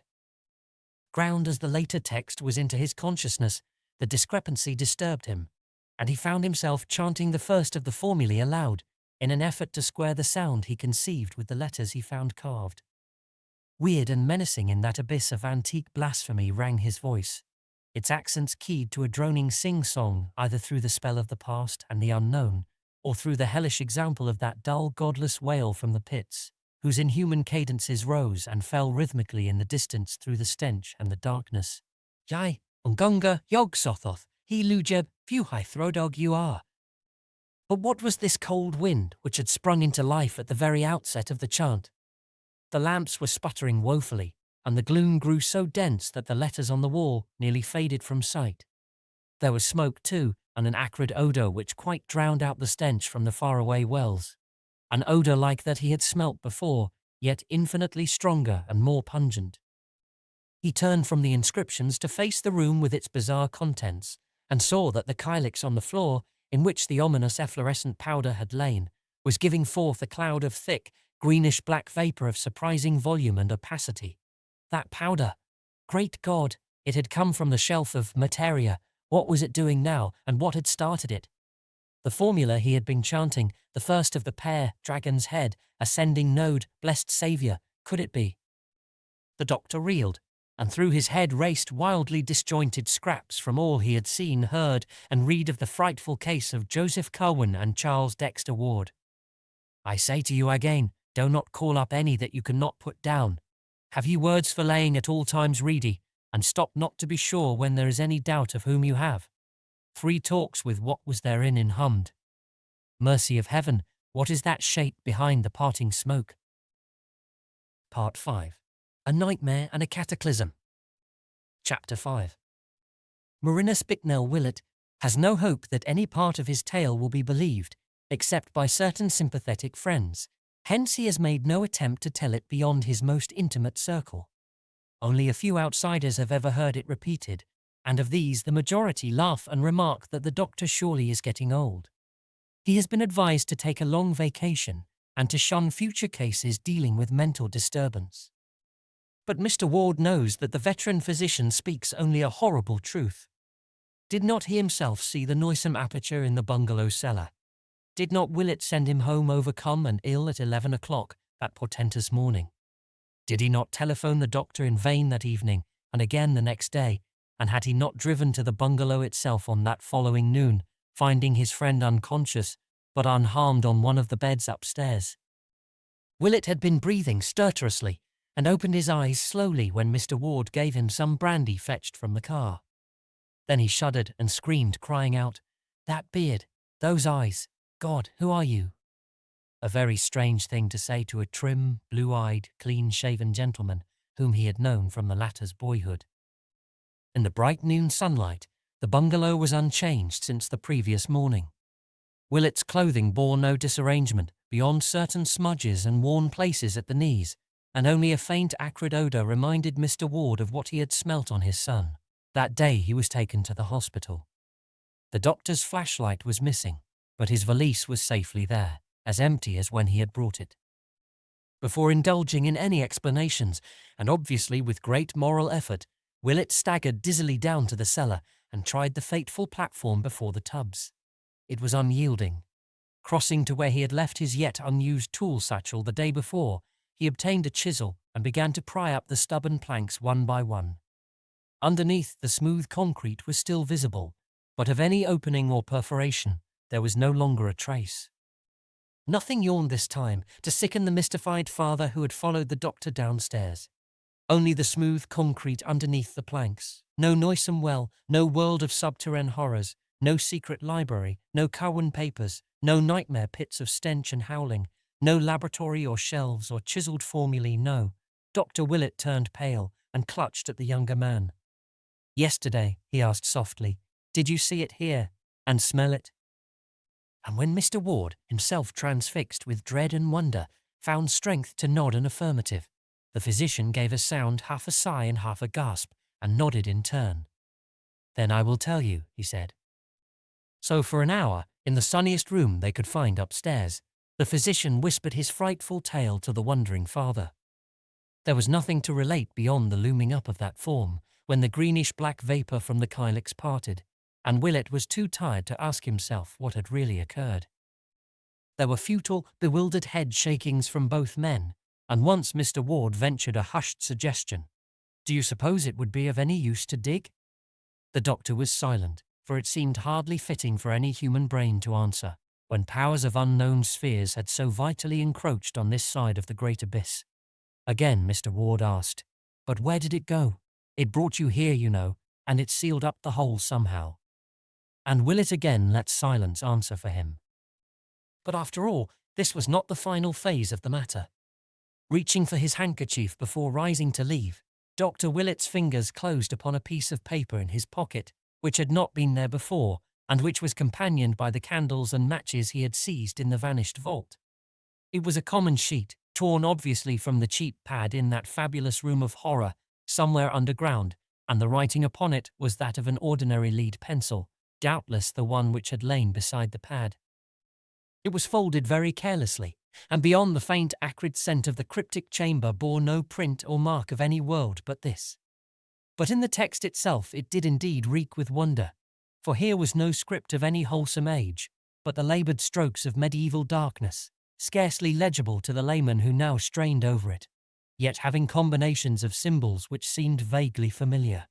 The briefly scrawled message was this, and its mystery lent purpose to the shaken pair, who forthwith walked steadily out to the Ward car and gave orders to be driven first to a quiet dining place, and then to the John Hay Library on the hill. At the library, it was easy to find good manuals of paleography, and over these the two men puzzled till the lights of evening shone out from the great chandelier. In the end they found what was needed.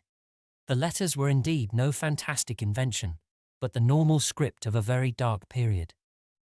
They were the pointed Saxon minuscules of the 8th or 9th century AD, and brought with them memories of an uncouth time when under a fresh Christian veneer ancient faiths and ancient rites stirred stealthily, and the pale moon of Britain looked sometimes on strange deeds in the Roman ruins of Callion and Hexham, and by the towers along Hadrian's crumbling wall.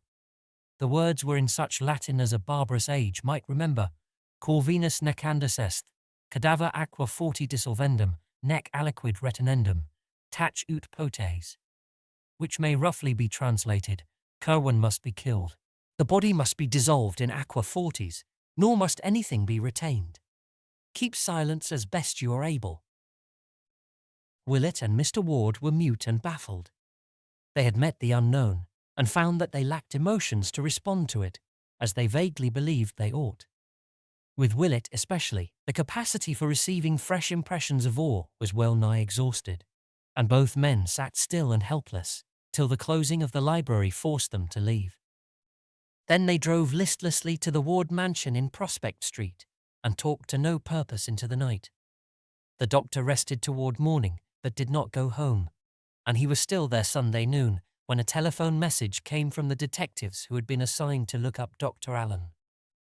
Mr. Ward, who was pacing nervously about in a dressing gown, answered the call in person, and told the men to come up early the next day, when he heard their report was almost ready. Both Willett and he were glad that this phase of the matter was taking form, for whatever the origin of the strange minuscule message, it seemed certain that the Curwen, who must be destroyed, could be no other than the bearded and spectacled stranger. Charles had feared this man, and had said in the frantic note that he must be killed and dissolved in acid. Allen, moreover, had been receiving letters from the strange wizards in Europe under the name of Curwen, and palpably regarded himself as an avatar of the bygone necromancer. And now from a fresh and unknown source had come a message saying that Curwen must be killed and dissolved in acid. The linkage was too unmistakable to be factitious, and besides, was not Allen planning to murder young Ward upon the advice of the creature called Hutchinson? Of course, the letter they had seen had never reached the bearded stranger, but from its text they could see that Allen had already formed plans for dealing with the youth if he grew too squeamish. Without doubt, Allen must be apprehended, and even if the most drastic directions were not carried out, he must be placed where he could inflict no harm upon Charles Ward. That afternoon, hoping against hope to extract some gleam of information anent the inmost mysteries from the only available one capable of giving it, the father and the doctor went down the bay and called on young Charles at the hospital. Simply and gravely, Willett told him all he had found, and noticed how pale he turned as each description made certain the truth of the discovery. The physician employed as much dramatic effect as he could, and watched for a wincing on Charles's part when he approached the matter of the covered pits and the nameless hybrids within. But Ward did not wince. Willett paused, and his voice grew indignant as he spoke of how the things were starving. He taxed the youth with shocking inhumanity, and shivered when only a sardonic laugh came in reply. For Charles, having dropped as useless, his pretense that the crypt did not exist, seemed to see some ghastly jest in this affair, and chuckled hoarsely at something which amused him.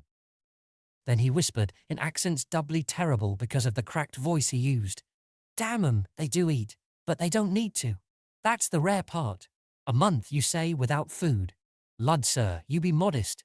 D'ye know, that was the joke on poor old Whipple with his virtuous bluster. Kill everything off, would he? Why, damn, he was half deaf with the noise from outside and never saw or heard aught from the wells. He never dreamed they were there at all. Devil take ye, those cursed things have been howling down there, ever since Curwen was done for 157 years gone." But no more than this could Willett get from the youth. Horrified, yet almost convinced against his will, he went on with his tale in the hope that some incident might startle his auditor out of the mad composure he maintained. Looking at the youth's face, the doctor could not but feel a kind of terror at the changes which recent months had wrought. Truly, the boy had drawn down nameless horrors from the skies. When the room with the formulae and the greenish dust was mentioned, Charles showed his first sign of animation. A quizzical look overspread his face as he heard what Willett had read on the pad, and he ventured the mild statement that those notes were old ones, of no possible significance to anyone not deeply initiated in the history of magic. "But," he added, "had you but known the words to bring up that which I had out in the cup, you had not been here to tell me this. 'Twas number 118, and I conceive you would have shook had you looked it up in my list in t'other room. 'Twas never raised by me, but I meant to have it up that day you came to invite me hither."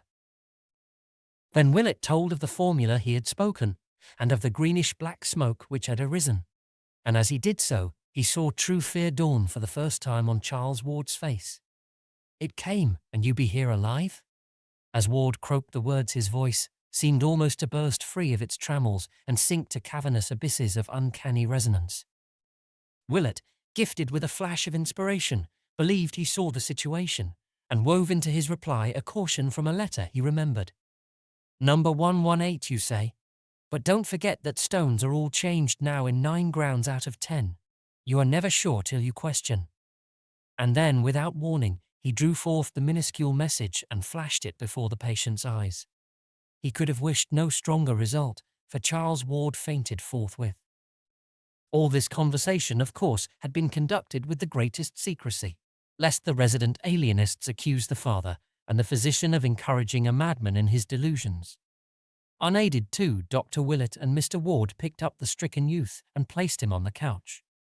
In reviving, the patient mumbled many times of some word, which he must get to Orne and Hutchinson at once. So when his consciousness seemed fully back, the doctor told him that of those strange creatures, at least one was his bitter enemy, and had given Dr. Allen advice for his assassination. This revelation produced no visible effect, and before it was made, the visitors could see that their host had already the look of a hunted man.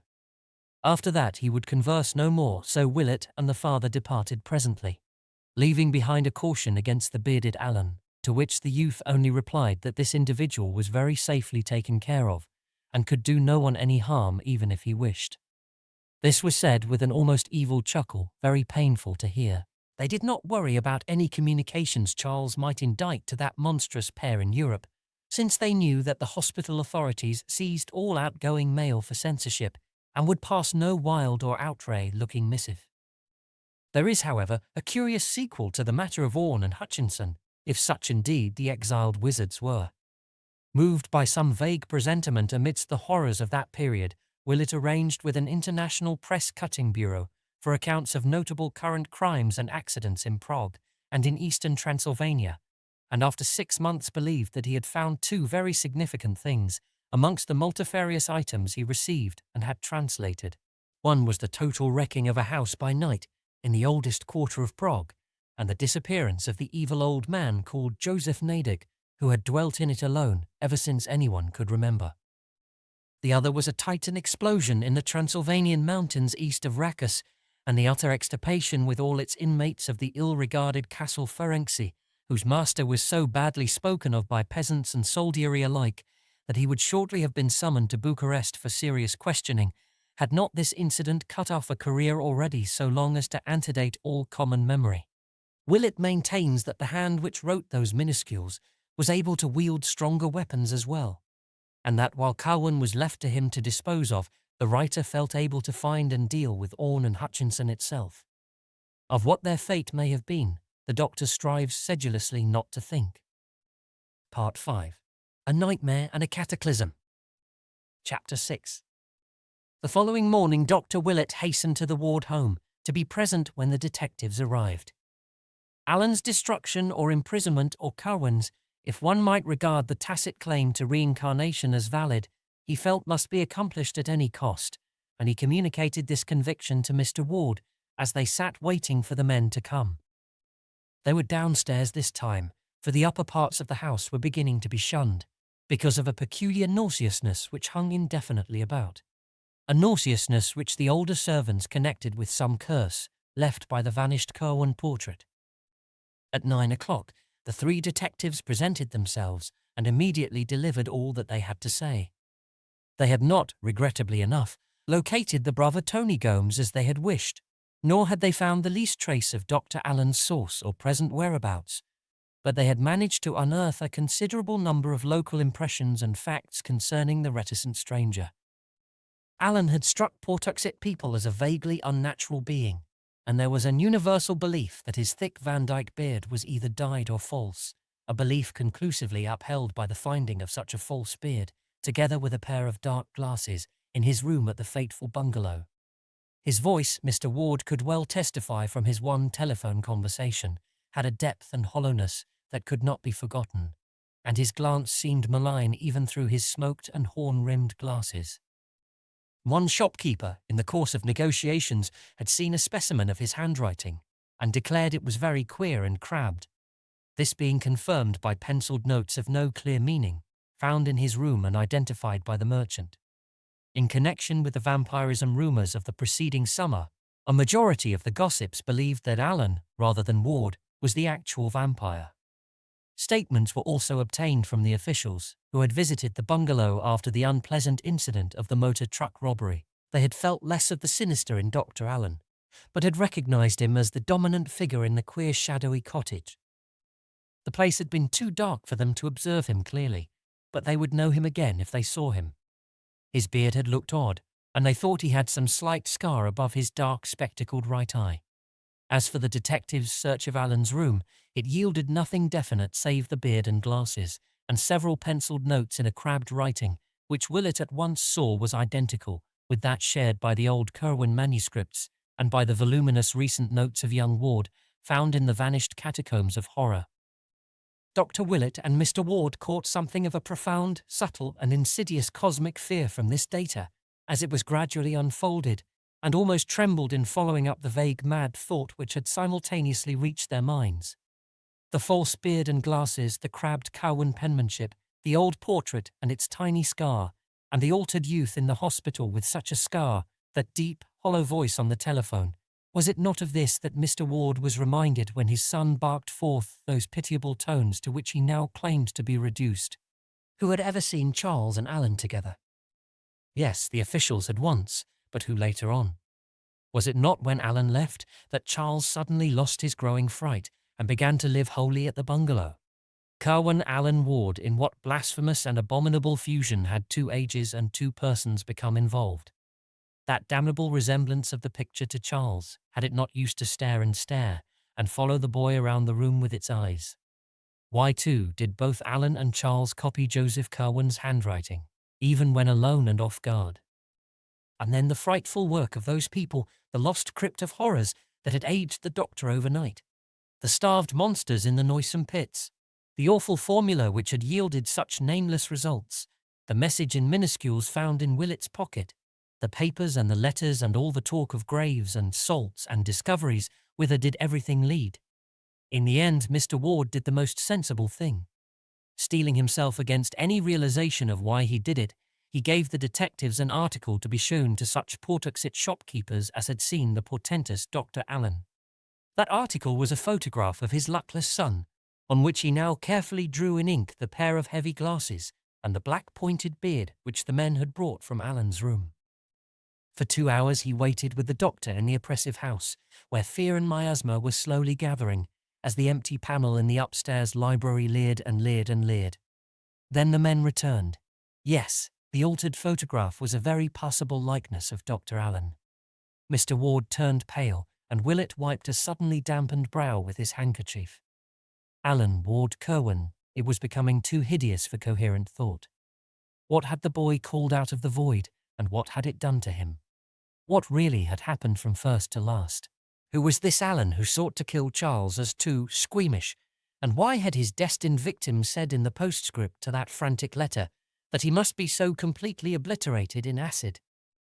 Why, too, had the minuscule message, of whose origin no one dared think, said that Curwen must be likewise obliterated? What was the change, and when had the final stage occurred?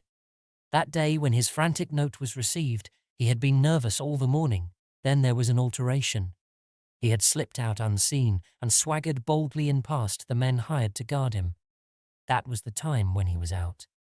But no, had he not cried out in terror as he entered his study, this very room? What had he found there? Or wait, what had found him? That simulacrum which brushed boldly in, without having been seen to go, was that an alien shadow and a horror forcing itself upon a trembling figure which had never gone out at all? Had not the butler spoken of queer noises? Willett rang for the man and asked him some low-toned questions. It had, surely enough, been a bad business. There had been noises, a cry, a gasp, a choking, and a sort of clattering or creaking or thumping, or all of these. And Mr. Charles was not the same when he stalked out without a word.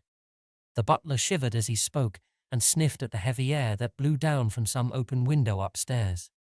Terror had settled definitely upon the house, and only the business-like detectives failed to imbibe a full measure of it. Even they were restless, for this case had held vague elements in the background which pleased them not at all. Dr. Willett was thinking deeply and rapidly, and his thoughts were terrible ones. Now and then he would almost break into muttering as he ran over in his head a new, appalling, and increasingly conclusive chain of nightmare happenings. Then Mr. Ward made a sign that the conference was over, and everyone save him and the doctor left the room. It was noon now, but shadows as of coming night seemed to engulf the phantom-haunted mansion. Willett began talking very seriously to his host, and urged that he leave a great deal of the future investigation to him. There would be, he predicted, certain obnoxious elements which a friend could bear better than a relative.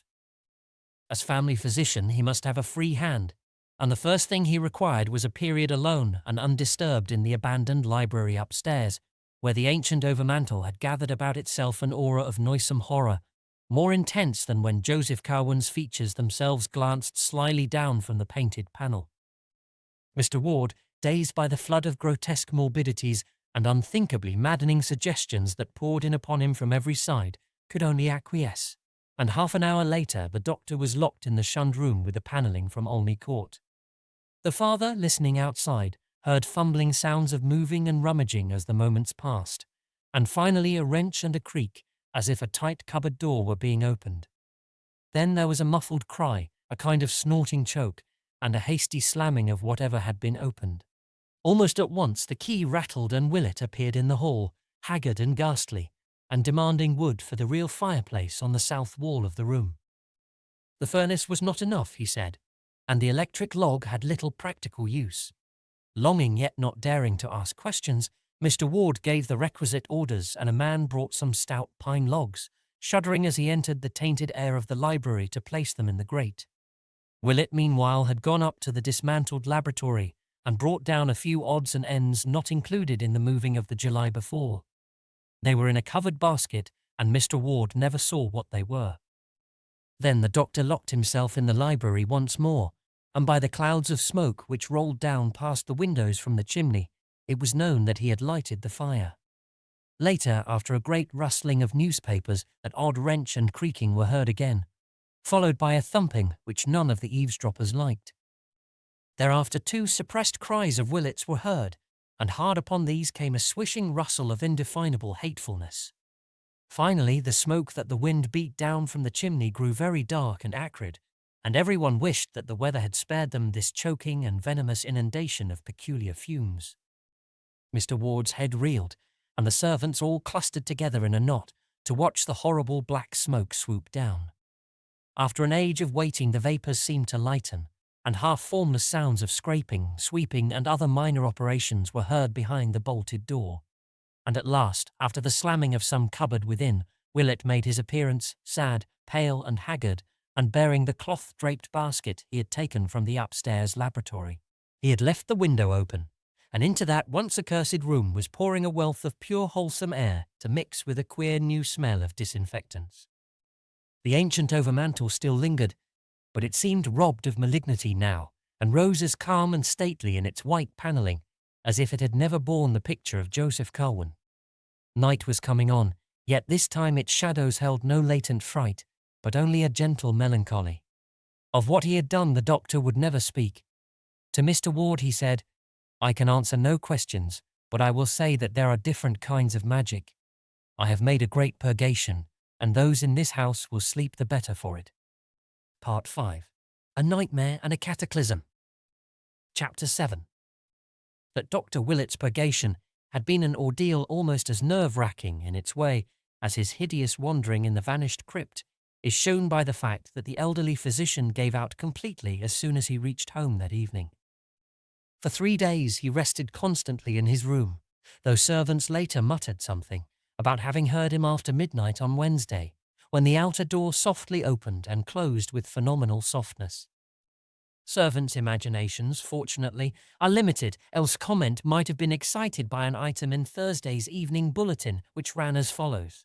North End ghouls, active again, after a lull of 10 months, since the dastardly vandalism in the Whedon lot at the North Burial Ground. A nocturnal prowler was glimpsed early this morning in the same cemetery by Robert Hart, the night watchman. Happening to glance for a moment from his shelter at about 2 a.m., Hart observed the glow of a lantern or pocket torch not far to the northwest, and upon opening the door detected the figure of a man, with a trowel very plainly silhouetted against a nearby electric light.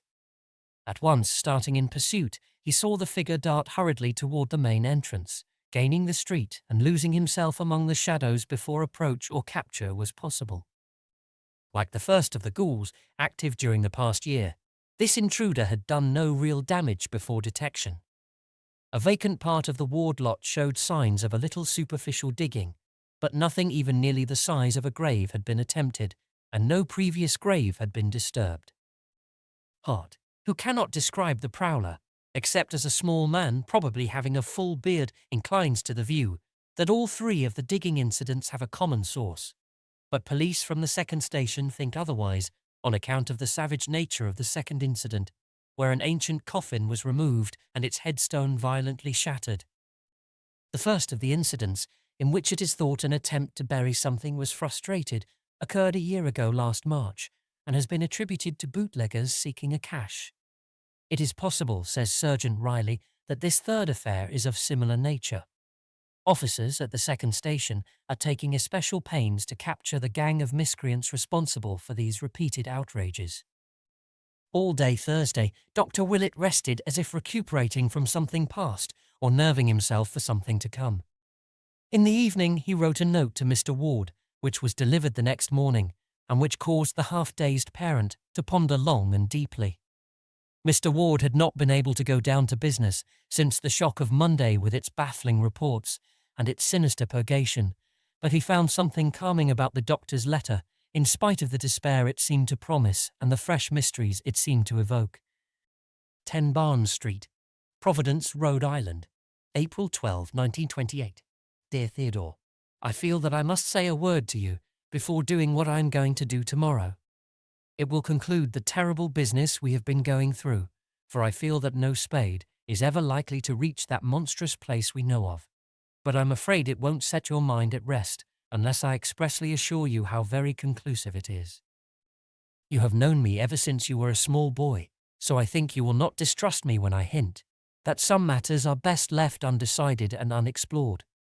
It is better that you attempt no further speculation as to Charles's case, and almost imperative that you tell his mother nothing more than she already suspects. When I call on you tomorrow, Charles will have escaped. That is all which need remain in anyone's mind. He was mad, and he escaped. You can tell his mother gently and gradually about the mad part when you stop sending the typed notes in his name. I'd advise you to join her in Atlantic City and take a rest yourself. God knows you need one after this shock, as I do myself. I am going south for a while to calm down and brace up. So don't ask me any questions when I call. It may be that something will go wrong, but I'll tell you if it does. I don't think it will. There will be nothing more to worry about, for Charles will be very, very safe. He is now safer than you dream. You need hold no fears about Alan and who or what he is. He forms as much a part of the past as Joseph Curwen's picture, and when I ring your doorbell, you may feel certain that there is no such person. And what wrote that minuscule message will never trouble you or yours. But you must steel yourself to melancholy and prepare your wife to do the same. I must tell you frankly that Charles's escape will not mean his restoration to you. He has been afflicted with a peculiar disease, as you must realize from the subtle physical as well as mental changes in him, and you must not hope to see him again. Have only this consolation, that he was never a fiend or even truly a madman, but only an eager, studious and curious boy whose love of mystery and of the past was his undoing. He stumbled on things no mortal ought ever to know, and reached back through the years as no one ever should reach, and something came out of those years to engulf him. And now comes the matter in which I must ask you to trust me most of all. For there will be, indeed, no uncertainty about Charles's fate. In about a year, say, you can, if you wish, devise a suitable account of the end, for the boy will be no more. You can put up a stone in your lot at the north burial ground, exactly 10 feet west of your father's and facing the same way, and that will mark the true resting place of your son. Nor need you fear that it will mark any abnormality or changeling.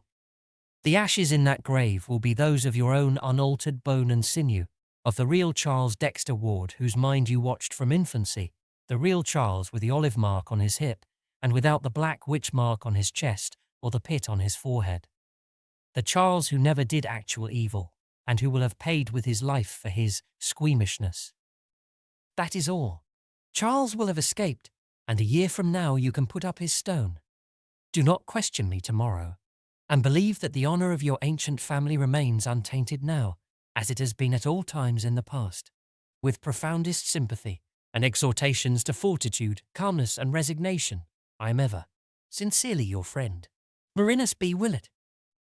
So on the morning of Friday, April 13, 1928, Marinus Bicknell Willett visited the room of Charles Dexter Ward at Dr. Waite's private hospital on Connecticut Island. The youth, though making no attempt to evade his caller, was in a sullen mood, and seemed disinclined to open the conversation which Willett obviously desired. The doctor's discovery of the crypt and his monstrous experience therein had, of course, created a new source of embarrassment, so that both hesitated perceptibly after the interchange of a few strained formalities. Then a new element of constraint crept in, as Ward seemed to read behind the doctor's mask-like face a terrible purpose which had never been there before. The patient quailed, conscious that since the last visit there had been a change whereby the solicitous family physician had given place to the ruthless and implacable avenger. Ward actually turned pale, and the doctor was the first to speak. "More," he said, "has been found out, and I must warn you fairly that a reckoning is due." "Digging again, and coming upon more poor starving pets," was the ironic reply. It was evident that the youth meant to show bravado to the last. "No," Willett slowly rejoined. "This time I did not have to dig. We have had men looking up Dr. Allen, and they found the false beard and spectacles in the bungalow." "Excellent," commented the disquieted host in an effort to be wittily insulting. "And I trust they proved more becoming than the beard and glasses you now have on." "They would become you very well," came the even and studied response, as indeed they seemed to have done. As Willett said this, it almost seemed as though a cloud passed over the sun, though there was no change in the shadows on the floor. Then Ward ventured, "And is this what asks so hotly for a reckoning? Suppose a man does find it now and then useful to be twofold?" "No," said Willett gravely, "again you are wrong. It is no business of mine if any man seeks duality, provided he has any right to exist at all, and provided he does not destroy what called him out of space." Ward now started violently. "Well, sir, what have ye found, and what do you want with me?" The doctor let a little time elapse before replying, as if choosing his words for an effective answer.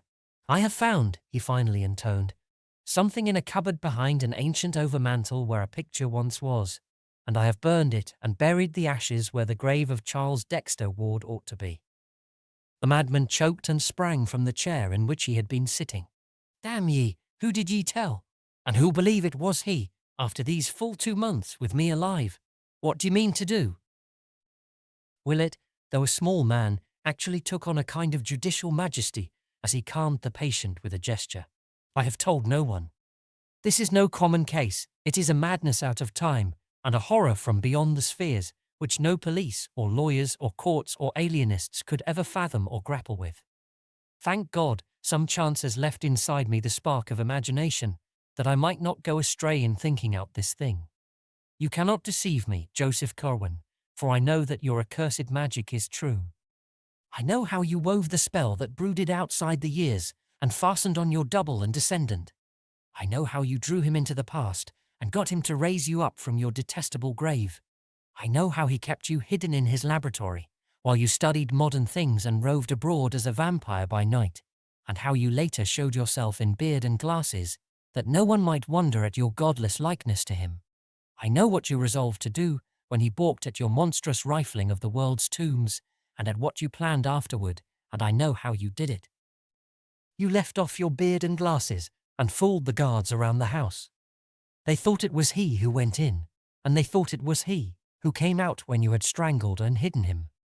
But you hadn't reckoned on the different contents of 2 minds. You were a fool, Curwen, to fancy that a mere visual identity would be enough.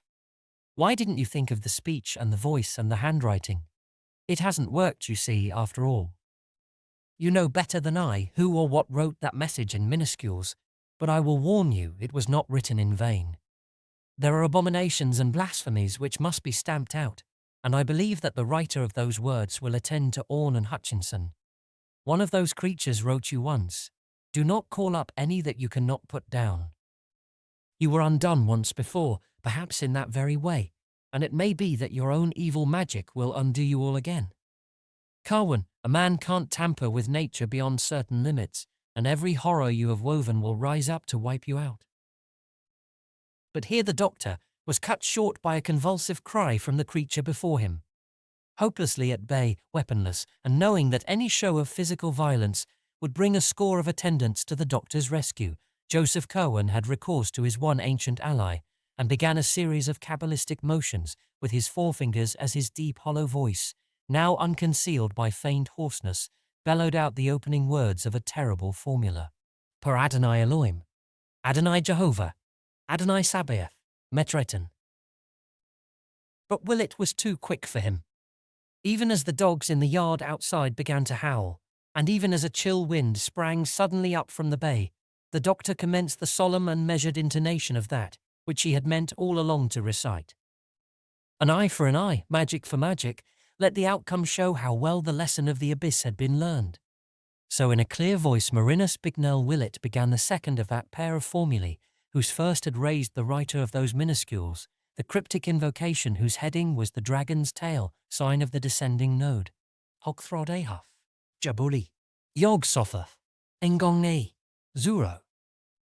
At the very first word from Willett's mouth, the previously commenced formula of the patient stopped short. Unable to speak, the monster made wild motions with his arms until they too were arrested. When the awful name of Yog Sothoth was uttered, the hideous change began. It was not merely a dissolution, but rather a transformation or recapitulation, and Willett shut his eyes, lest he faint before the rest of the incantation could be pronounced. But he did not faint, and that man of unholy centuries and forbidden secrets never troubled the world again. The madness out of time had subsided, and the case of Charles Dexter Ward was closed. Opening his eyes before staggering out of that room of horror, Dr. Willett saw that what he had kept in memory had not been kept amiss. There had, as he had predicted, been no need for acids. For like his accursed picture a year before, Joseph Curwen now lay scattered on the floor as a thin coating of fine bluish-grey dust.